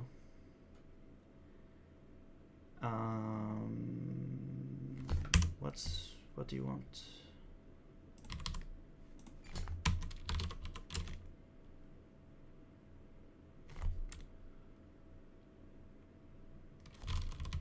You should be fine. What's your problem? Oh, you need context, of course. There we go. That's fine. It's just using floating numbers, always inviting a ton of bad shit.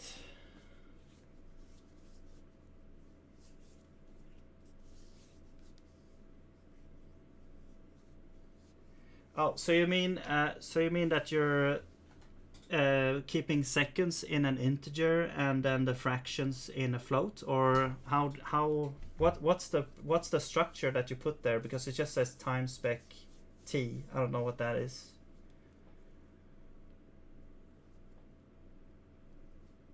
I guess it's like a struct with seconds and like an integer seconds and floating milliseconds or something. I would use floating values if it was values from an ADC. But when counting time steps, I would stick to discrete numbers. Oh, they are not floats at all. Okay.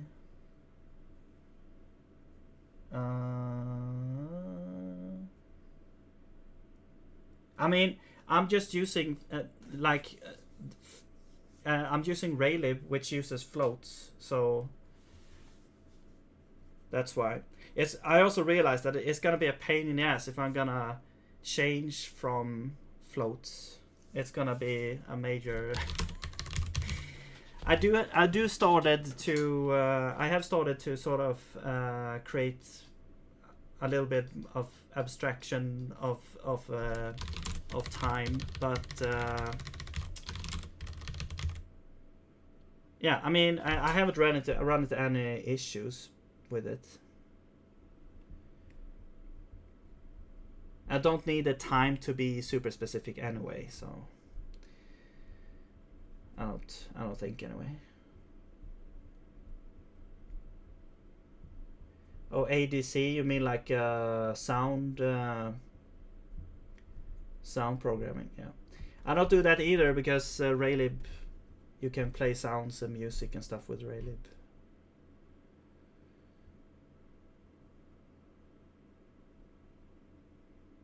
Also, ADC, is that like input? The input sound? I would stick. Analog digital converter, any voltage you might be reading. Yeah.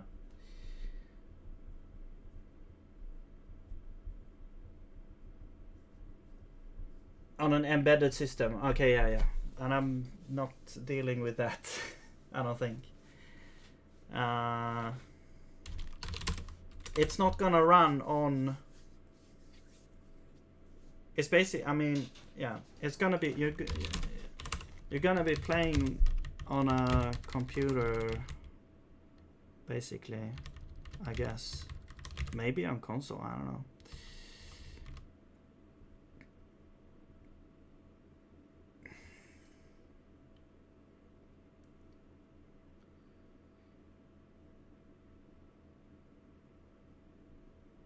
Yeah, I don't have any reason to worry about that, I don't think. Let's see. What else do you want from me, Mr. Compiler? 378. Oh, misspelling.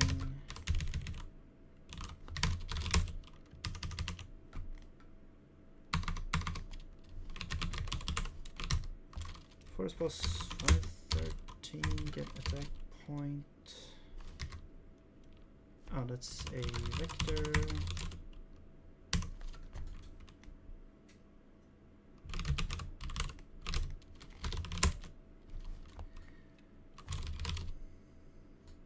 No, you...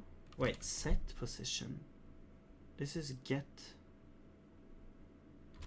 Oh, wait. No, this is... we get the position and then we set the position. There we go. We don't return anything.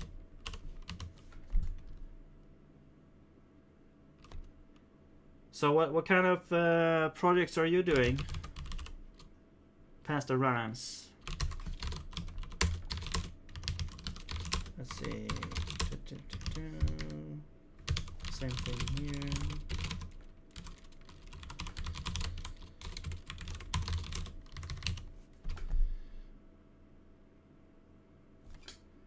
Disassembling a Nintendo DS game. Okay. Are you doing it in... are you doing anything with Zig there?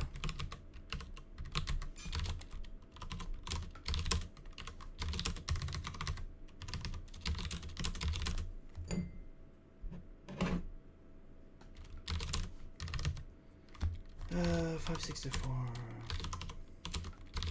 Haven't touched Zig yet. Maybe someday. Okay.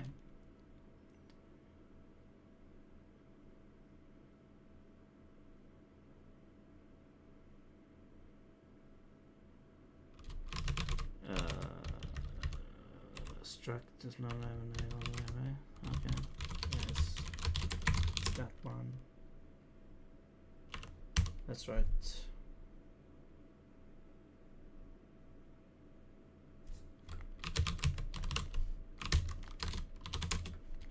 No field named. Wait, what the hell is this? If we're active, we're set to rotating. If we're dead. Oh, right. Okay, yeah, so this is interesting. I think... No, we do not... Well, actually what we do is we check if we're alive. That's what we should do here. Because the boss respawns the orbs, and so we can check if we're... Well, okay, let's check if we're dead. If we're not dead. If we're dead, we return. Otherwise, we set state there. Okay.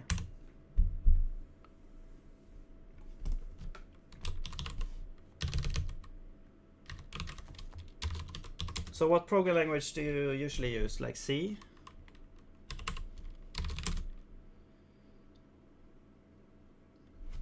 Yeah, it's just shortcuts to like a bunch of helper functions, basically. MU is monster utils, C is components, L is just lib. It's basically where everything else ends up.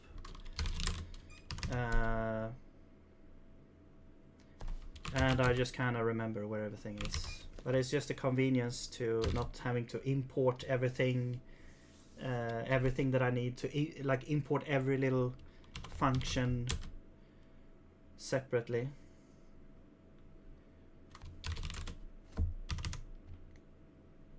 No field name main name. Get random remaining orb. This is not on self.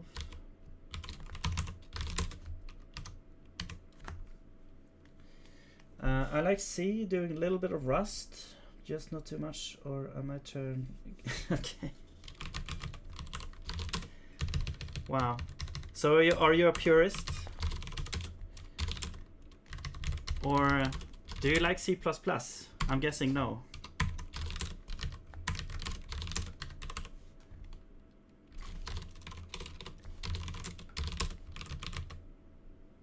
Or are you just kidding? Let's see. No field name orbs. You are... Well, okay. This is... We'll use orb state instead.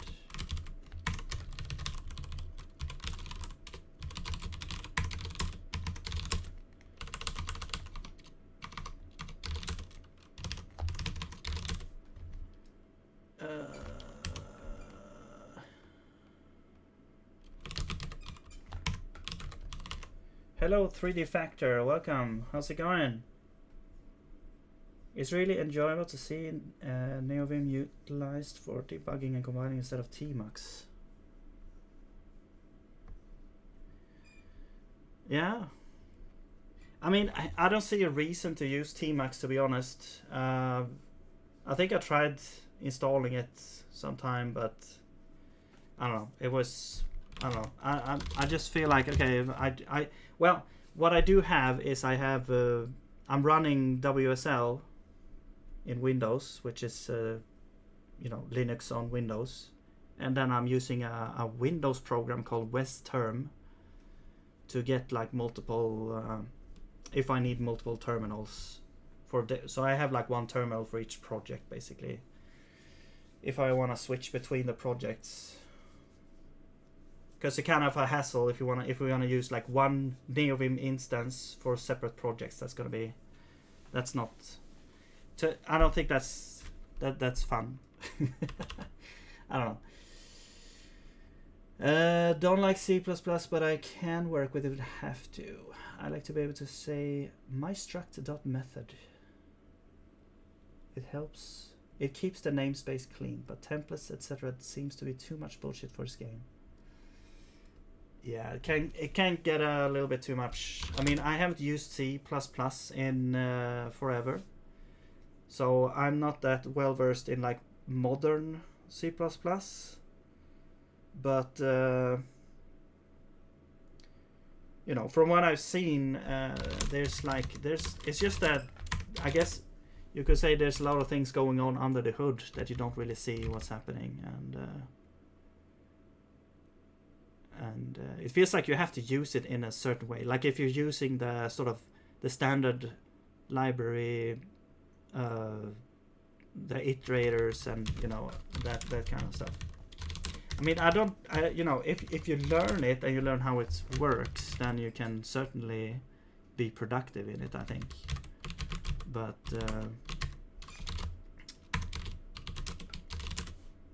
yeah, I would rather not touch like those old languages, to be honest. I like SIG because it's new and it offers like a lot of convenience that is nice to have. Let's see. What's your problem? Oops. Forest boss. No. Oh, wait. No, this is the wrong type. There we go.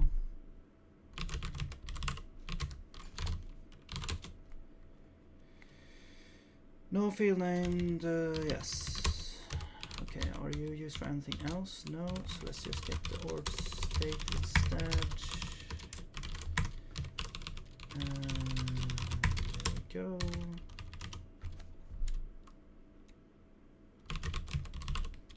But interesting to see how many bugs will come out of this refactoring. What's going on? Missing struct field animation key. Whoops. Okay, that is... Yeah, we don't need to have that. If we don't have animations, we shouldn't have the source entity animations. Oh, yeah, I see. Okay, because this is like the first time I actually have this. Let's do animation as a thing here instead. And now we can also like rename this to start and do key. Okay. And this is nullable. And I will set this to null, I guess. Okay.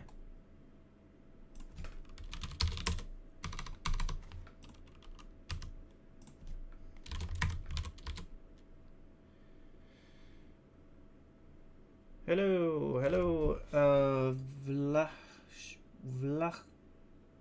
Yeah, I don't know how to say your name. Vlacho. How's it going? Welcome. How do you set up compilation with errors like that in NeoVim? This is a plugin here. It's called Overseer, which is I really like this. You can set up like your own scripts, but I just map. Okay. All you need to do is actually look at this file here.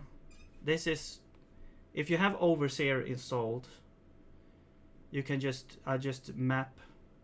This is like my run key, and since I'm running in Windows, I'm running with CMD here. But yeah, you basically just say Overseer, and then you can do this, and you get this here, all this. So it's really easy to work with, and then you can go to each, you can go back in history and look at other older like runs if you want. You get the log out here and can look at it, and then you can also go in here and do a bunch of stuff as well. So yeah, I really like that. I would recommend that very much. Okay, where are we?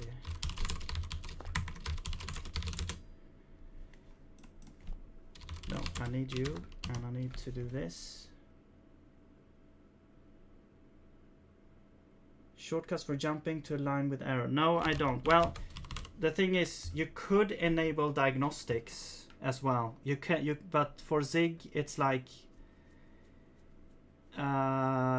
you can sort of write a config to for every, like the output here, if you have a specific pattern, you can actually tell Overseer to put that into the Vim diagnostics. But I used to have that, but then I fixed the LSP to work, but then it broke again when Zig updated.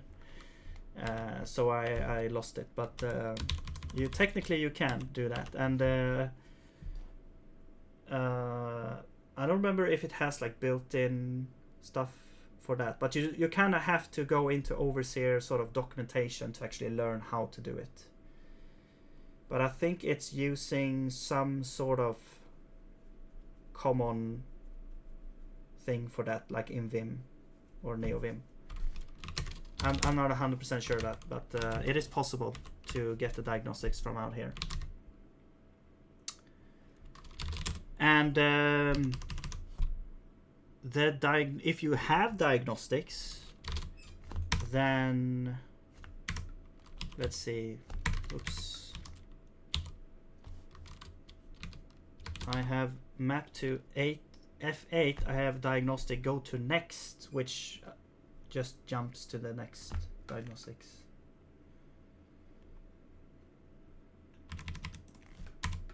And also you can open, well, that's like a telescope thing, but you can open like diagnostics in telescope as well to get like all the diagnostics in the project that currently is like registered. 895. So that's why I have to like jump back and forth and run the compiler to actually get the diagnostic here, because the LSP doesn't really work right now. But I think that's a problem with my setup. There's some sort of access denied error which prevents some errors from popping up on the Linux machine. So I'm not sure what's going on there, but I haven't looked into that. Expected type, star, bowl, first boss, found, bosses, okay. So you are a pointer. There we go.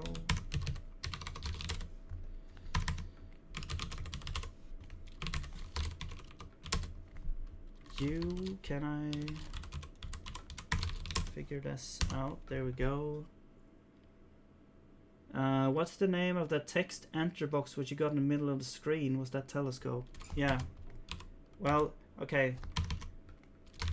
This, let's see.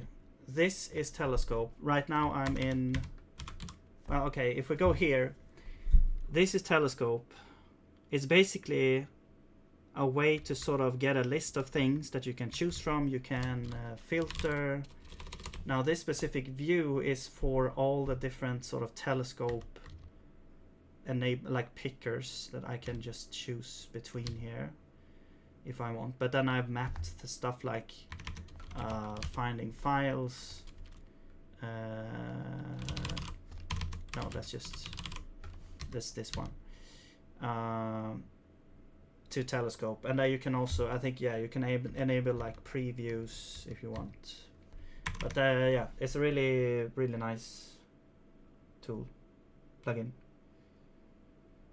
A specific nerd font you're using, is this a Western? So this is not, yeah, this is it's a variation of Google Source Pro or something like that. It's called Haskellug, I believe. Haskellug. Yeah, it is a nerd font actually. Haskellug, maybe. I don't know. Haskellug. It is. Where is it? I don't know. Sometimes it says Haskellug and sometimes it says Haskellug.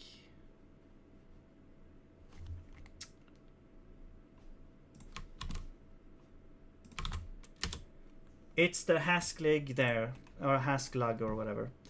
But it the one thing that it has that is like different is when you have like double equals, it puts them together.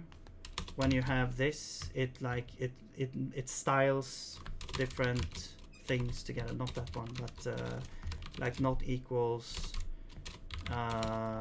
Yeah, some stuff like that. A Haskell legitor font. Yeah. It doesn't do everything, but it is. I wonder if it has like. If it does things like this. No. Okay. I've never actually used it for Haskell though. I don't think. Well, I did install it like 100 years ago, so I don't remember actually. But I'm driving Maple Mono NF. Okay, is that on the same? Is that also like a nerd font? No. Or maybe Maple Mono NF. Well, NF is for nerd font, right? Maybe. Oh, that looks kind of cool. Looks very stylish. Yeah, I like that. All right. Let's see. What's your problem here?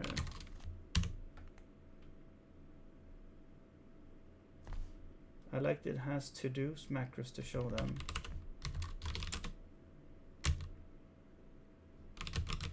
To-dos macros.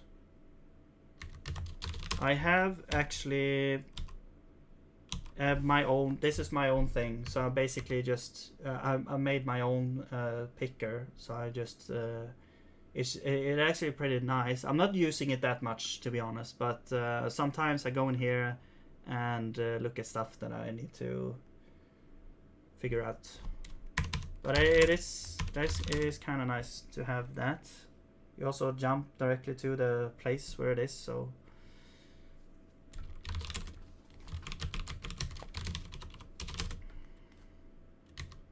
wait. Oh, we don't have context. Oh yeah, we don't have context. So we should just make one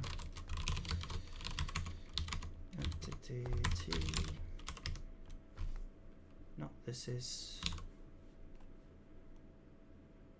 boulder. No. Actually, no. Does this? It's very important that we don't assume that the context is referring to the boss here, I guess. But that should be good. Maybe we should remove context there entirely. Okay, are we done in here? What's happening in chest? Why are you a problem now all of a sudden? Forest boss. Oh, that's right. We have a chest up there that actually spawns the boulder. Oh my god, wait.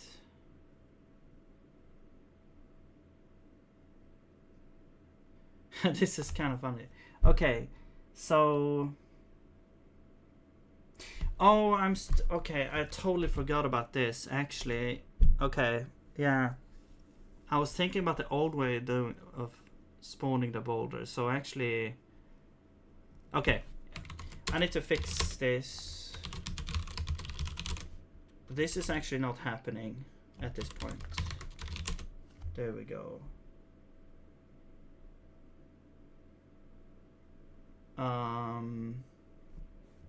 Yeah, it's gonna happen when we activate the time toggle. The time toggle. Okay, but what we'll do is we will say spawn boulder. So we'll copy this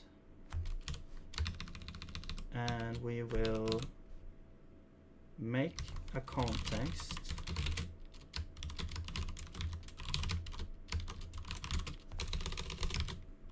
with the boss entity, and then we'll do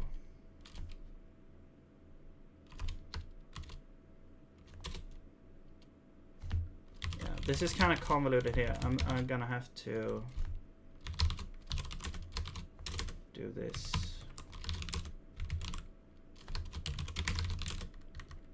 Yeah, that's fine. It's kind of weird. It's kind of we have like another entity that is like a chest that has a special like spawn boulder type. And when we open the chest, we spawn the boulder because the toggle device is activating this. Okay, whatever.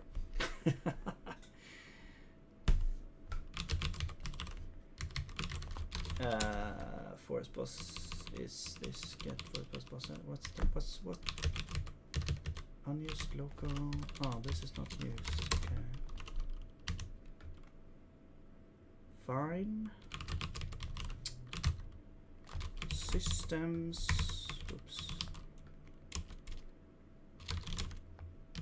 Yeah, this doesn't exist anymore. Awesome.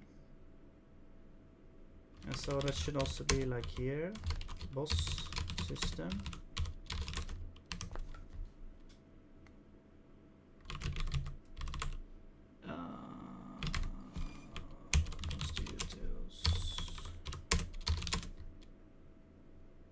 Yeah, I really like the Maple Mono,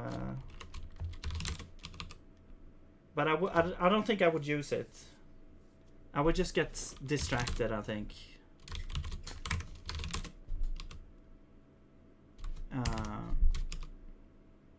At least at the start. 489. This is over here. No field name, animations. Oh yeah. So I changed this around now. Okay, that's what I was doing. If we have animation, we do this.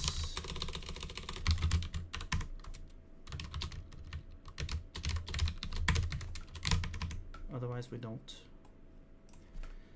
And this is that. And this is key. And this is start and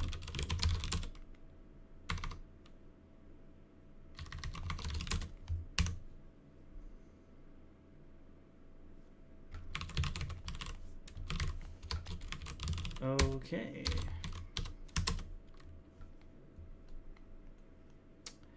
Oh yeah. So now this needs to be animation where the key is rock instead. Alright. There should be one in somewhere else. Blomma.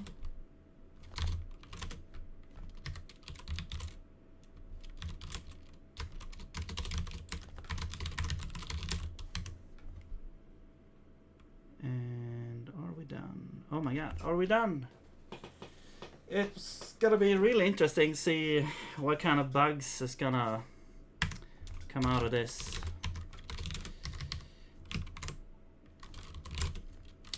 Oh. Alright.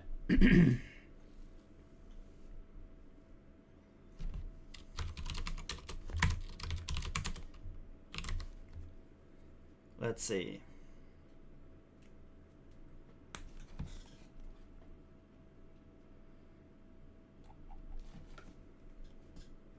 Okay.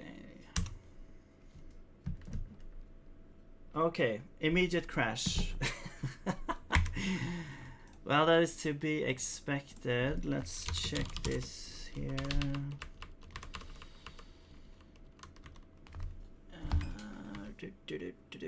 State duration for which one?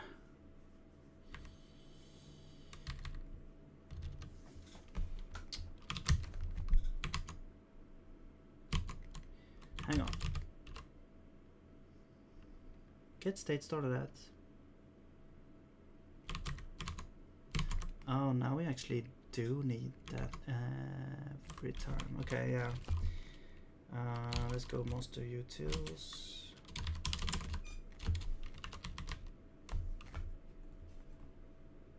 Yeah. Set state. Okay. So.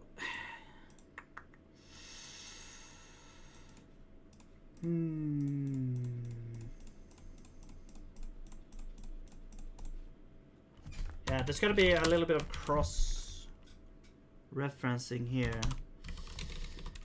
State machine. So actually, yeah, as soon as we set the state, maybe it shouldn't be like a timestamp here, like not on the context, but on the state machine actually, like started at state, latest state set at. That does make more sense. Maybe.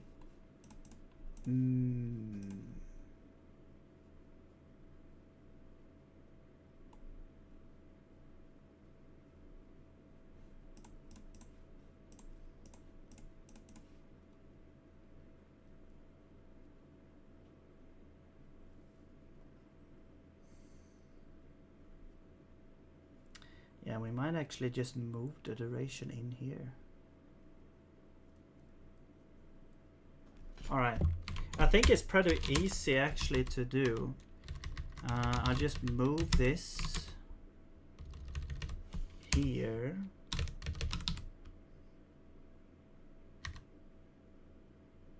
Well, the duration doesn't really make sense.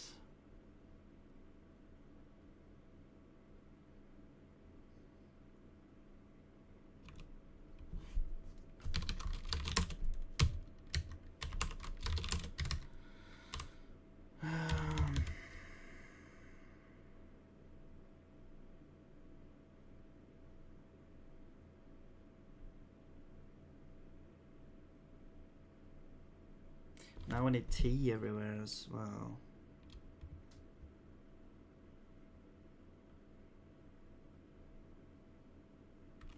Okay, I won't do this now.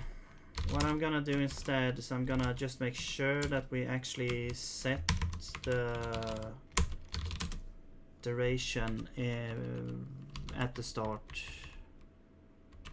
instead. So here in initial we just set to infinite,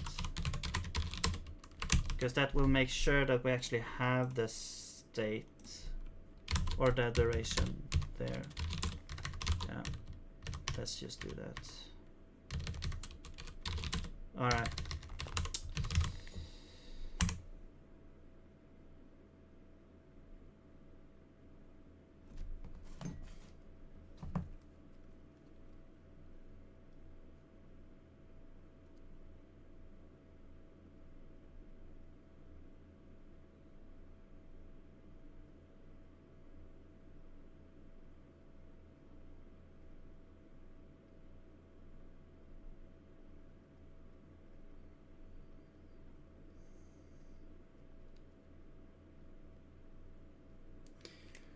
Okay, let's see. Oh, immediate crash again. Interesting. What is going on? Well, let's check the error. Okay, we got another error here. Row free. What? Invalid free? No, that's not the error. Right? That can't be the error. Draw list values. Draw. Oh, it could actually be the error because, okay, I remember changing out the allocator. Right. So the draw system is using registry.allocator. Okay, let's actually replace that.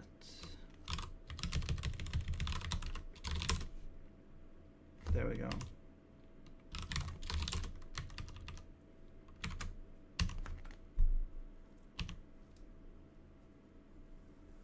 $500 FPS limit. Yeah, I just have it there for reference. If I start to drop in frames, then I'm gonna, well, it's a sign that I have to optimize something. I haven't had that happen in a while though, but it's just there. Invalid free. Still invalid free. Okay. So, oh, this is adding a thing. Oh yeah, but then when we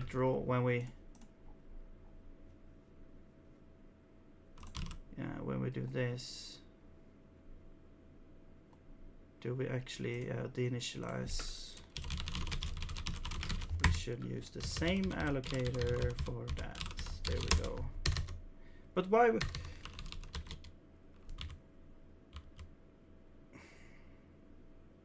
Okay, I think it was because of the text. The text was different, used a different allocator. Okay, whatever.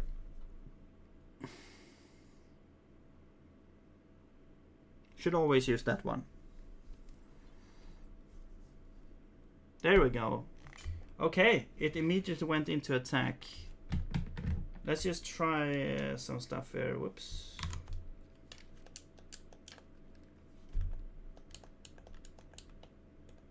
Yeah, the position is not working.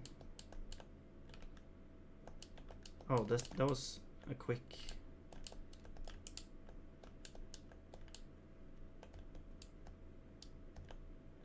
Okay, this one is not moving.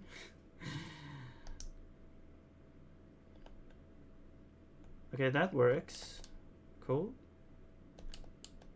And this works.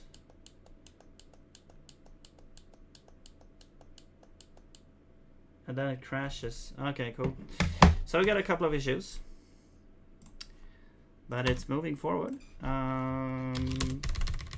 Let's see. So the time toggle is not moving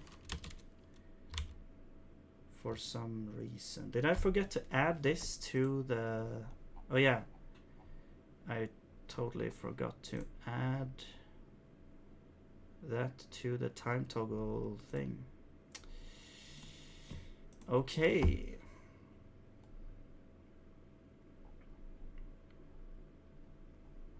Okay, I think we'll do that. We'll do it like this. We will have a function that is gonna be like init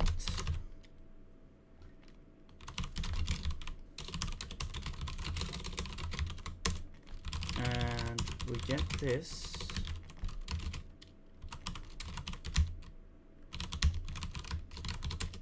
No, we have get entity by entity ID, time toggle ID. Now we get this. If we don't have it, then we return. But once we have it, we will do. Well, we will add to time toggle. We will add a state machine. Time toggle state machine. There we go. And that should be all we need to do. Now this function has to be called every turn or every frame, I mean. Although if we already have a thing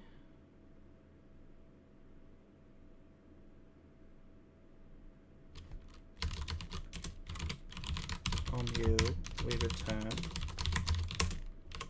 I just want to make this work quickly here, and we'll just put this into the common behavior. No, this is the orbs here. So I will say time init. Okay, now the time thing should move. Well, there might be bugs with it.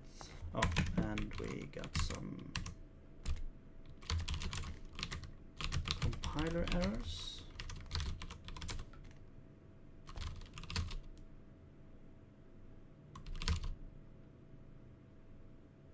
Oh yeah, initial. There we go.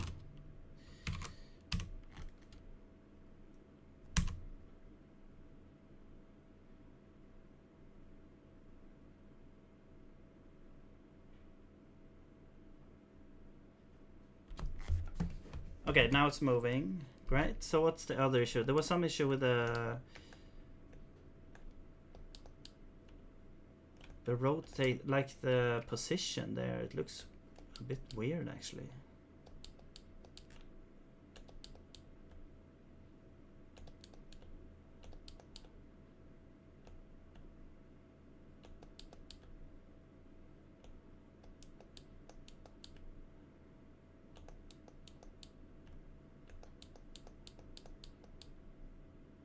I don't know, it doesn't really look like it's like rotating around this. Also, why is it not attacking? Oh, I see. I killed the attacking one and then it kind of froze the state. So when... Okay, but that was easily fixed, so we go to orb state machine. We go to dead state. Come on. Dead. Here we go. When we die, we also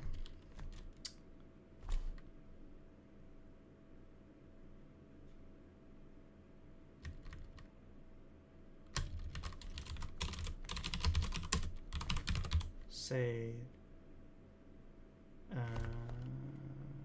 wait.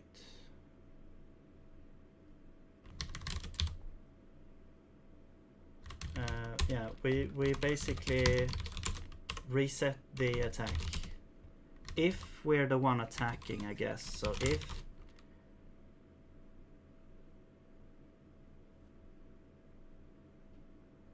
okay, we do this boss, boss. Whoops.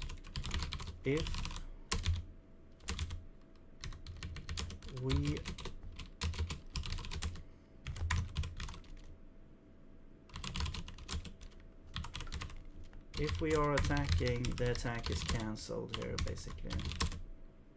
There we go.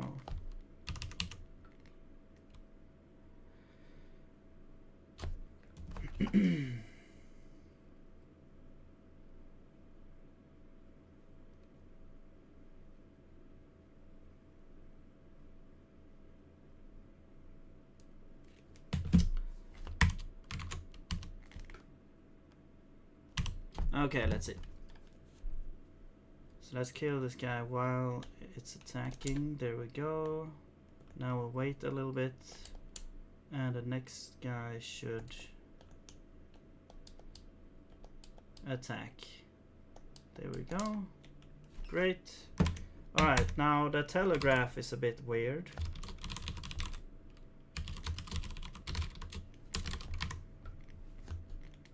It's like it's only drawing. It feels like it's like only drawing like once. Oh yeah, it is.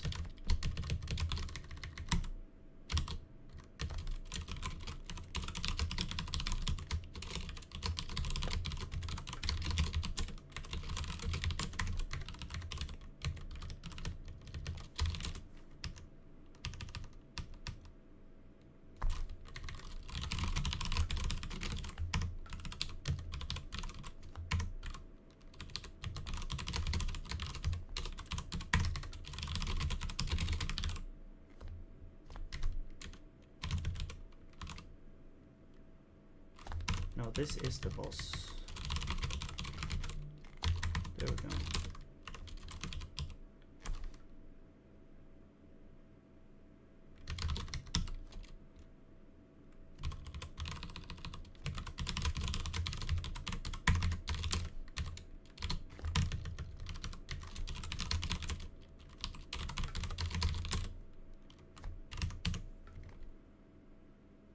Okay.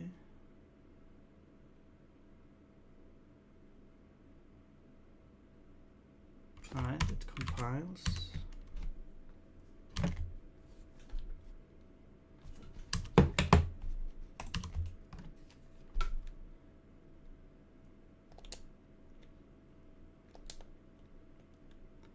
Okay, yeah, now it looks better.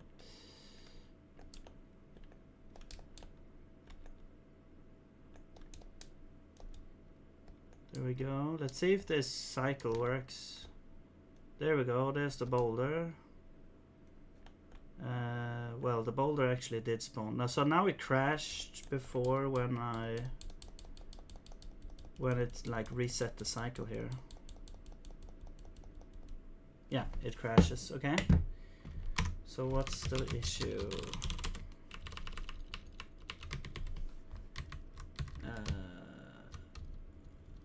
We're removing something invincible. 585. We're removing invincible from the orb.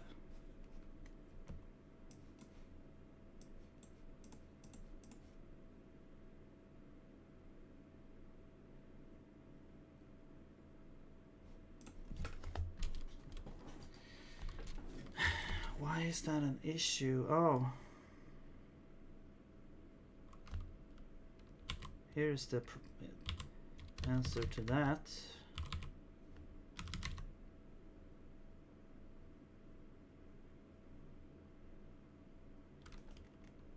I mean, it's kind of... Okay, whatever. It's kind of like splitting up the functionality a little bit here, but we do need to remove the death component and then fully heal in order to not have it die again. And then I guess we could move this into here, because this also makes sense to have this stuff in here as well. Or we could just move everything out there, but I like having the logic here because that will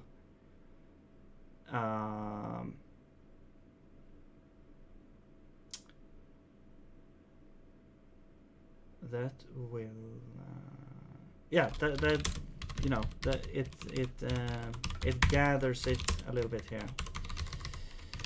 Okay. Because yeah, it's the state machine. So all right.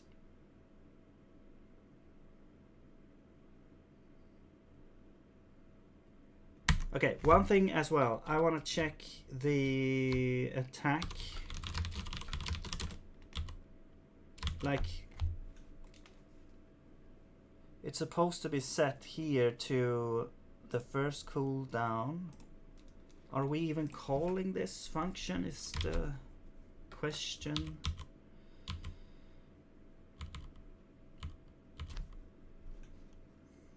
No. Or wait. No, that's not that.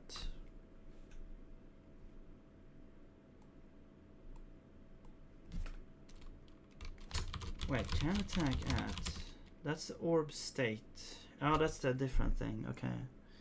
Yeah, this is like this is like we have orb state, which is for one orb, for each orb, but then we have this, which is like a for every for all orbs, and so they share like this cooldown here, and so, but the orb state is it's just set to that, right? But then when we initialize, okay, yeah, so here we need to set.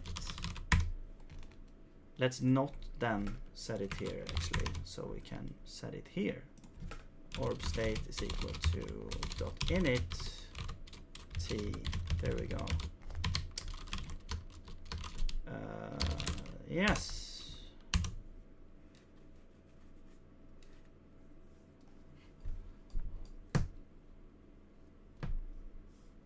So then it gets the correct timestamp and we can be on our merry way. All right, there we go. Now it's looking more like how it used to. Let's see if the whole cycle works here.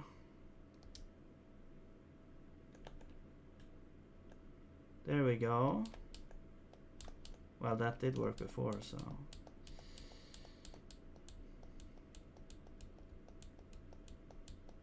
There we go. Okay, and it immediately goes into attack. I don't know about that. But it's easily fixed now.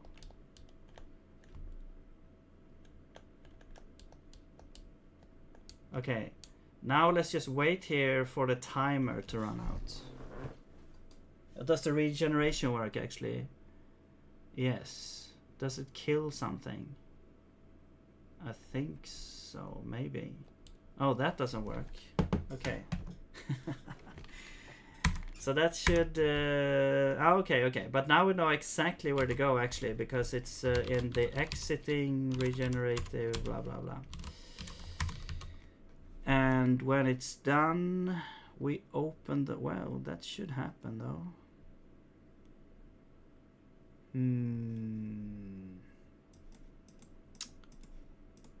Open the bus room. We activate the door. Was it, like, not open? Or something? No, it was closed.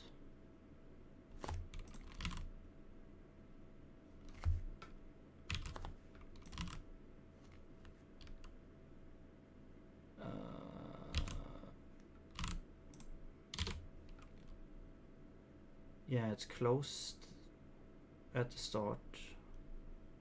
And when we're done, well, we go to this guy.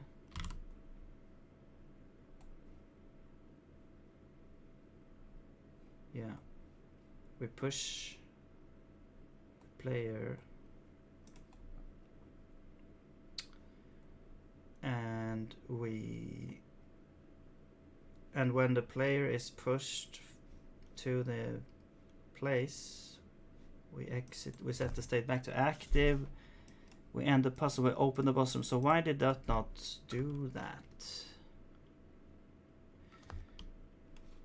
We can also check the state is spelled out, so we can also look at the state here. Oh, it's barely readable here. Okay.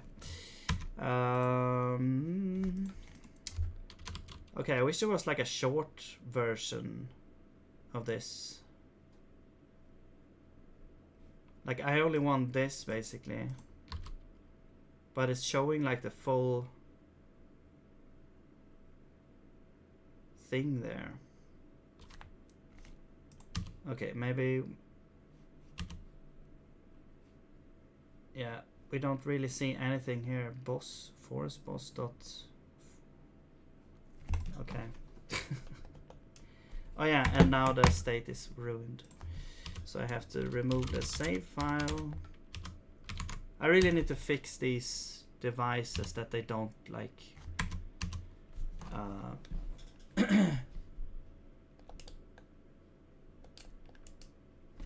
my god. And if you take damage at the same time 3 times, you take, like, if you have 3 sources of damage in the same frame, you take 3 damage instead of 1, which is not intended.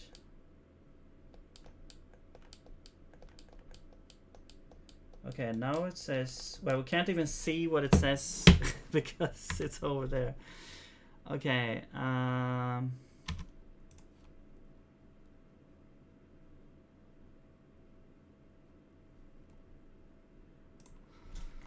okay. Whoops. Let's just check. So exit, regenerating to active. Let's just do this.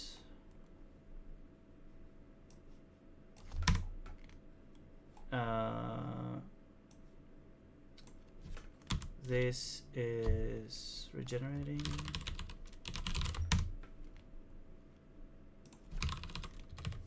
Initially regenerating.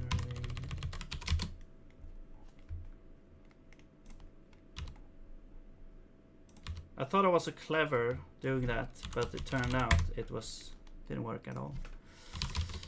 Telegraph shoot.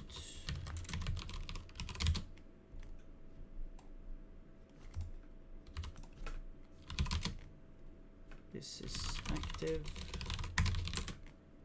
Okay, that should be enough. Well, let's just do it. Initiate stand.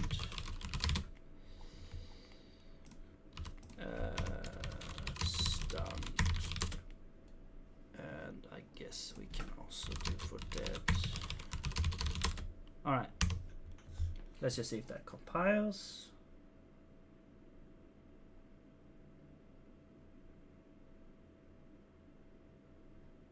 Yeah.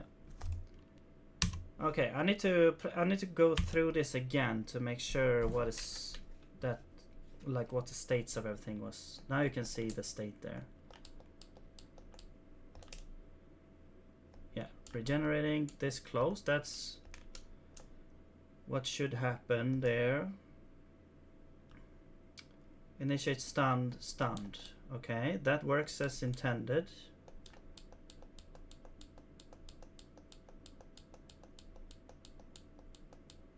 And now we're back to active.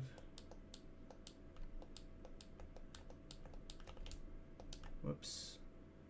Okay, now we'll test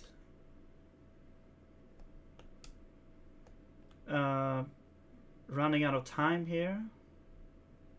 It should say like exit blah blah blah. Okay, but then it toggles the door. Like, was the door open? So the door doesn't really need to be activated or whatever.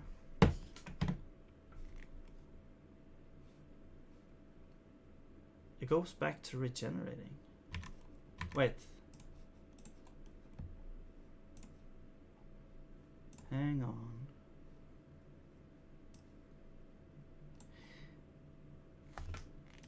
No, yeah, we set the state to active.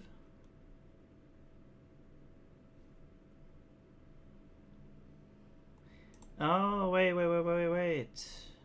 When we're stunned, we respawn, right. We respawn the orbs. We forgot to do this.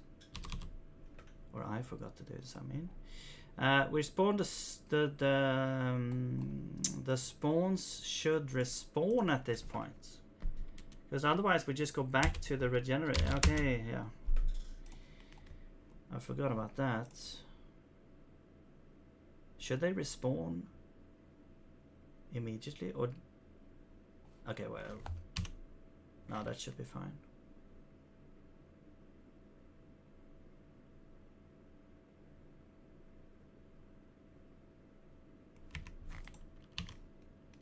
And now the state is weird with the doors.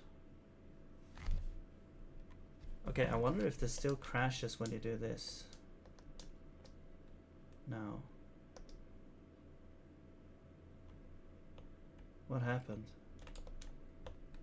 I can kill them like this. You're not supposed to be here when in this phase. So this is really not supposed to happen, but it's just fun trying to trying to do this. Okay, there we go. And now we're up here. This one is actually okay, but this one is now not gonna. Okay, this won't work.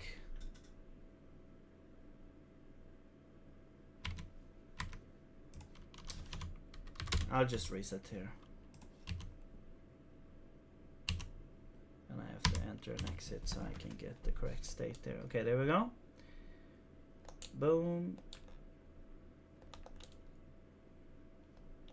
All right.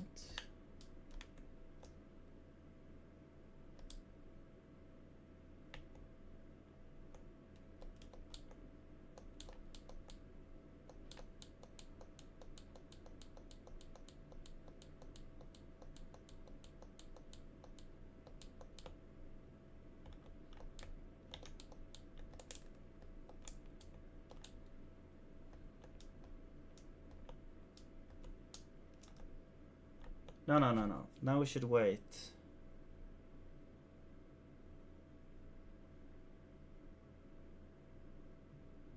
There we go. It was just entering like the regenerations phase again.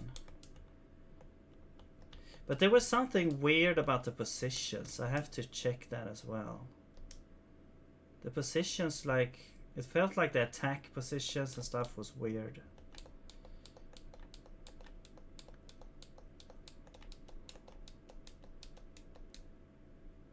Okay. Ultra crash. Holy shit.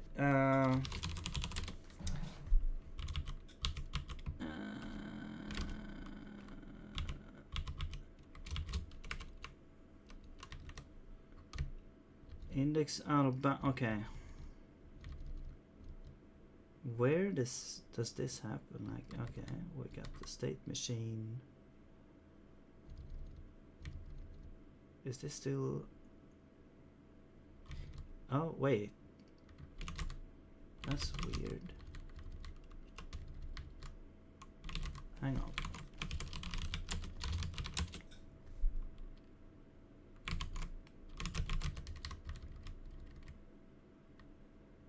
Oh, there's no forest boss. So the entity was removed? Is this like a separate?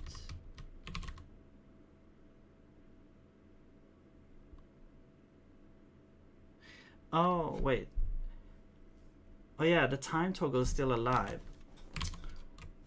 I think we'll just remove that. Time toggle is trying to access the boss, but the boss is dead, so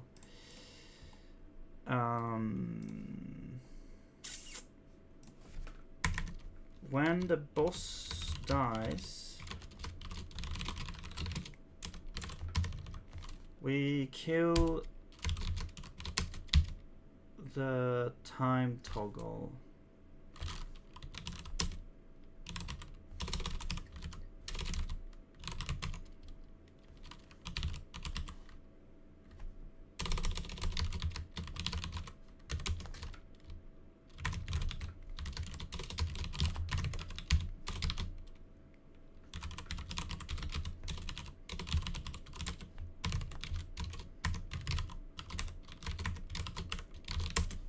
Okay.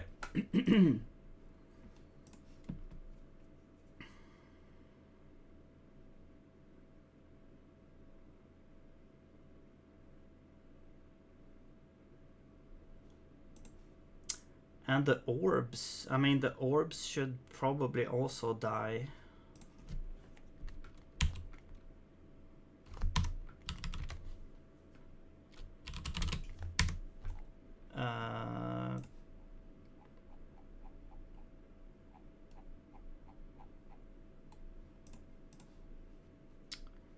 But when they die, they do a bunch of stuff with the boss. So I would just say if is dead. No, we can't get the boss entity if is boss alive. If boss is dead, we return. We don't do anything, because then it doesn't make sense to do anything here. And that should be fine. Okay. Except no, but this is gonna get deleted anyway. Yeah. Okay, I'll just add it here.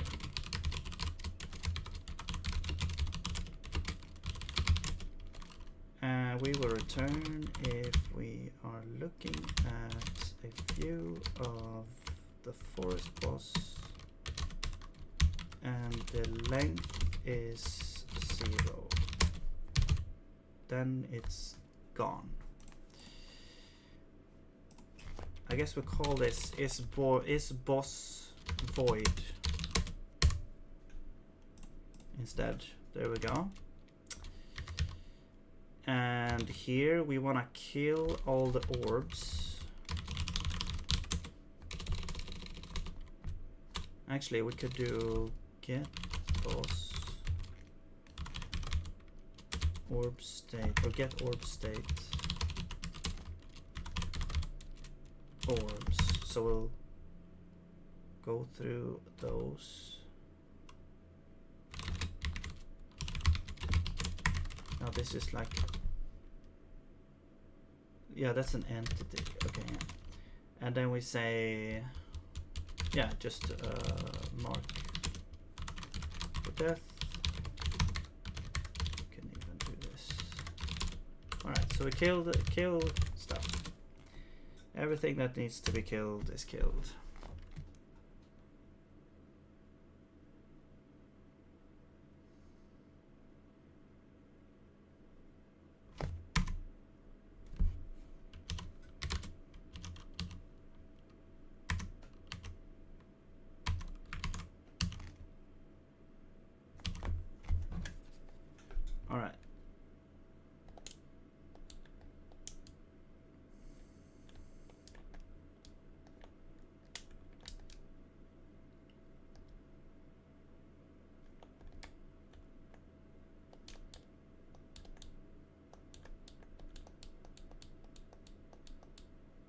I also want to try another bug that was like if you kill, like, let's say you kill this guy over here, but then when they respawn, they still do like damage if you stand in the orb when it's like respawned. So if you stand here and hurt the boss, okay, there we go, now they're dead. Why are they still like...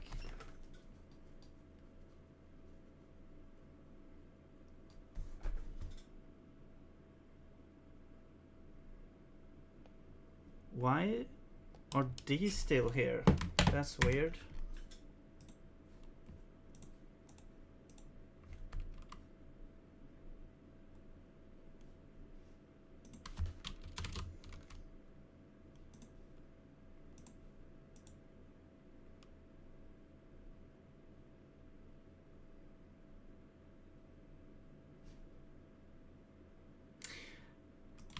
Wait. Is it because... Okay. Okay, the death system looks at the death settings. And if the death settings says that you shouldn't destroy, then we don't do it. Okay. So we should also like change the death settings here as well.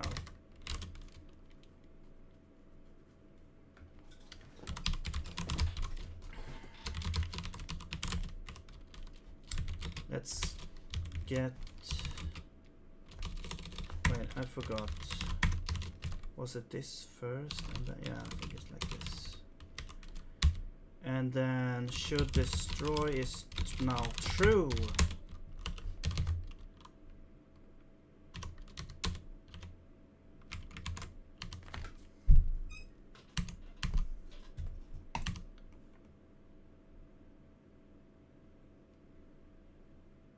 Hopefully that will work.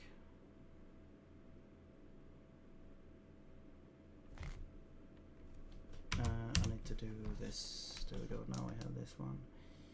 I can actually enable sound.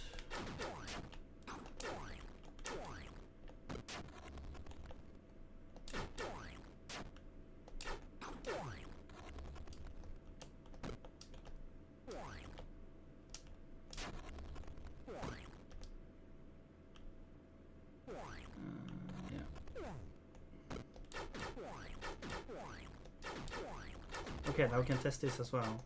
Will we take damage from the head? Yes, we will. Okay. Okay, but okay, now we can see the orb position there is very strange. I think it probably has something to do with the timing of the... Yeah, there's something wrong with the timing there.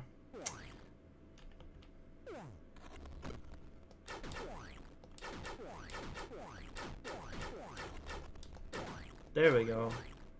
Oh, and these guys don't know what to do now. What the hell? Why are they doing this? That is very strange. Oh, maybe they're not updated anymore. I don't know.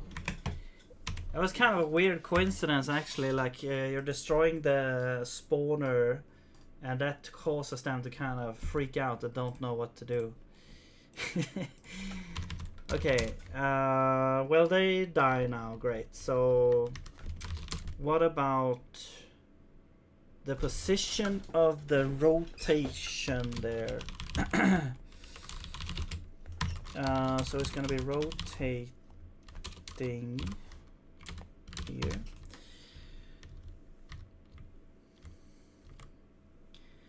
Set position rotating. Get position rotating.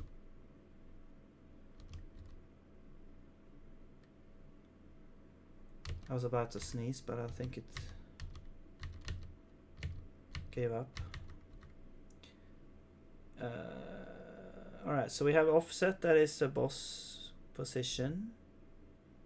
we have some sort of base angle for this specific orb. And we have time elapsed. This might be the issue here. Yeah, this should be right because we're okay. Yeah, this is the issue. This should be like time elapsed, not from this state because this like changes state. So now we have to check from the boss. So I'm gonna get this boss here. Actually, boss started at. Wait, I never had this. Or I mean, I had it, but now it's gone.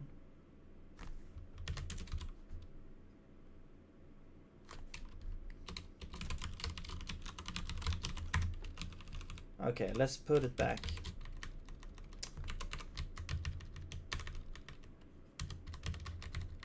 Let's put this back. Boss started at is gonna be set somewhere. T. That's just T. Okay, now we have it. That's it. That's all we need to do in order to get that. And then we are gonna say, so that started at, but we want to say time elapsed is gonna be this minus that. All right.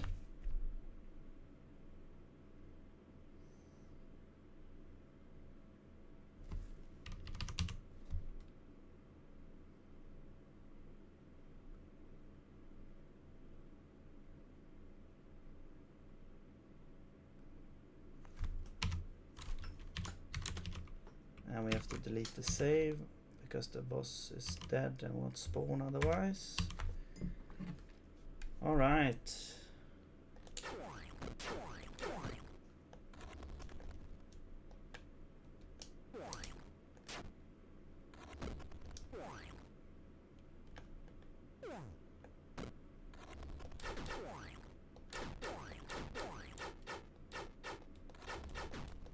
You might be thinking, wow, this is an easy boss. But I ramped,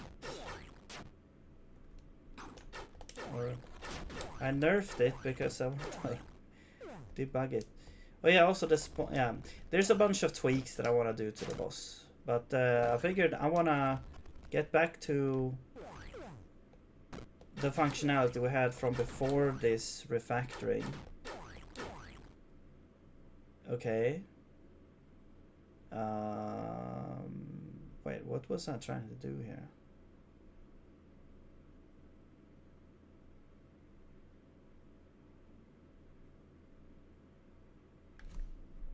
Oh, yeah, I was, okay, yeah.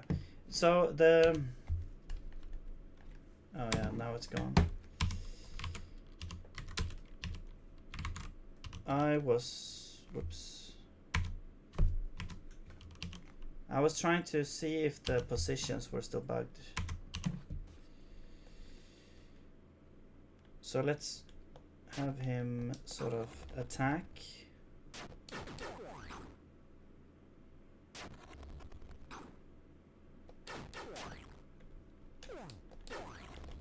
There we go.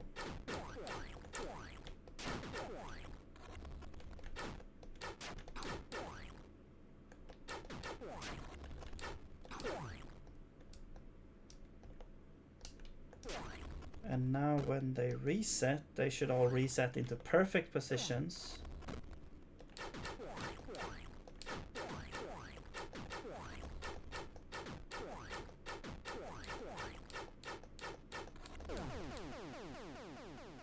Yeah, I mean it looked good. I will say that's good. Okay, but we still have the issue with well, okay. I will say it like this. I think we're done with the refactoring of this boss now. So we went from having well, it was kind of like moving from one system to the other. Like, we had this sort of giant tagged union thing with a bunch of different like states and phases and random function helper functions and stuff. Now we have a collection of state machines. A lot of the functionality that had to be implemented in those states and phases were keeping track of timers, transitioning from state to another state,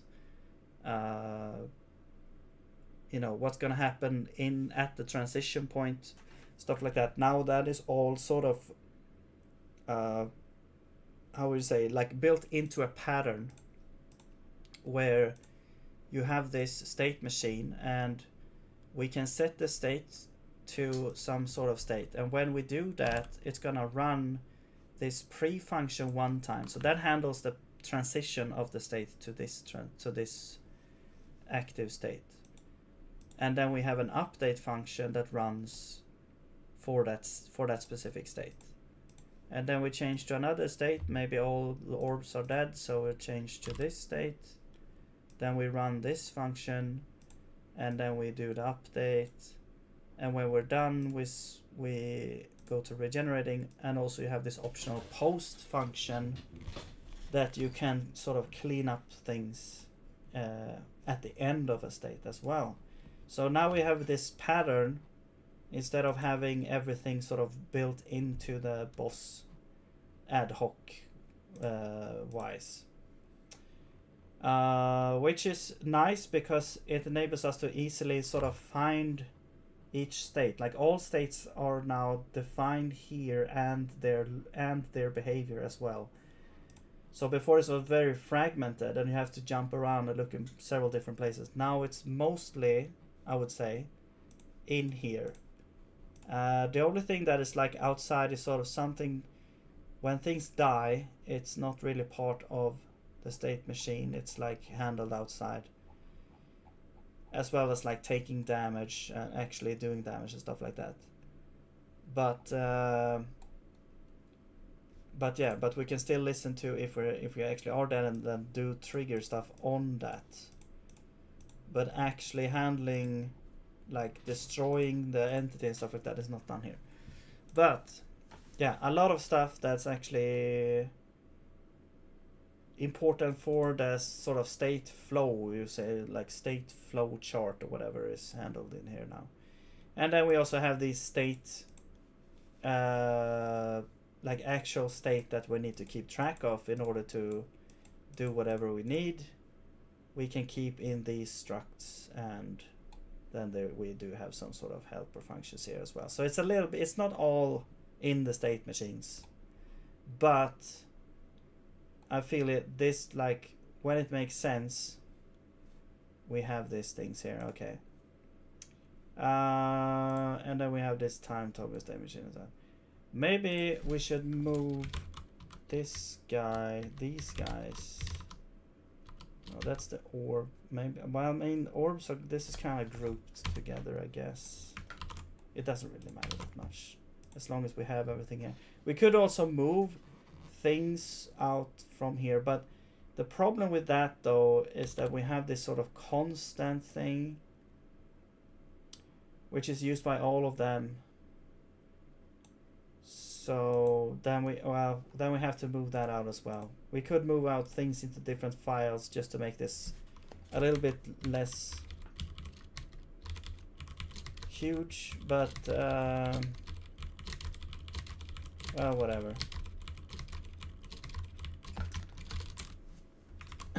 All right, and then we have all these random like helper functions down here. All right, but yeah, cool. So we're back to this, and now the thing now is, like, I do have a bunch of notes that I want to sort of implement, like balancing, bugs, When killing an orb, it should remain in place until it's revived. I mean, that's already... That is true. I don't... It should remain in place. Let's just remove that. When orbs revived, it should not deal damage. Yeah, this is still a bug here. When the boss is hit by the boulder, should we move the orbs over to the other side? Oh yeah. I was thinking maybe if they're hit by the boulder, the boss kind of jiggles around and maybe the orbs kind of move back to prevent this. But I think instead I want to have a separate sort of almost phase where, or not phase, but a separate state where the orbs, or when they revive, they don't immediately snap back to their position and be enabled again. They kind of move back slowly. And that would be pretty easy to add now, because we can go to our orbs state machine. And let's see, where's the dead thing? Yeah, here's dead. So when we go back to rotating, actually, we'll go back to reviving. And we'll deal with it there. And what we also want to do, yeah, when we're reviving, is, let's add this here. Reviving.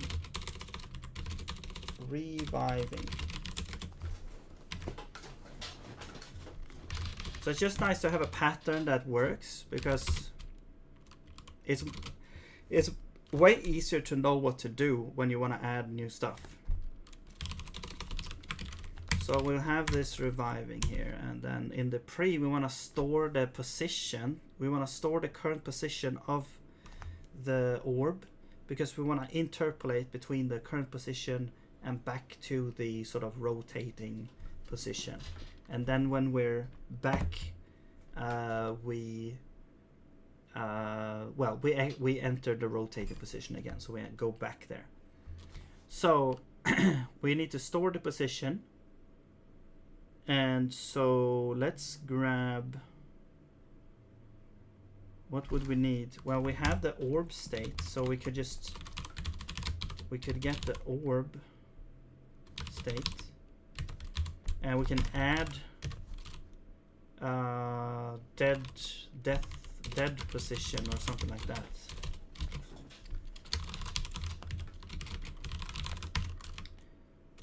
And dead position. So we'll set this to whatever position we currently have. And then we also want to set the duration to something, which we don't really have, but let's just add something here. Orb revive time, something like this. And then we have an update function, and we're checking if state has ended. And in that case, we set state back to not active, rotating. There we go. And in the meantime, we want to set our position reviving. All right. And then we create this function somewhere.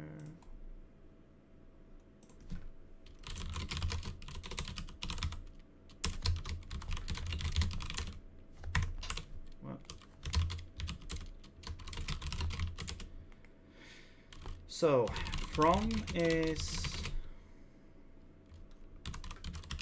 get orb state dead position.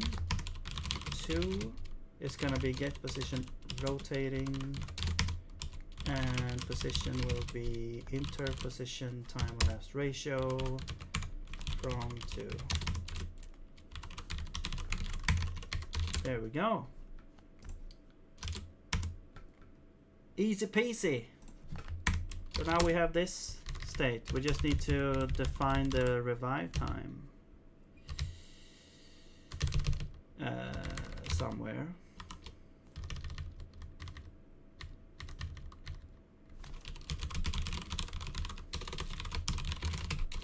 Which is, I don't know, 5 seconds, 2, 3, 4, I don't know. Okay.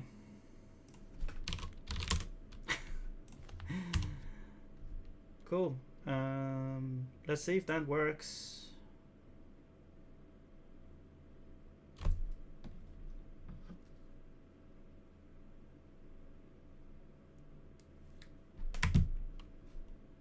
Wait, did I remove this? Okay, it compiles. Great.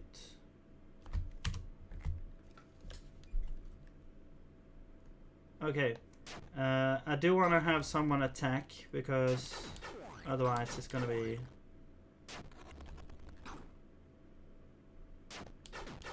There we go.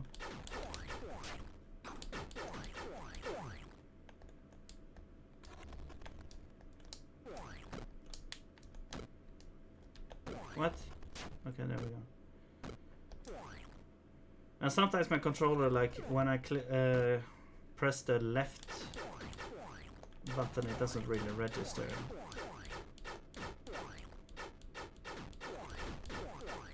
There we go. You can see how they're kind of moving back. Oh yeah, I didn't check for death there, but they shouldn't actually be... Oh yeah. Okay, so now the issue is that when they are reviving, we'll do this. Well, I'll move this up to the other states because it just makes sense to have all states in one place. So when we're reviving here, we don't actually remove invincible, and we don't do this. Let's do this. We can even remove this as well. This whole post function. Let's just remove that. We'll do that after we revived. Then we enable true and remove invincible and make it orange. There we go.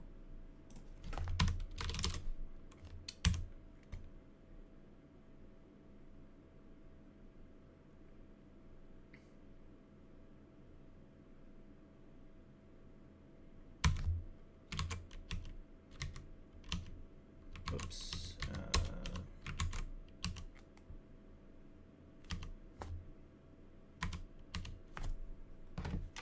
Okay.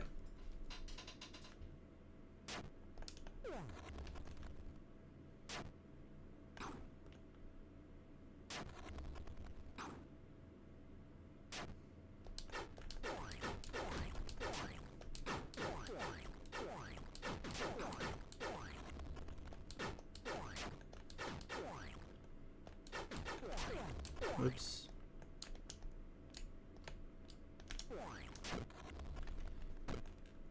Do I have usable items?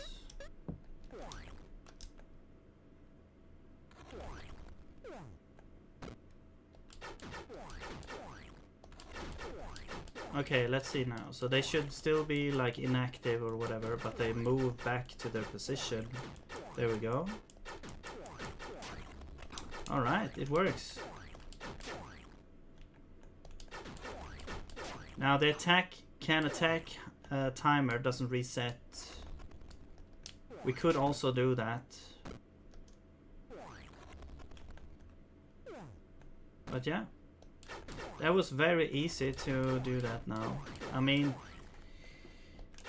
it's also like thanks to you know,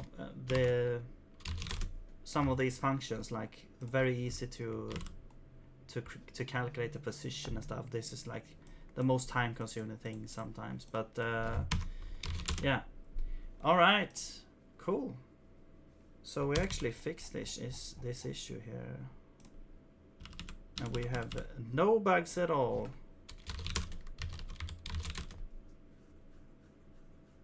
Actually, yeah, I don't know if I remember if we actually had more bugs.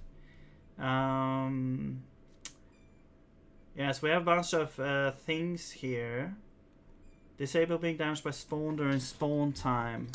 Oh yeah, because if you're like standing, if you're trying to like hunt down one of the orbs when it's like retracting for an attack, you can sort of get damaged by the spawns. It's either being like disable damage while they're spawning, or perhaps making it telegraphed before they spawn so that you have time to kind of react to that. So I'm gonna say or telegraph spawning.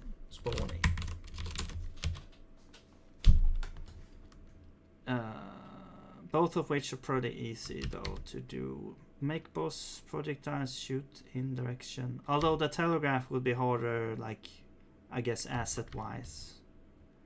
But I don't have any graphics for the boss or anything like that right now anyway. Make boss projectiles shoot in direction. So this is already done. Let's just test that. I think the boss will not spawn though. Yeah, I have to do this again.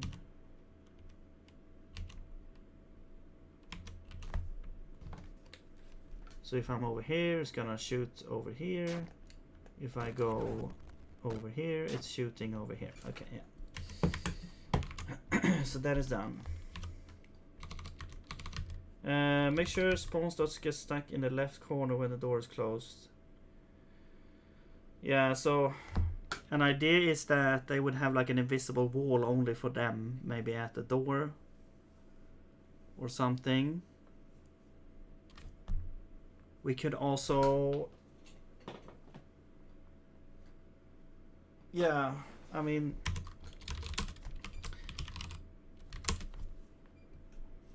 we could go to their state machine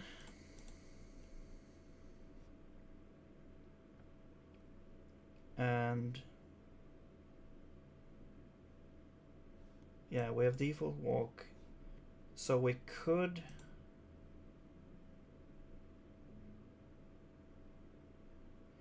also just add a blocking entity there as well for them. That's only blocking for them. That could be what we could do. We could also just check like the position if they should turn around or something like that.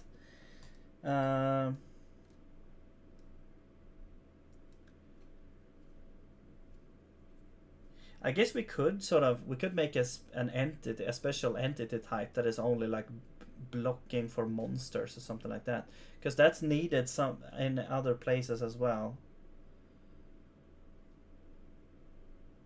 Sort of like like an invisible wall that only affects monsters. I mean, that's easy to add actually.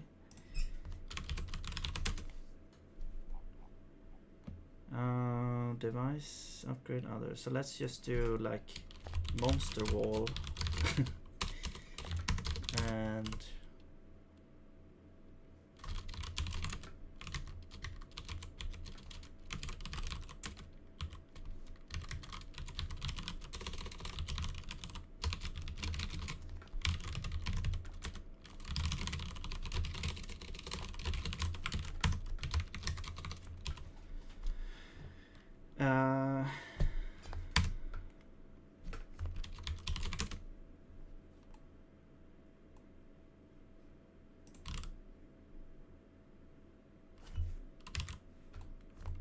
let's see, monster wall.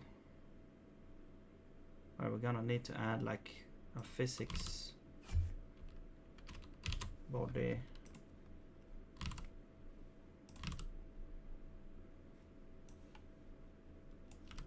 Oops.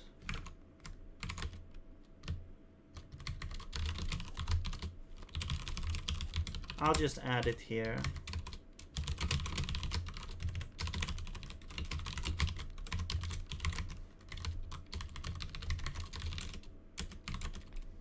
So we'll just do It's not a wonder wall, it's a monster wall. Sorry. I don't know where that came from. Init entity. We need registry. Wait, we already have an entity. What the hell? Oh, that's the scene entity. Okay, yeah. Well, we'll move that over. There we go. And we need T probably, maybe. And the draw layer, well, we're not gonna draw it, so that's fine. Actually, why do I need T? Well,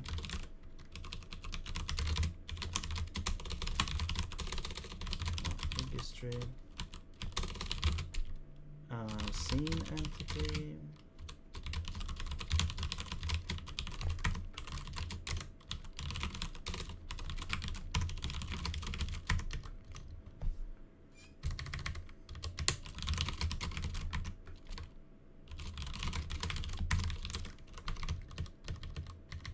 Well, actually, we don't need. Yeah. We don't need T.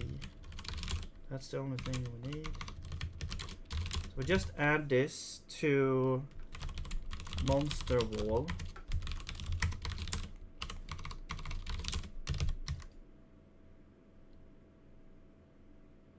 It's static, it's solid. It is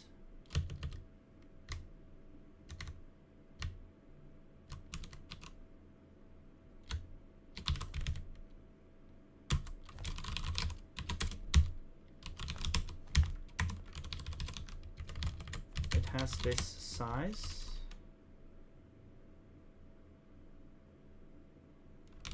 No. Wait, the scale. Shouldn't that be? Yeah, that's already a vector.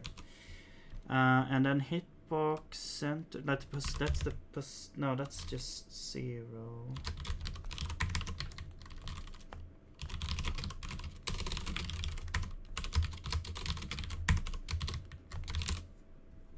And this one doesn't matter.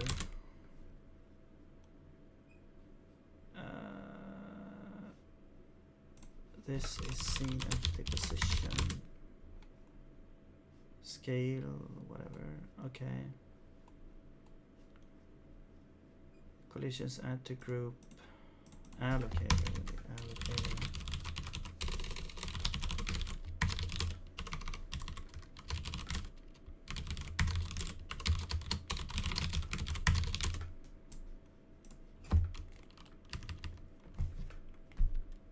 And right, we need to create the actual entity.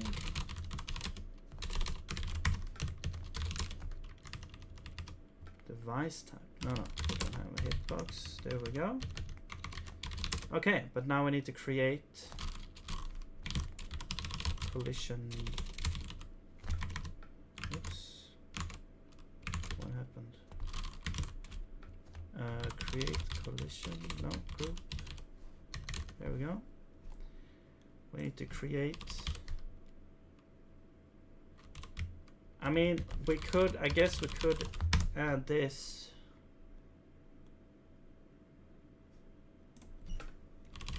Now, this is not, you know, the very optimized here, but whatever. This collides with monsters. Yes. And monsters. No. Yes, they collide with monsters. Does that mean the monsters collide with them? I think so.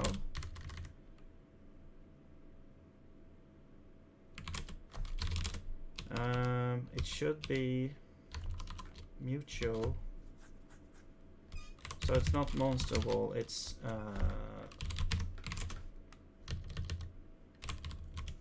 this.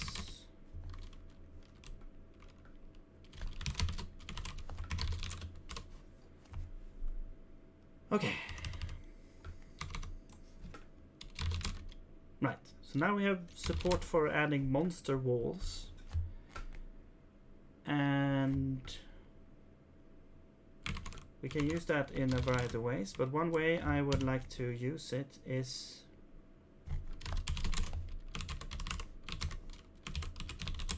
in the boss room.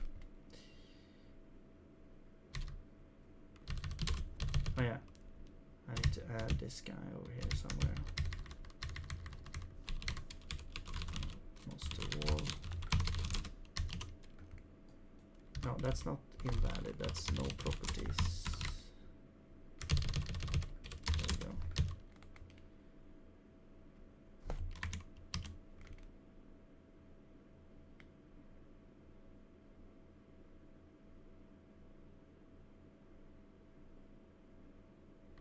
Okay, now we can go into the game editor and we can go to entities and we'll add a new entity type, which is called the monster wall.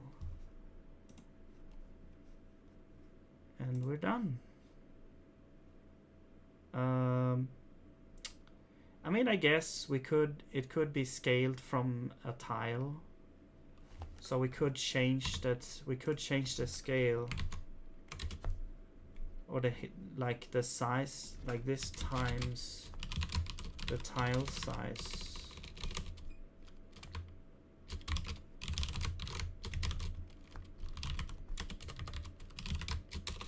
Where is the tile size?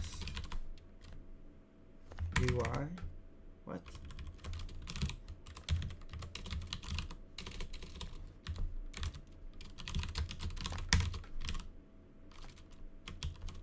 Okay, whatever.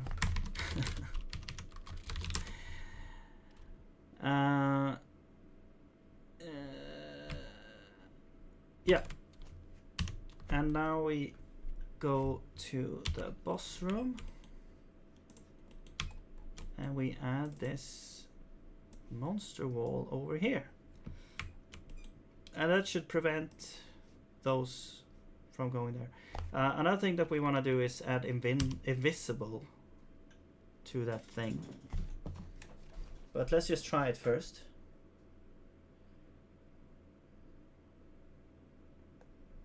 No, it doesn't show. Oh, because we don't add. Oh yeah, we never add the actual.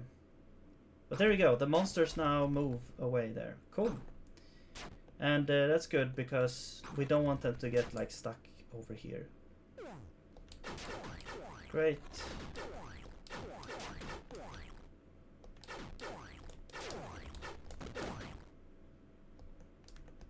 All right.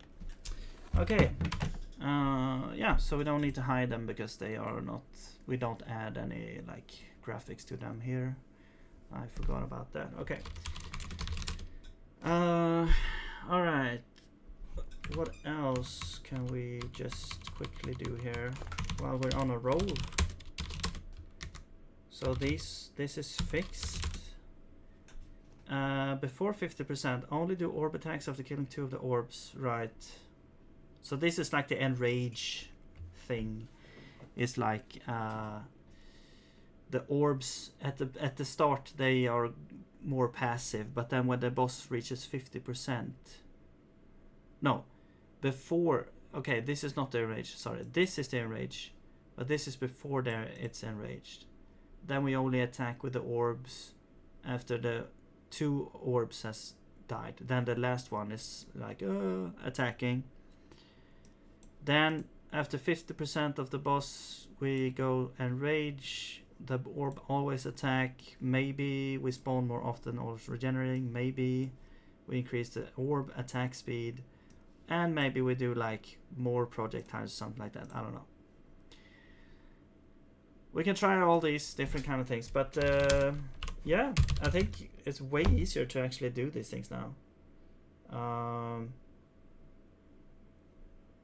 Just because you don't have to jump around a whole bunch to find whatever you need to do. It's like easier to reason about what's actually happening with this new system. Telegraphs only. Okay. Well, I think that's gonna do it for this time. So let's see. Now I did try to raid one time, but I never found how to do it, but I think I found there's a special like RAID interface somewhere. Where is that? I'm pretty new to this still here. Where is this thing? Raid channel. Okay, yeah, we can raid. Cool. Let's see what's happening here.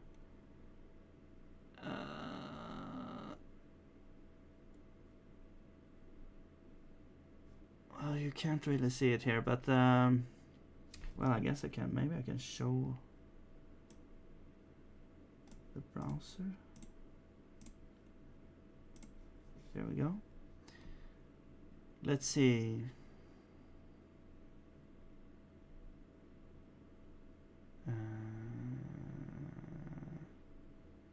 Game Jam. Sure. Let's go. There we go. Let's raid.